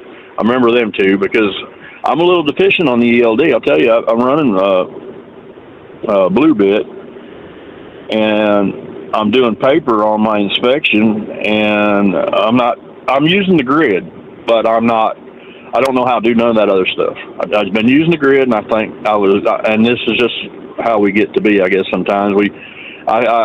I kind of believe that is good enough, but I don't know what the book says. So this week, if I get stopped about the ELD, I might get some education the hard way. But I am at least doing the grid, and well, like what I was saying, I don't get looked at much, and my truck's decent, looks nice, I keep it clean. You'll roll on through most of the time. I don't. Well, like I say, I got free pass. That lowers the chance of me getting pulled in too. Got a good score. But the problem with that is, I brokered a load off some people the other day. I think it was professional PGT, and they got this thing, these systems you got to fill out, and my wife just goes crazy when she has to fill one out. But it's called highways, and I didn't have enough data in over there on that side of it to trip their thing, and I had to call in, and they wanted me to fax them a copy of my annual inspection because there wasn't enough data on my CSA where I hadn't had an inspection in like 3 or 4 years.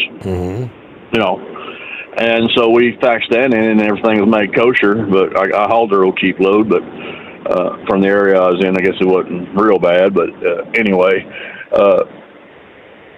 that's how that went down. But, I find that don't buy trouble until you get it. Don't be a fool, but don't buy trouble before you get it. And, of course, I'm a big believer in that same little boy Rambo is. And, but, I don't know, on the owner-operator side, like I told you guys, I'm running 4 trucks. My partner, he's got 3 or 4. Basically, I just do my truck, and then he runs the rest of them. We're not burning the world down. Like I said, we might be working a little cheaper than we might ought to. It's working good. We got the kind of people we've got. An old man that retired. We just kind of let him. I got a truck that's paid for. Just let him work when he wants to. He's the type of guy that you can say, "Hey, go over here and do this," and you don't never hear from him. Next thing you'll have a bill of lading signed and the job's done. And then we've got some other guys. They're a little younger, ain't been in it that long, but you got to, what I call, hold their hand every day. They'll call my partner. They'll call him 10, 15 times a day. Just to, just run-of-the-mill stuff, stuff that an experienced guy ought to know, but they ain't there yet, I got you. Yeah. But so I was talking earlier about that the new system with the FMCSA, this MODIS thing. Are you guys all? Yeah, since you're running 4 trucks, obviously you got your DOT number and all that. Are you all set up for the new system? I've been driving my wife crazy about that because you've been talking about it. Other folks have been talking about it, and I've been driving her crazy about that. I've asked her 10 times, and she keeps telling me she's set up. She's okay. good. Okay. My wife has a couple of college degrees. She's a lot smarter than me, book smart. That's something else I was going to touch on here a little bit. And since you went to college, our political climate in our house, I have to keep the peace, I guess you might say.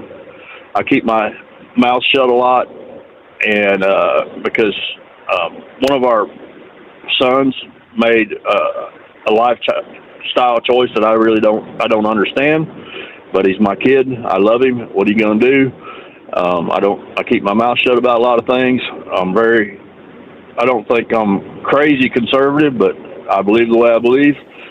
And they've come around to this way of thinking, the ways of thinking. And I think a lot of these people nowadays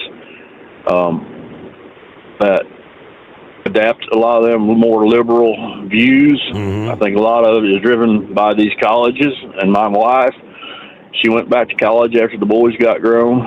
She has a business administration degree. She has a literature degree, a couple minors and other things. And I'm not saying she was brainwashed, but I think that things. I just want to say things really changed in that aspect whenever she went to college.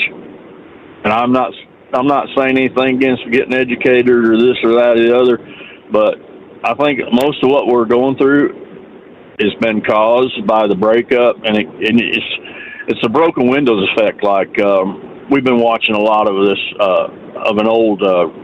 It's been off the air for a while. We've been watching Blue Bloods a lot on TV, binging it, and a lot of stuff they talk about. It's like the broken windows effect. What I'm fixing to say, that where like with what they talk about it with police work. You start with the small crimes, and then you work them crimes, and it deters bigger crimes. I think the way people are nowadays, and I never realized this growing up. I guess a little older, a little wiser. Mostly I am is older, But by thinking about that, I look at my own life. And the way that I have changed as I've got older, and I've known people that would have, like in the political climate, have went from being Democrats in the 70s and the 80s, and then as they got older, they switched, they flopped. But I think a lot of what we're going through is like from the breakup of the families through the 50s and 60s. Like me and my wife, we both come from broken homes. I think we're probably the exception to the rule. A lot of it's got to do with my faith and the way we believe, but it's put a real strain on us. Her lean towards liberalism. But I think everything that's going on in the world boils down to discipline, because we weren't disciplined as children, and we were left to our own devices, and then people formed their own values. Mom and Dad wasn't so much in the picture, and I think I'm to blame myself by being gone all the time, and my wife having to raise my children by herself.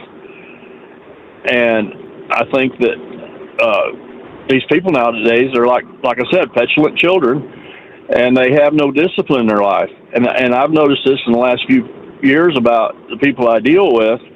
Military people are some of the honest. They keep their word.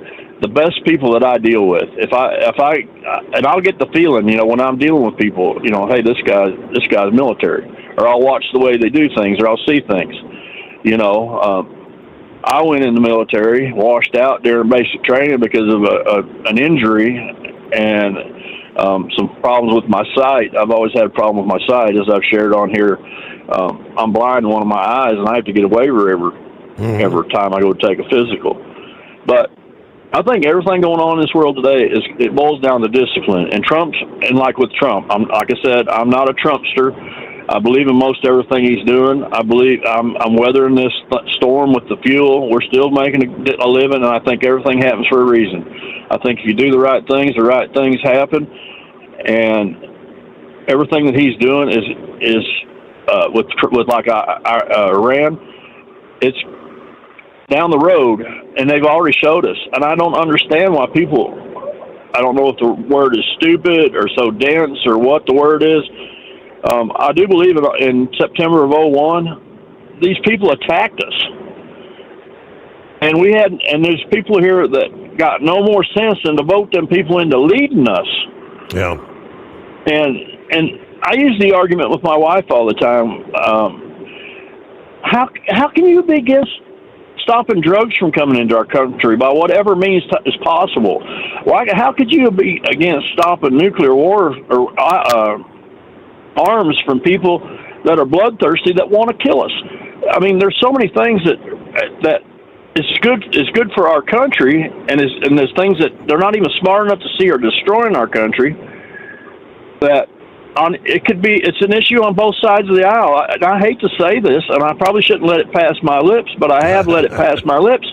We'd be all right. We'd be almost better off if somebody came here and attacked these people and gave us a good dose of reality. Because after 2001, this country was united. Yep. We were all on the same page about stopping this mess. And way too many have forgotten that. We got back to the status quo. Yeah. No, I hate to carry the water, but I mean, it's just fact. It's fact, and I think that it got on the tracks a long time ago, and the train's going to roll us over if we're not careful. I mean, because we done this to ourselves way back yonder.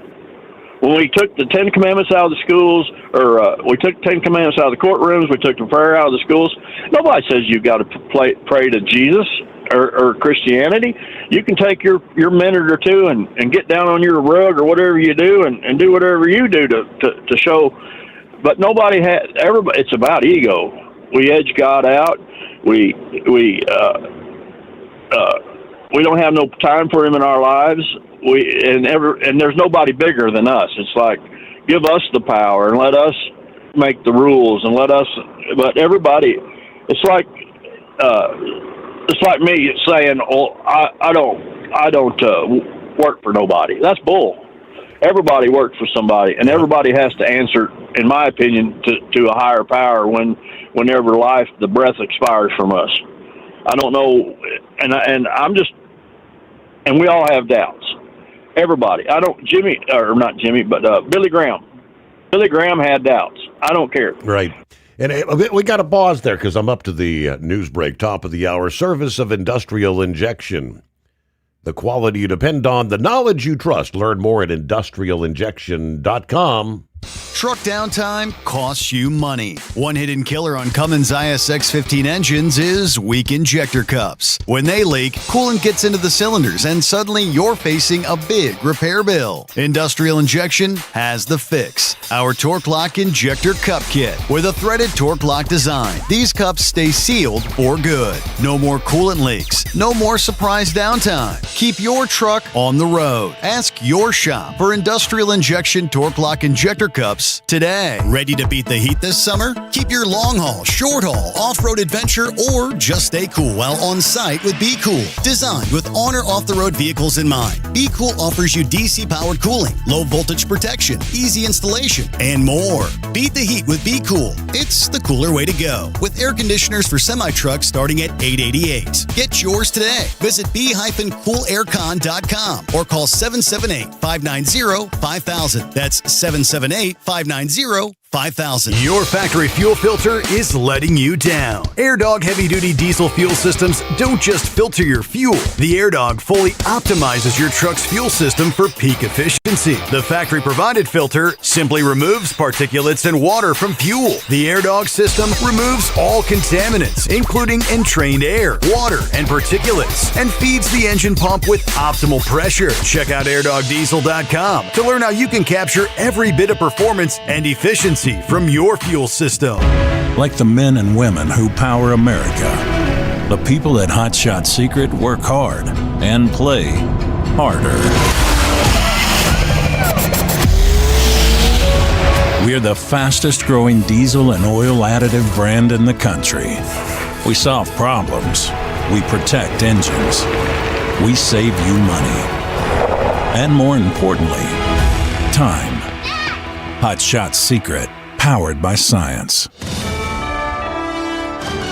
USA Radio News, I'm Anthony Lucero. While appearing on CBS's Face the Nation yesterday, Senator Mark Kelly claimed the Pentagon briefings are suggesting U.S. munitions are being rapidly depleted due to the war with Iran. He says it could take years to replenish the stockpiles and raises concerns about long-term readiness for future conflicts. The numbers are, I think it's fair to say, it's shocking. Kelly also criticized the administration's defense spending plans, and a legal fight is over his comments to service members, arguing officials are trying to suppress dissent. Former New Mexico Congressman Steve Pierce has been confirmed by the Senate as director of the Bureau of Land Management. Republican Party of New Mexico Chair Amy Barella praised that move, citing Pierce's experience in energy, ranching, and land management, as well as his support for responsible public lands policy.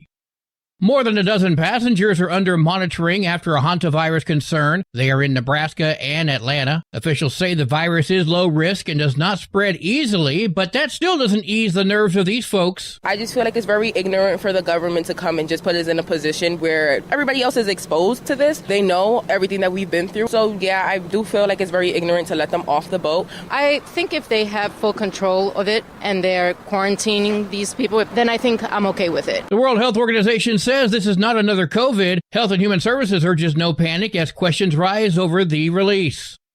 Beef prices remain high as U.S. cattle herd hits a 75-year low. Beef prices remain elevated as the U.S. cattle herd falls to its smallest size in decades, driven by drought, higher feed costs, and long-term industry pressures. Economists say recovery will take years due to slow herd rebuilding cycles. Major processors like Tyson Foods, JBS, Cargill, and National Beef dominate the market, while data from the U.S. Department of Agriculture shows demand for beef has stayed strong despite rising prices. Ron Warner, USA Radio News. From America's News Network, USA Radio News.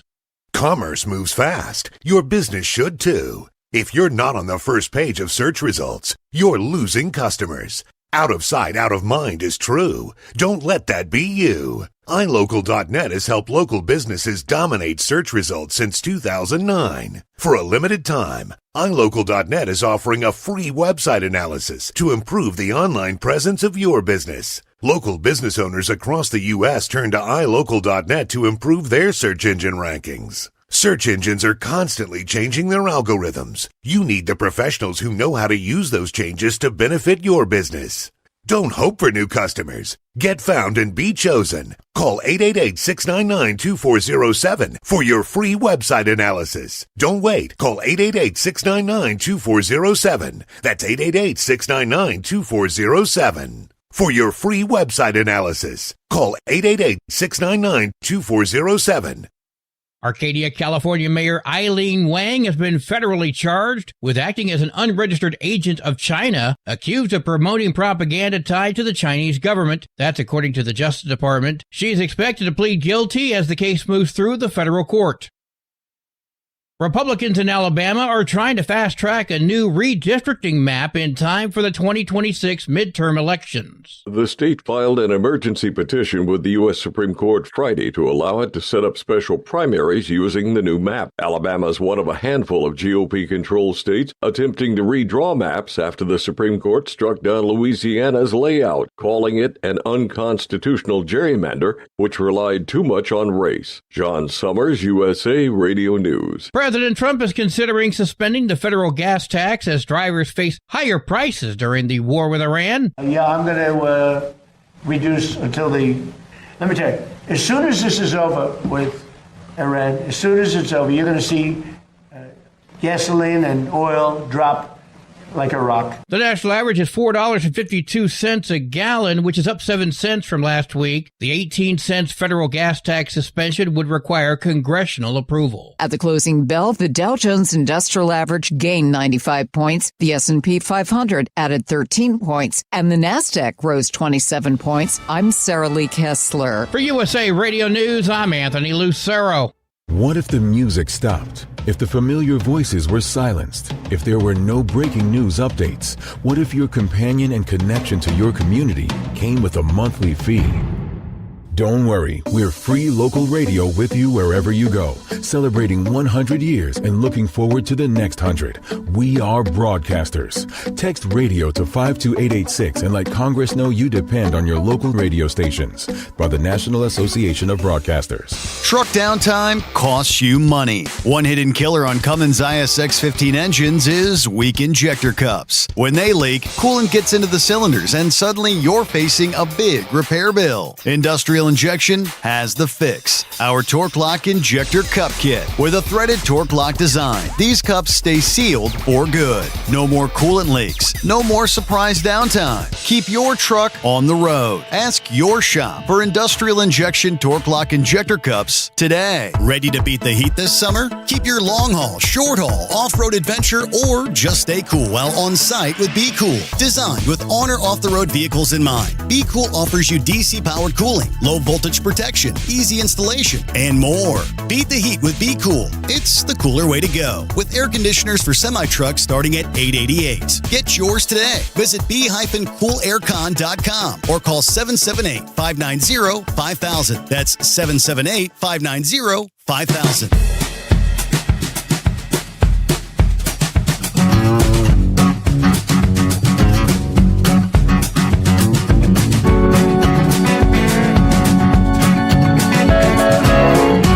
What do you say as we get that final hour underway here on a Tuesday?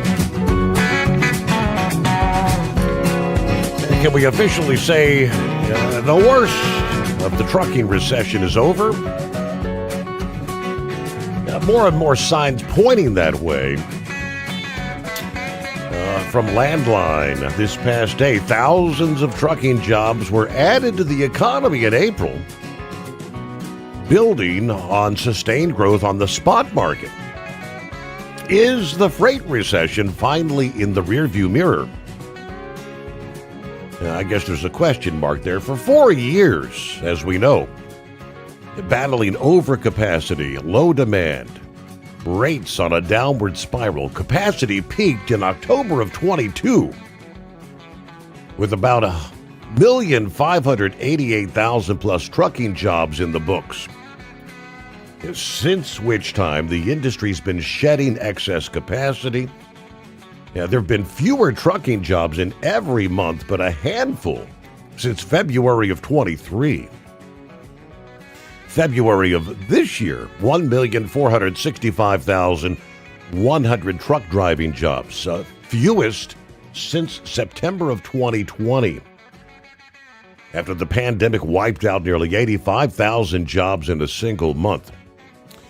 While recent federal government policies, including the English proficiency and non-domiciled CDLs, contributed to some of those losses, good old-fashioned market forces drove out most of them. About 55,000 trucking jobs eliminated in 23, much of that with the folding of Yellow Corporation. That was followed by 41,000 job losses in 24, nearly 28,000 last year. Spot rates have been reflecting tightening capacity. According to DAT Freight and Analytics, spot rates have been rising consistently for about 6 months now. Meanwhile, carriers have begun adding capacity after years of reducing the number of drivers. According to the latest government employment report, more than 4,000 trucking jobs were added in April, marking just the sixth increase in nearly 40 months and the largest since September of 23. That's when 6,000 jobs were added. Vice President of Market Intelligence at Arrive Logistics tells Landline that the surge in trucking jobs indicates growing confidence across the industry. As peak season approaches, even stronger rates could encourage more hiring.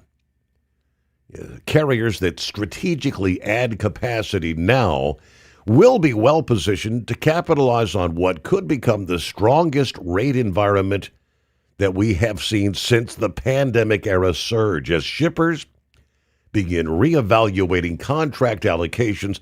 Those prepared to scale efficiently will have a meaningful opportunity to strengthen customer relationships and capture additional market share. Right now, skyrocketing diesel prices could undermine any gains from the spot market. The March FTR Transportation Intelligence Trucking Conditions Index was 1.11. The first time it's minus 1.11. The first time it dipped into the negatives in 7 months. They noted despite the huge hit from fuel cost, the slightly negative reading highlights the strength of freight-related factors, especially rates. Avery Weiss, FTR's vice president of trucking, was more cautiously optimistic about an upcycle. Carriers of all stripes are in store for a strong year from a rates perspective, but for much of the market, the recovery is driven by the combination of very tight capacity and disruptions. We're still skeptical that van freight will benefit much from volume growth, but the open deck sector is benefiting not only from tight capacity, but from an ongoing surge in data center construction and a modest improvement in manufacturing output. Across all industries, about 115,000 jobs were created in April. That was nearly double the projected 65,000 jobs. Unemployment rate remained unchanged at 4.3%. Not seasonally adjusted, the transportation sector unemployment rate sits at 3.9%. A bit of positive maybe in the offing. If we could just get those fuel costs, if we could wrap this thing in Iran up one way or another, either finish it off or end it. Some form or fashion. Let me get back and finish up with the Missouri Dragon here. Hey, Steve, let me comment on that real quick. Like I said, I've been in this thing 40 years, and I'll tell you what I think's going on right now. We haul forestry products. We haul out of sawmills around home there. And everybody says, oh, the economy's great, the economy's great. I live in a little town about 5,000 or 6,000 people. They're at Salem, Missouri. And we have two industries pretty much that drive our economy around there.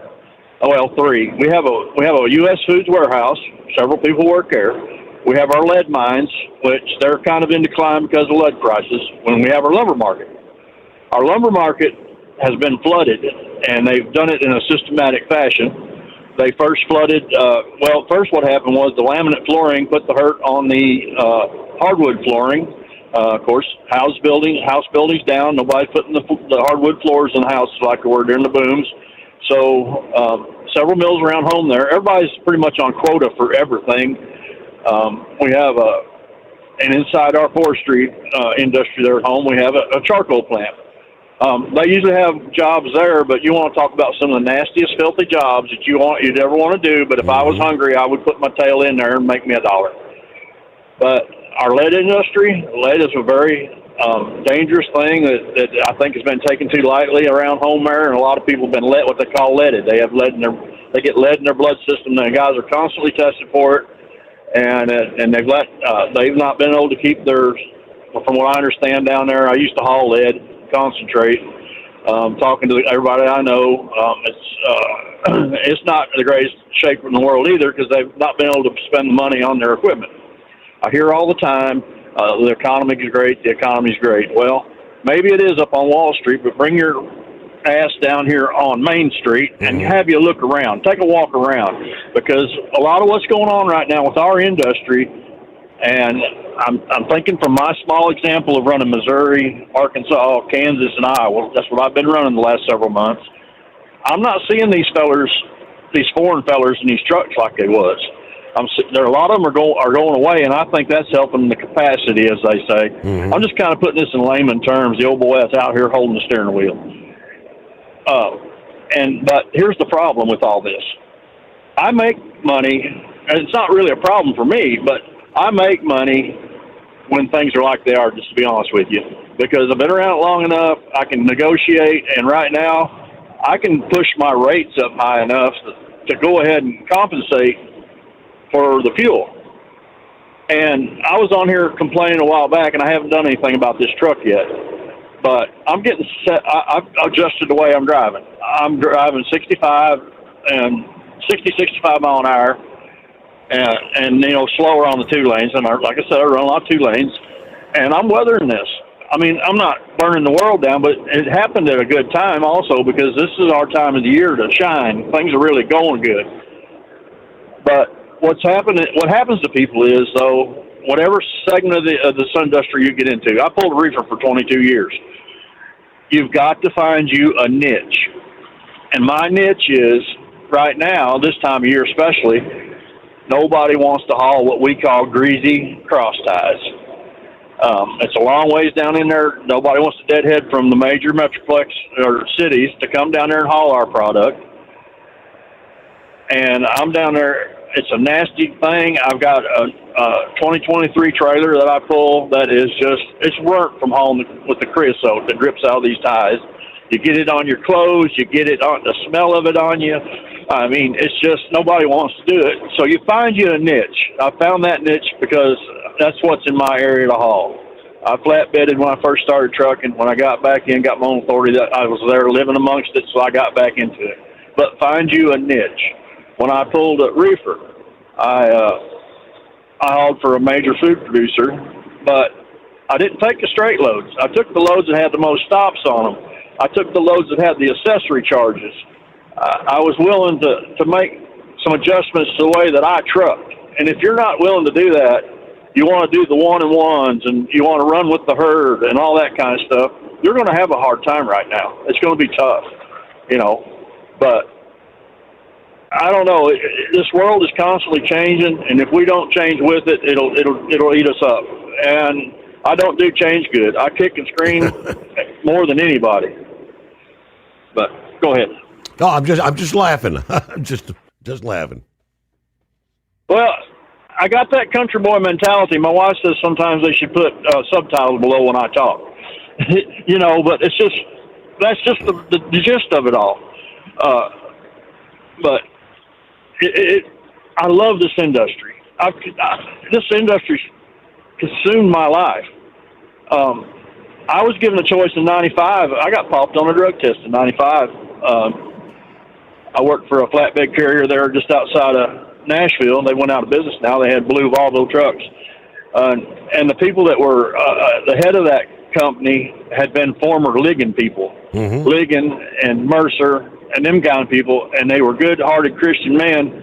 And what might have helped me a little bit, they were raised in the same town my daddy was, up on the Kentucky-Tennessee line. And they gave me a choice. And I had already consumed my love of my family because of my addictions and our early marriage. I don't know why my wife stuck around. I love her so much now because of things that have happened in our lives, and she stuck with it and put up with it. But they gave me a choice in 1995. I peed dirty, was doing amphetamines and smoking marijuana, and of course I was kicking against the drug testing because I was doing it. And that's a lot of where people's attitudes are nowadays. We kick against these things because we want our cake and we want to eat it too. Well, they pulled the cake off the table for me. They told me either you quit doing what you're doing, or we're going to take your livelihood from you. We're going to take something that you love from you. Yeah. And when I hear these people talk about, when they're out here, I made this comment, somebody kind of throwed something a little bit I thought was a little bit negative comment back towards it, but that's fine. if you're just out here for the money and you're not vested in this industry, this trade, I just almost hate that you're here. Because I'm guilty of being apathetic. I'm guilty of being against the things that are really good for me most of the time that turns out to work and all that. But most of it is out of concern because I seen how good this thing operated the way it was. You know, it's like this broker deal. I got in on the last couple of years of trip leasing. Trip leasing, you had to go to an agent's office a lot of times, sit there, and before faxing and all that, that was the only way to do this. Up at, what is it up there on the turnpike? T4 or 5 right there on the southeast side of Toledo. I ain't been up there in years. And down there, they both were called Stony Ridge. Down there between, down there by Middletown, there was hotels, and these agents would set up in these hotels. And if you needed to, if your company didn't have something, you could call around. Most of the time you called around back then and find another company that had something. And you had to physically go there and show them your driver's license, give them all your paperwork, and physically do the deal to haul somebody else's freight. And I know that's not as big as it's got and all that. You know, I talk about all the time, like Love's truck stops. I can remember when they were only in Oklahoma, and it was a darn decent place to stop. It was small. It was a small business, but we've gotten so large that things had to change, and I understand that. But you didn't hear about as much of this stuff. Of course, the mafia was doing a lot of it back then, stealing the freight and all that. But you physically laid your eyes on the guy that was going to haul your freight, and he wasn't coming in there wearing flip-flops and basketball shorts and you know, not looking professional. I mean, and that's where all the fraud has come in, because everything's being done on the internet. Everything's done digitally. And I mean, I could sit behind a computer and act like I'm you, and I could go in there and pick up a load, and they think it's you, and they're none the wiser. I'm off. It is 844-844-3388. Hey, good to hear from you. The Missouri Dragon. Truck downtime costs you money. One hidden killer on Cummins ISX-15 engines is weak injector cups. When they leak, coolant gets into the cylinders, and suddenly you're facing a big repair bill. Industrial Injection has the fix. Our Torque Lock Injector Cup Kit. With a threaded Torque Lock design, these cups stay sealed for good. No more coolant leaks. No more surprise downtime. Keep your truck on the road. Ask your shop for Industrial Injection Torque Lock Injector Cups today. Dean Michael, the tax doctor, here with Tax Help MD. As many of you know from Steve Sommers' show, I've been helping professional drivers solve their tax problems. I can help you too. If you've been struggling with back tax debt, call me now at 888-557-4020. Let's face it, these problems aren't going away all on their own. You need professional help so you can sleep better at night knowing you're in good hands. It's like I always say, keep your eyes on the road, I'll keep my eyes on the IRS. 888-557-4020. Your factory fuel filter is letting you down. AirDog heavy-duty diesel fuel systems don't just filter your fuel. The AirDog fully optimizes your truck's fuel system for peak efficiency. The factory-provided filter simply removes particulates and water from fuel. The AirDog system removes all contaminants, including entrained air, water, and particulates, and feeds the engine pump with optimal pressure. Check out airdogdiesel.com to learn how you can capture every bit of performance and efficiency from your fuel system. Ready to beat the heat this summer? Keep your long haul, short haul, off-road adventure, or just stay cool while on site with Be Cool. Designed with on or off-the-road vehicles in mind, Be Cool offers you DC-powered cooling, low voltage protection, easy installation, and more. Beat the heat with Be Cool. It's the cooler way to go. With air conditioners for semi-trucks starting at $888. Get yours today. Visit b-coolaircon.com or call 778-590-5000. That's 778-590-5000.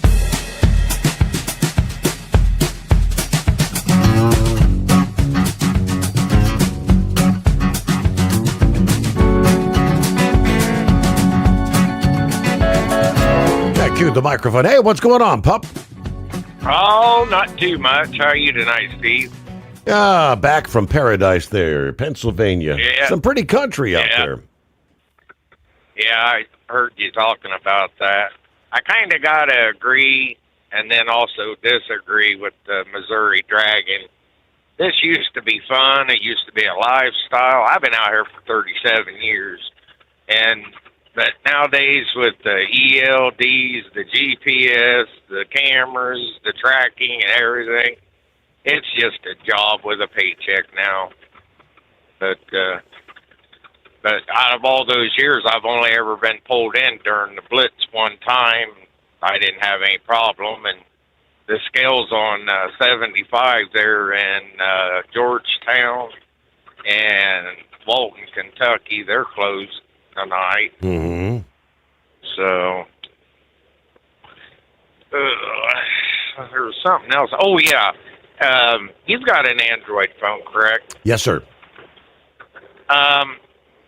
Yesterday I woke up and I was locked out of my email address and they wanted my password, but every time I go to put in my password, it sends me into this other thing wanting to make sure I'm not a robot, this and something else, and then it says to type in a secondary email address, and I try that, and it says that it wasn't good enough, and I can't get past that stage.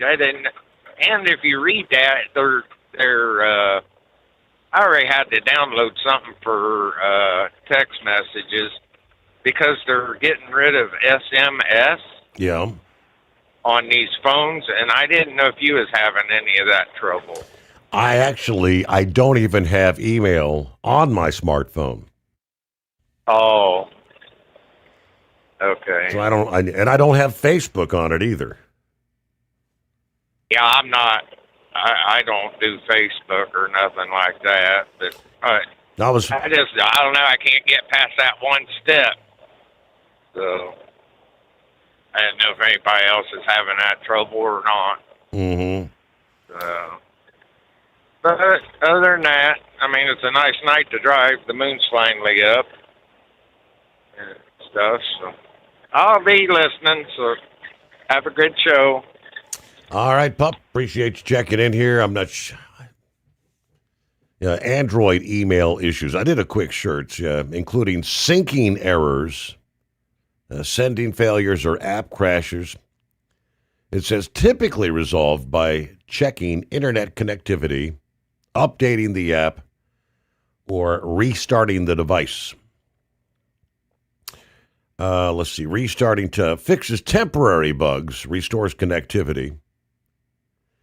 Ensure your Wi-Fi/data is active. Visit the Play Store to ensure the Gmail/Outlook app is updated, maybe. So a couple of things you could try there. If your emails are not syncing or receiving, manually refresh by pulling down on the inbox. Check for disabled auto sync or verify account storage limits. Let's see. Can't send or receive on your Samsung phone. Go to settings, accounts, and backup. Manage accounts. Remove content or remove account and add it in again. So it's kind of like when people have issues with the overnight drive app. Sometimes they'd have to just delete the app, reinstall it, and voila, it was working again. All right, so we're doing some contact tracing, here and in other countries as well.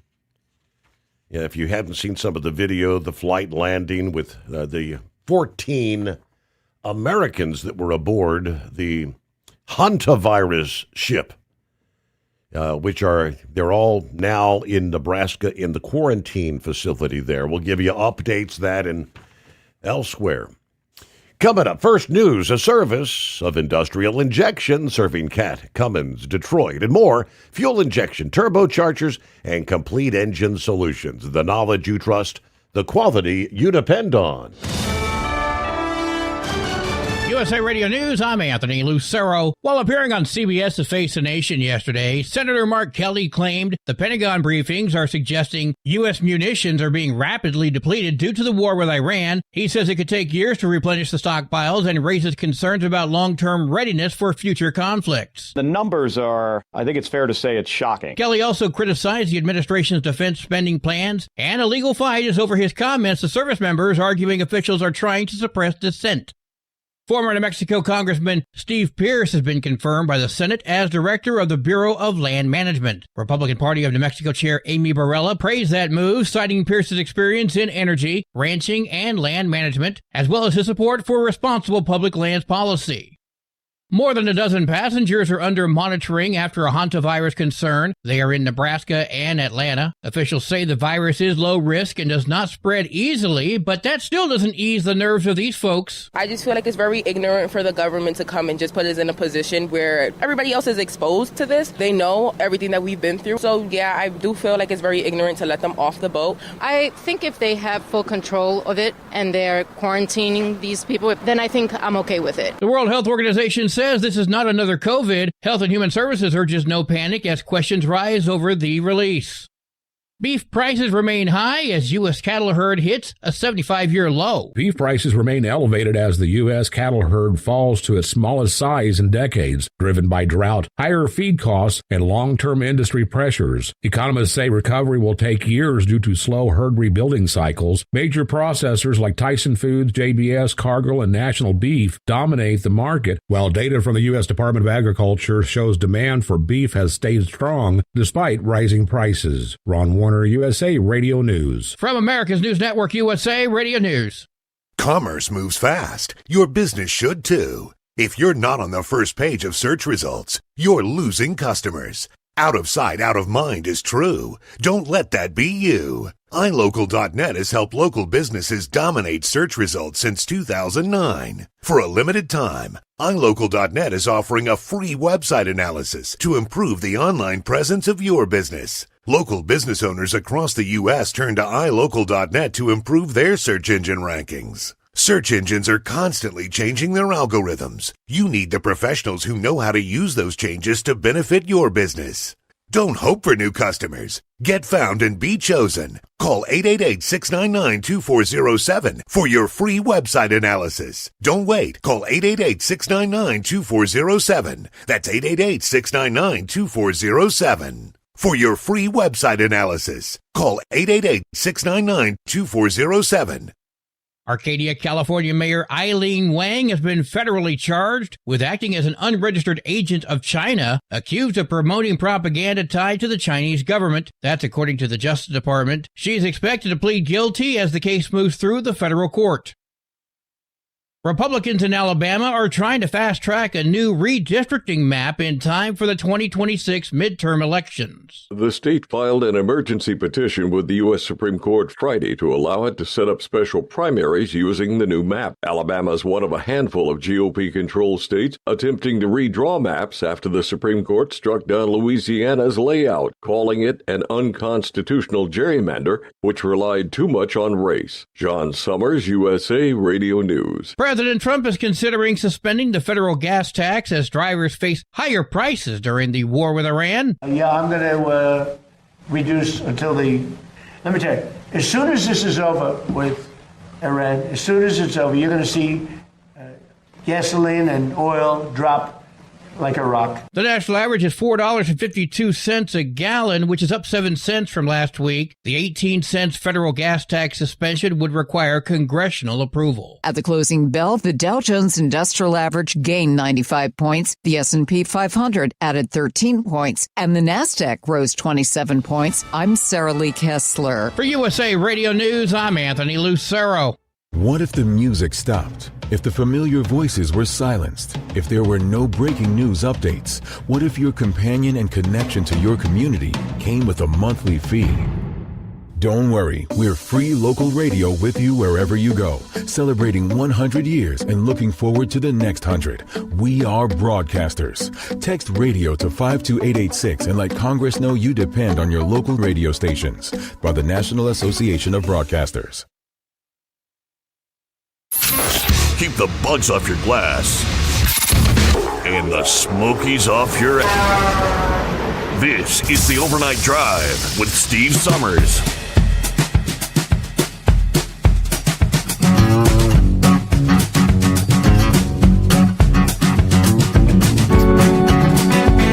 Alrighty, there you go. Hello, Rick in Columbus. Rounding third, headed for home, as he likes to say.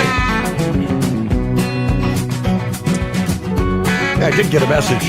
Drummer girl actually said she received her letter from the FMCSA yesterday. Nothing like waiting till the last minute, right? I mean, so this whole thing, you got to get it done by the 14th. This whole FMCSA and the MODIS thing. So got the letter yet. She said, I'll be working on it today. Right now, gas ranging $4.55 to $4.67. Diesel's around $5.85. Right there in Pennsylvania. Well, hello, 5-7. Copy the mail. Go Navy. Good morning. Hey, there's the beach bum getting his day started. Morning, Steve. Just got up making the coffee, listening to the show. Have a fantastic week going. I'm going to get some rain down here in parts of Florida today. Yeah, that's what I'm thinking. It looks like northern Florida got a better chance of rain than most of the state. See a lot of that rain falling from southern Mississippi, southern Alabama. As Brother Rambler said earlier, it's a rainy night down there in southern Alabama. Meanwhile, the American passengers from the cruise ship at the center of the hantavirus outbreak, including at least one who has tested positive, arrived in Nebraska Monday at a specialized quarantine unit. They will eventually continue on to their homes and then weeks of monitoring for symptoms of infection. Of course, these folks aboard the MV Hondius cruise ship. Since April 11, 3 from the ship have died, a handful of others sick. The plane, though, landed at Epley Airfield in Omaha a little before 2:30 a.m. local time yesterday morning. 17 U.S. citizens and one British national who lives in the U.S. on that flight, according to the Spanish Health Ministry. Now, here's what we know about the passengers' journey back to the U.S. and what happens moving forward. One of them testing positive, mildly positive for the virus, and another has mild symptoms. Both traveled in biocontainment units on the plane. They said out of an abundance of caution. The passenger who tested positive does not have symptoms, but was taken directly to the biocontainment unit at the University of Nebraska Medical Center. Other passengers going to the center's national quarantine unit for assessment and monitoring.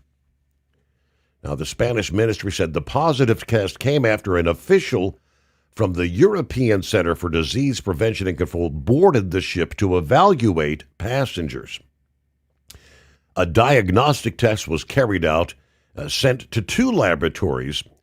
In one of them, the result was considered by the U.S. authorities to be a weak positive, although for us, they say it was not conclusive. The second test result was negative. The passenger did not show symptoms while in Cape Verde. Even so, U.S. authorities chose to treat the case as a positive out of caution, they say. Then the American reported to have symptoms without testing positive, developed a mild cough on May the 6th, which kind of resolved after that day.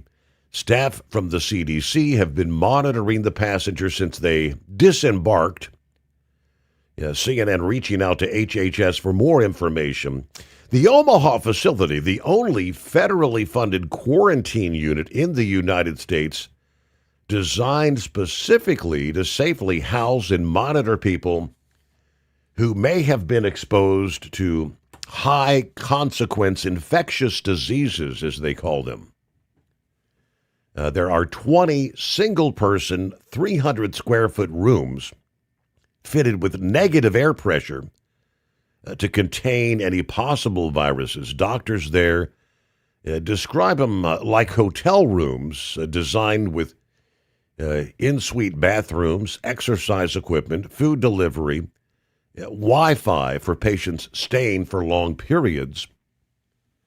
CDC said earlier the agency was not considering this a quarantine for the cruise ship passengers, but rather a brief visit to monitor their health. Once at the facility, they've been checked for symptoms that would signal the early stages of hantavirus: fever, muscle aches, diarrhea.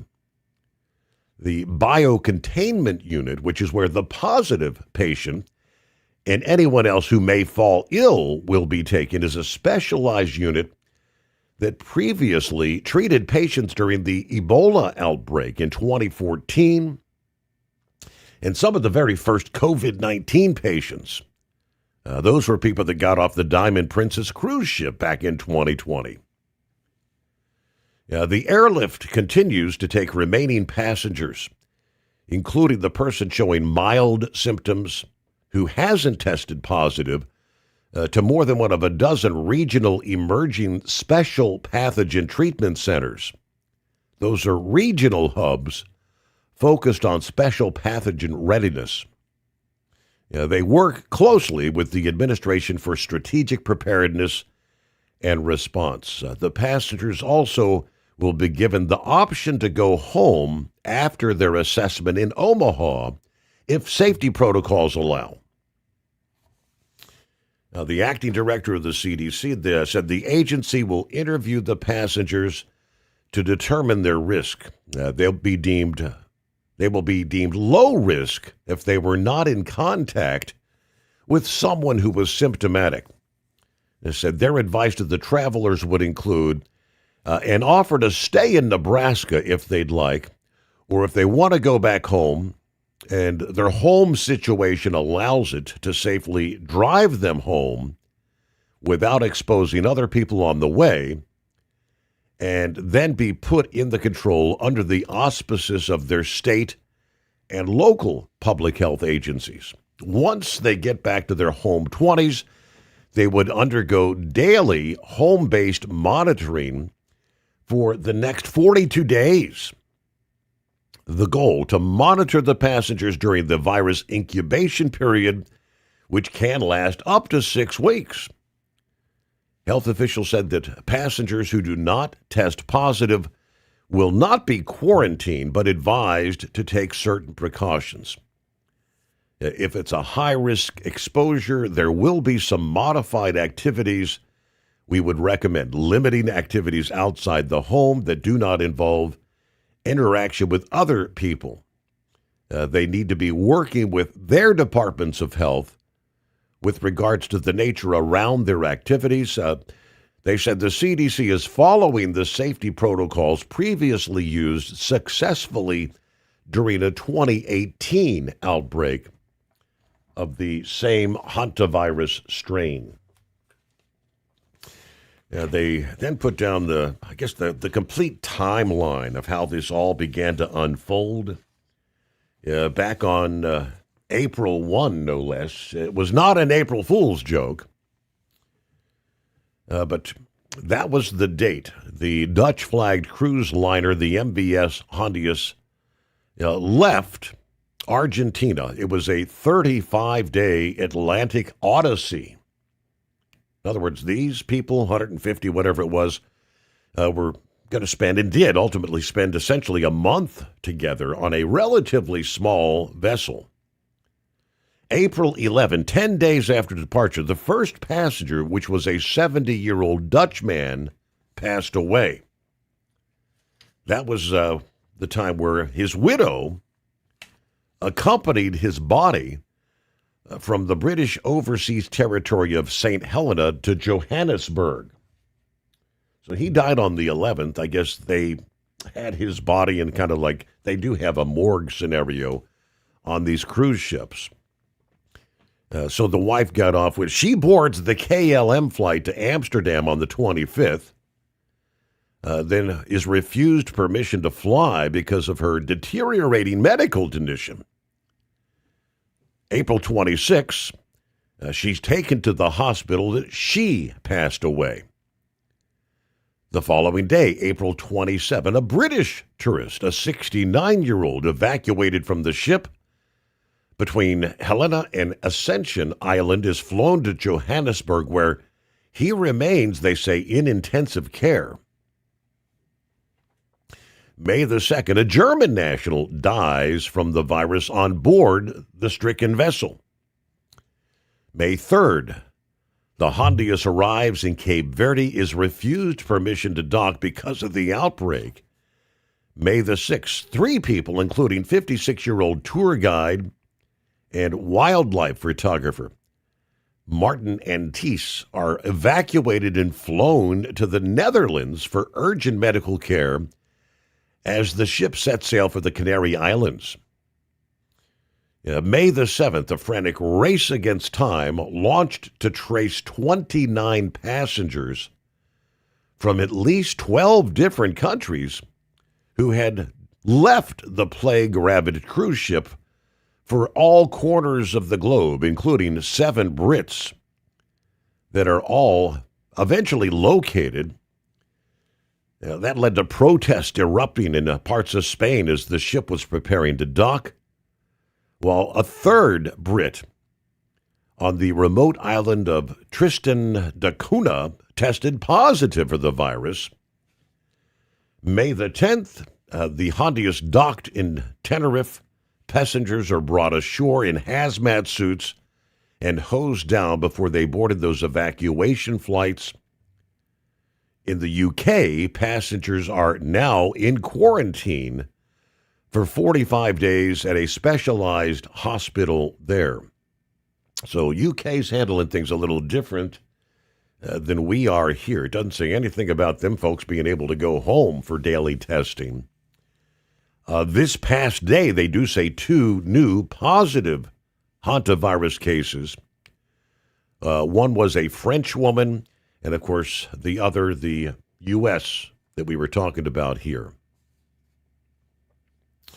844-844-3388. The Steve Sommers Overnight Drive. Truck downtime costs you money. One hidden killer on Cummins ISX 15 engines is weak injector cups. When they leak, coolant gets into the cylinders and suddenly you're facing a big repair bill. Industrial Injection has the fix. Our Torque Lock Injector Cup Kit with a threaded Torque Lock design. These cups stay sealed for good. No more coolant leaks. No more surprise downtime. Keep your truck on the road. Ask your shop for Industrial Injection Torque Lock Injector Cups today. Did you know? Some reports suggest the average lifespan of the American truck driver is around 61 years old.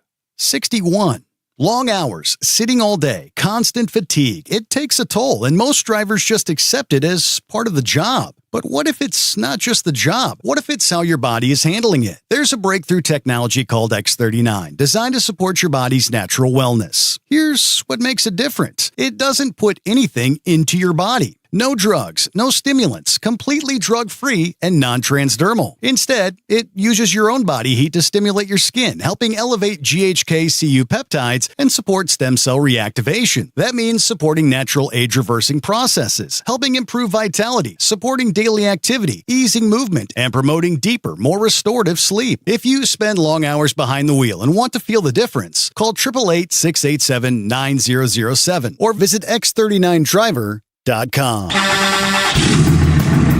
Want to advertise your brand on the Steve Sommers Overnight Drive and help grow your business through one of the hottest radio shows and podcasts in America? We would love to hear from you. Rates have never been better to put your brand on our show, or maybe you just want to kick the tires. Email us at ssod@hotshotsecret.com and take the first steps towards taking your brand to the next level through advertising on the Steve Sommers Overnight Drive.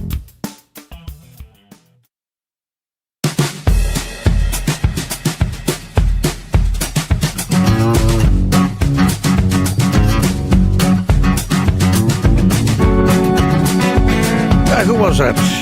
Sneakers said, hey, Steve, check out the Netherlands.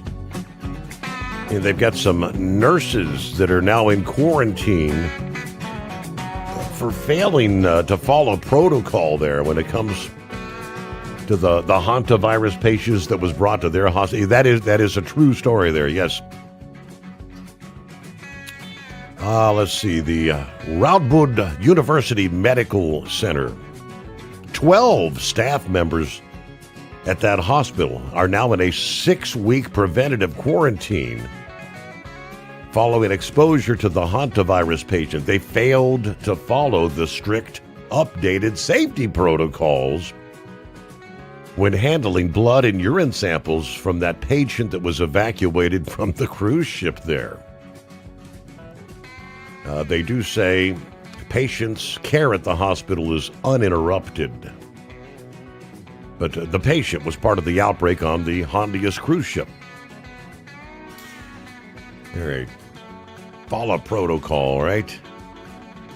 What do you say, Dan? Good morning. Good morning, Steve. Glad you had a good trip up to Pennsylvania, Amish country. So, yes. Glad to hear that you had a lot of fun. How was that restaurant that had to seat 700 people? We did not make it to Shady Maple. All said and done. Oh. Yeah, didn't make it. Well, you had to give a disclaimer to Princess that she's not bringing nothing home. You know what I'm saying? From the gift shop. Yes, there. But, yes. I was listening to Missouri Dragon, and you know he brings a point up, and I brought a couple. Many points up, but one of them about living in a household where you're politically divided or your politics aren't aligned. And I've been married 58 years, and it will be June 15th. If my wife and I, and this is an issue that you and I are on the same page, the right to life, if we weren't on the same page on that issue, I'm going one way and she's going the other. You know what I'm saying? Mm-hmm. And on many issues, like drugs coming into this country and protecting our country and our freedoms.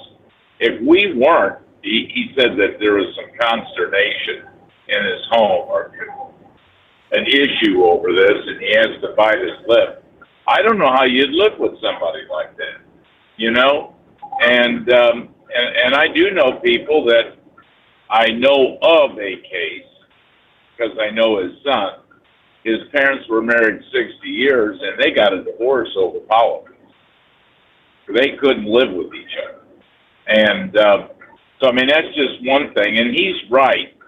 This liberalism's coming off of these college campuses.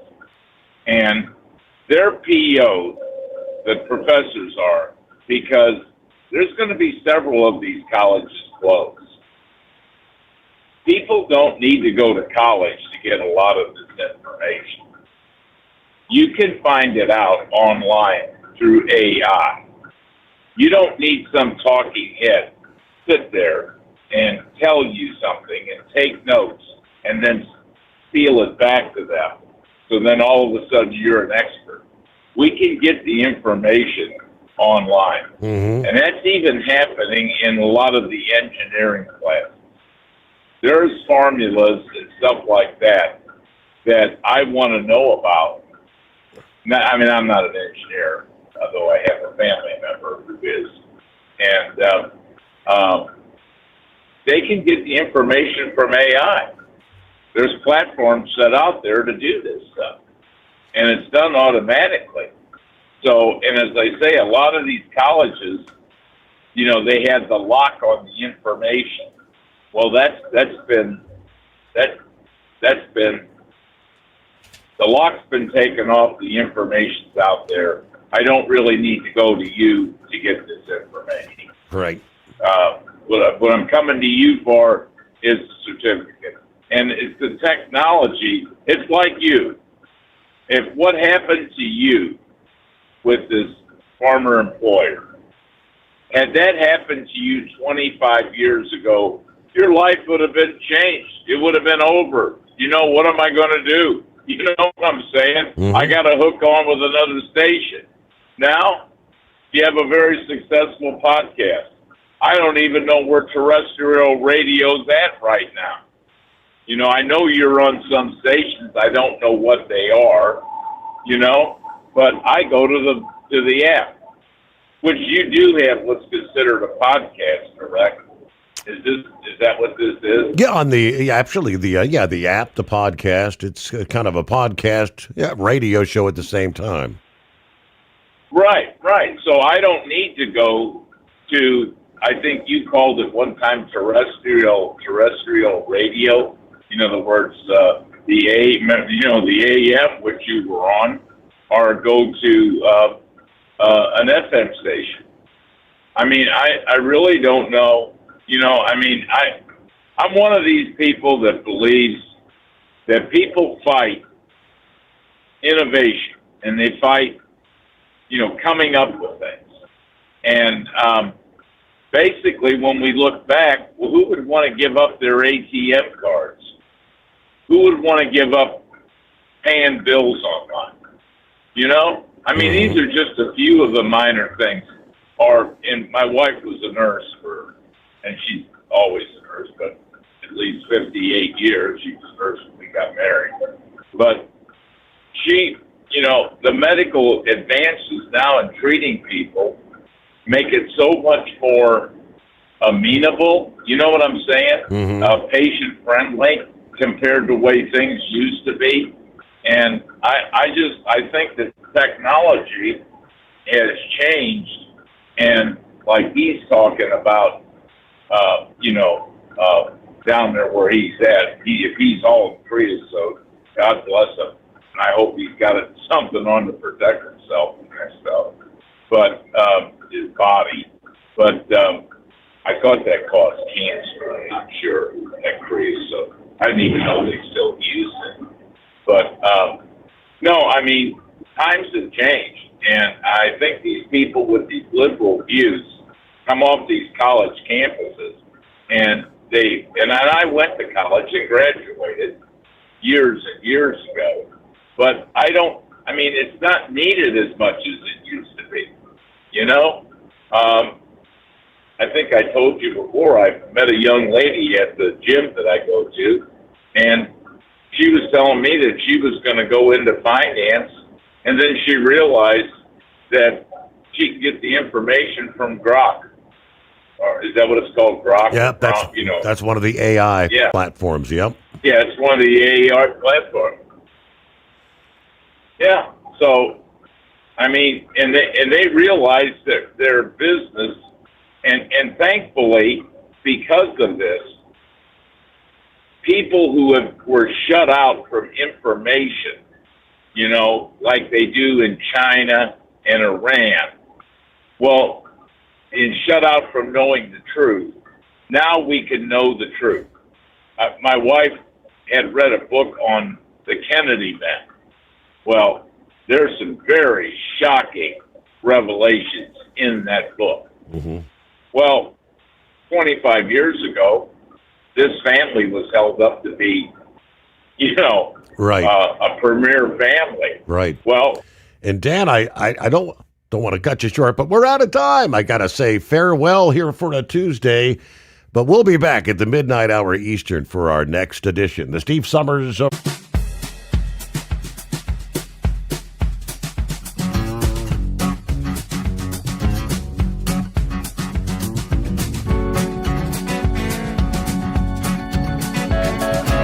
You'll never guess the places that I've been.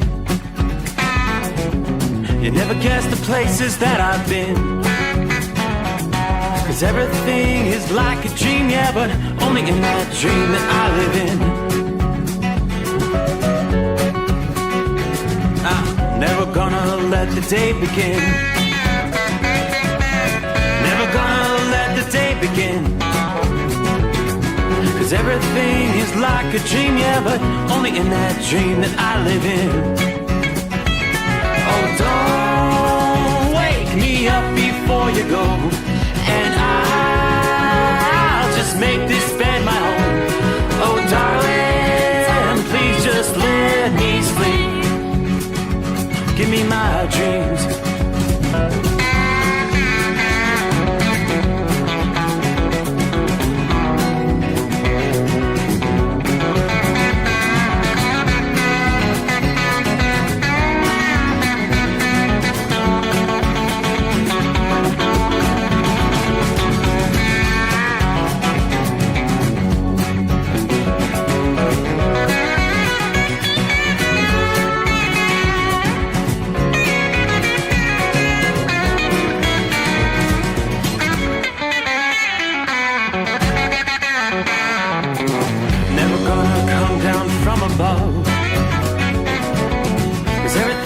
Better from above. Nothing's ever as it seems, yeah, except in that world that I dream of. Never gonna lose the ones I love. Never gonna lose the ones I love.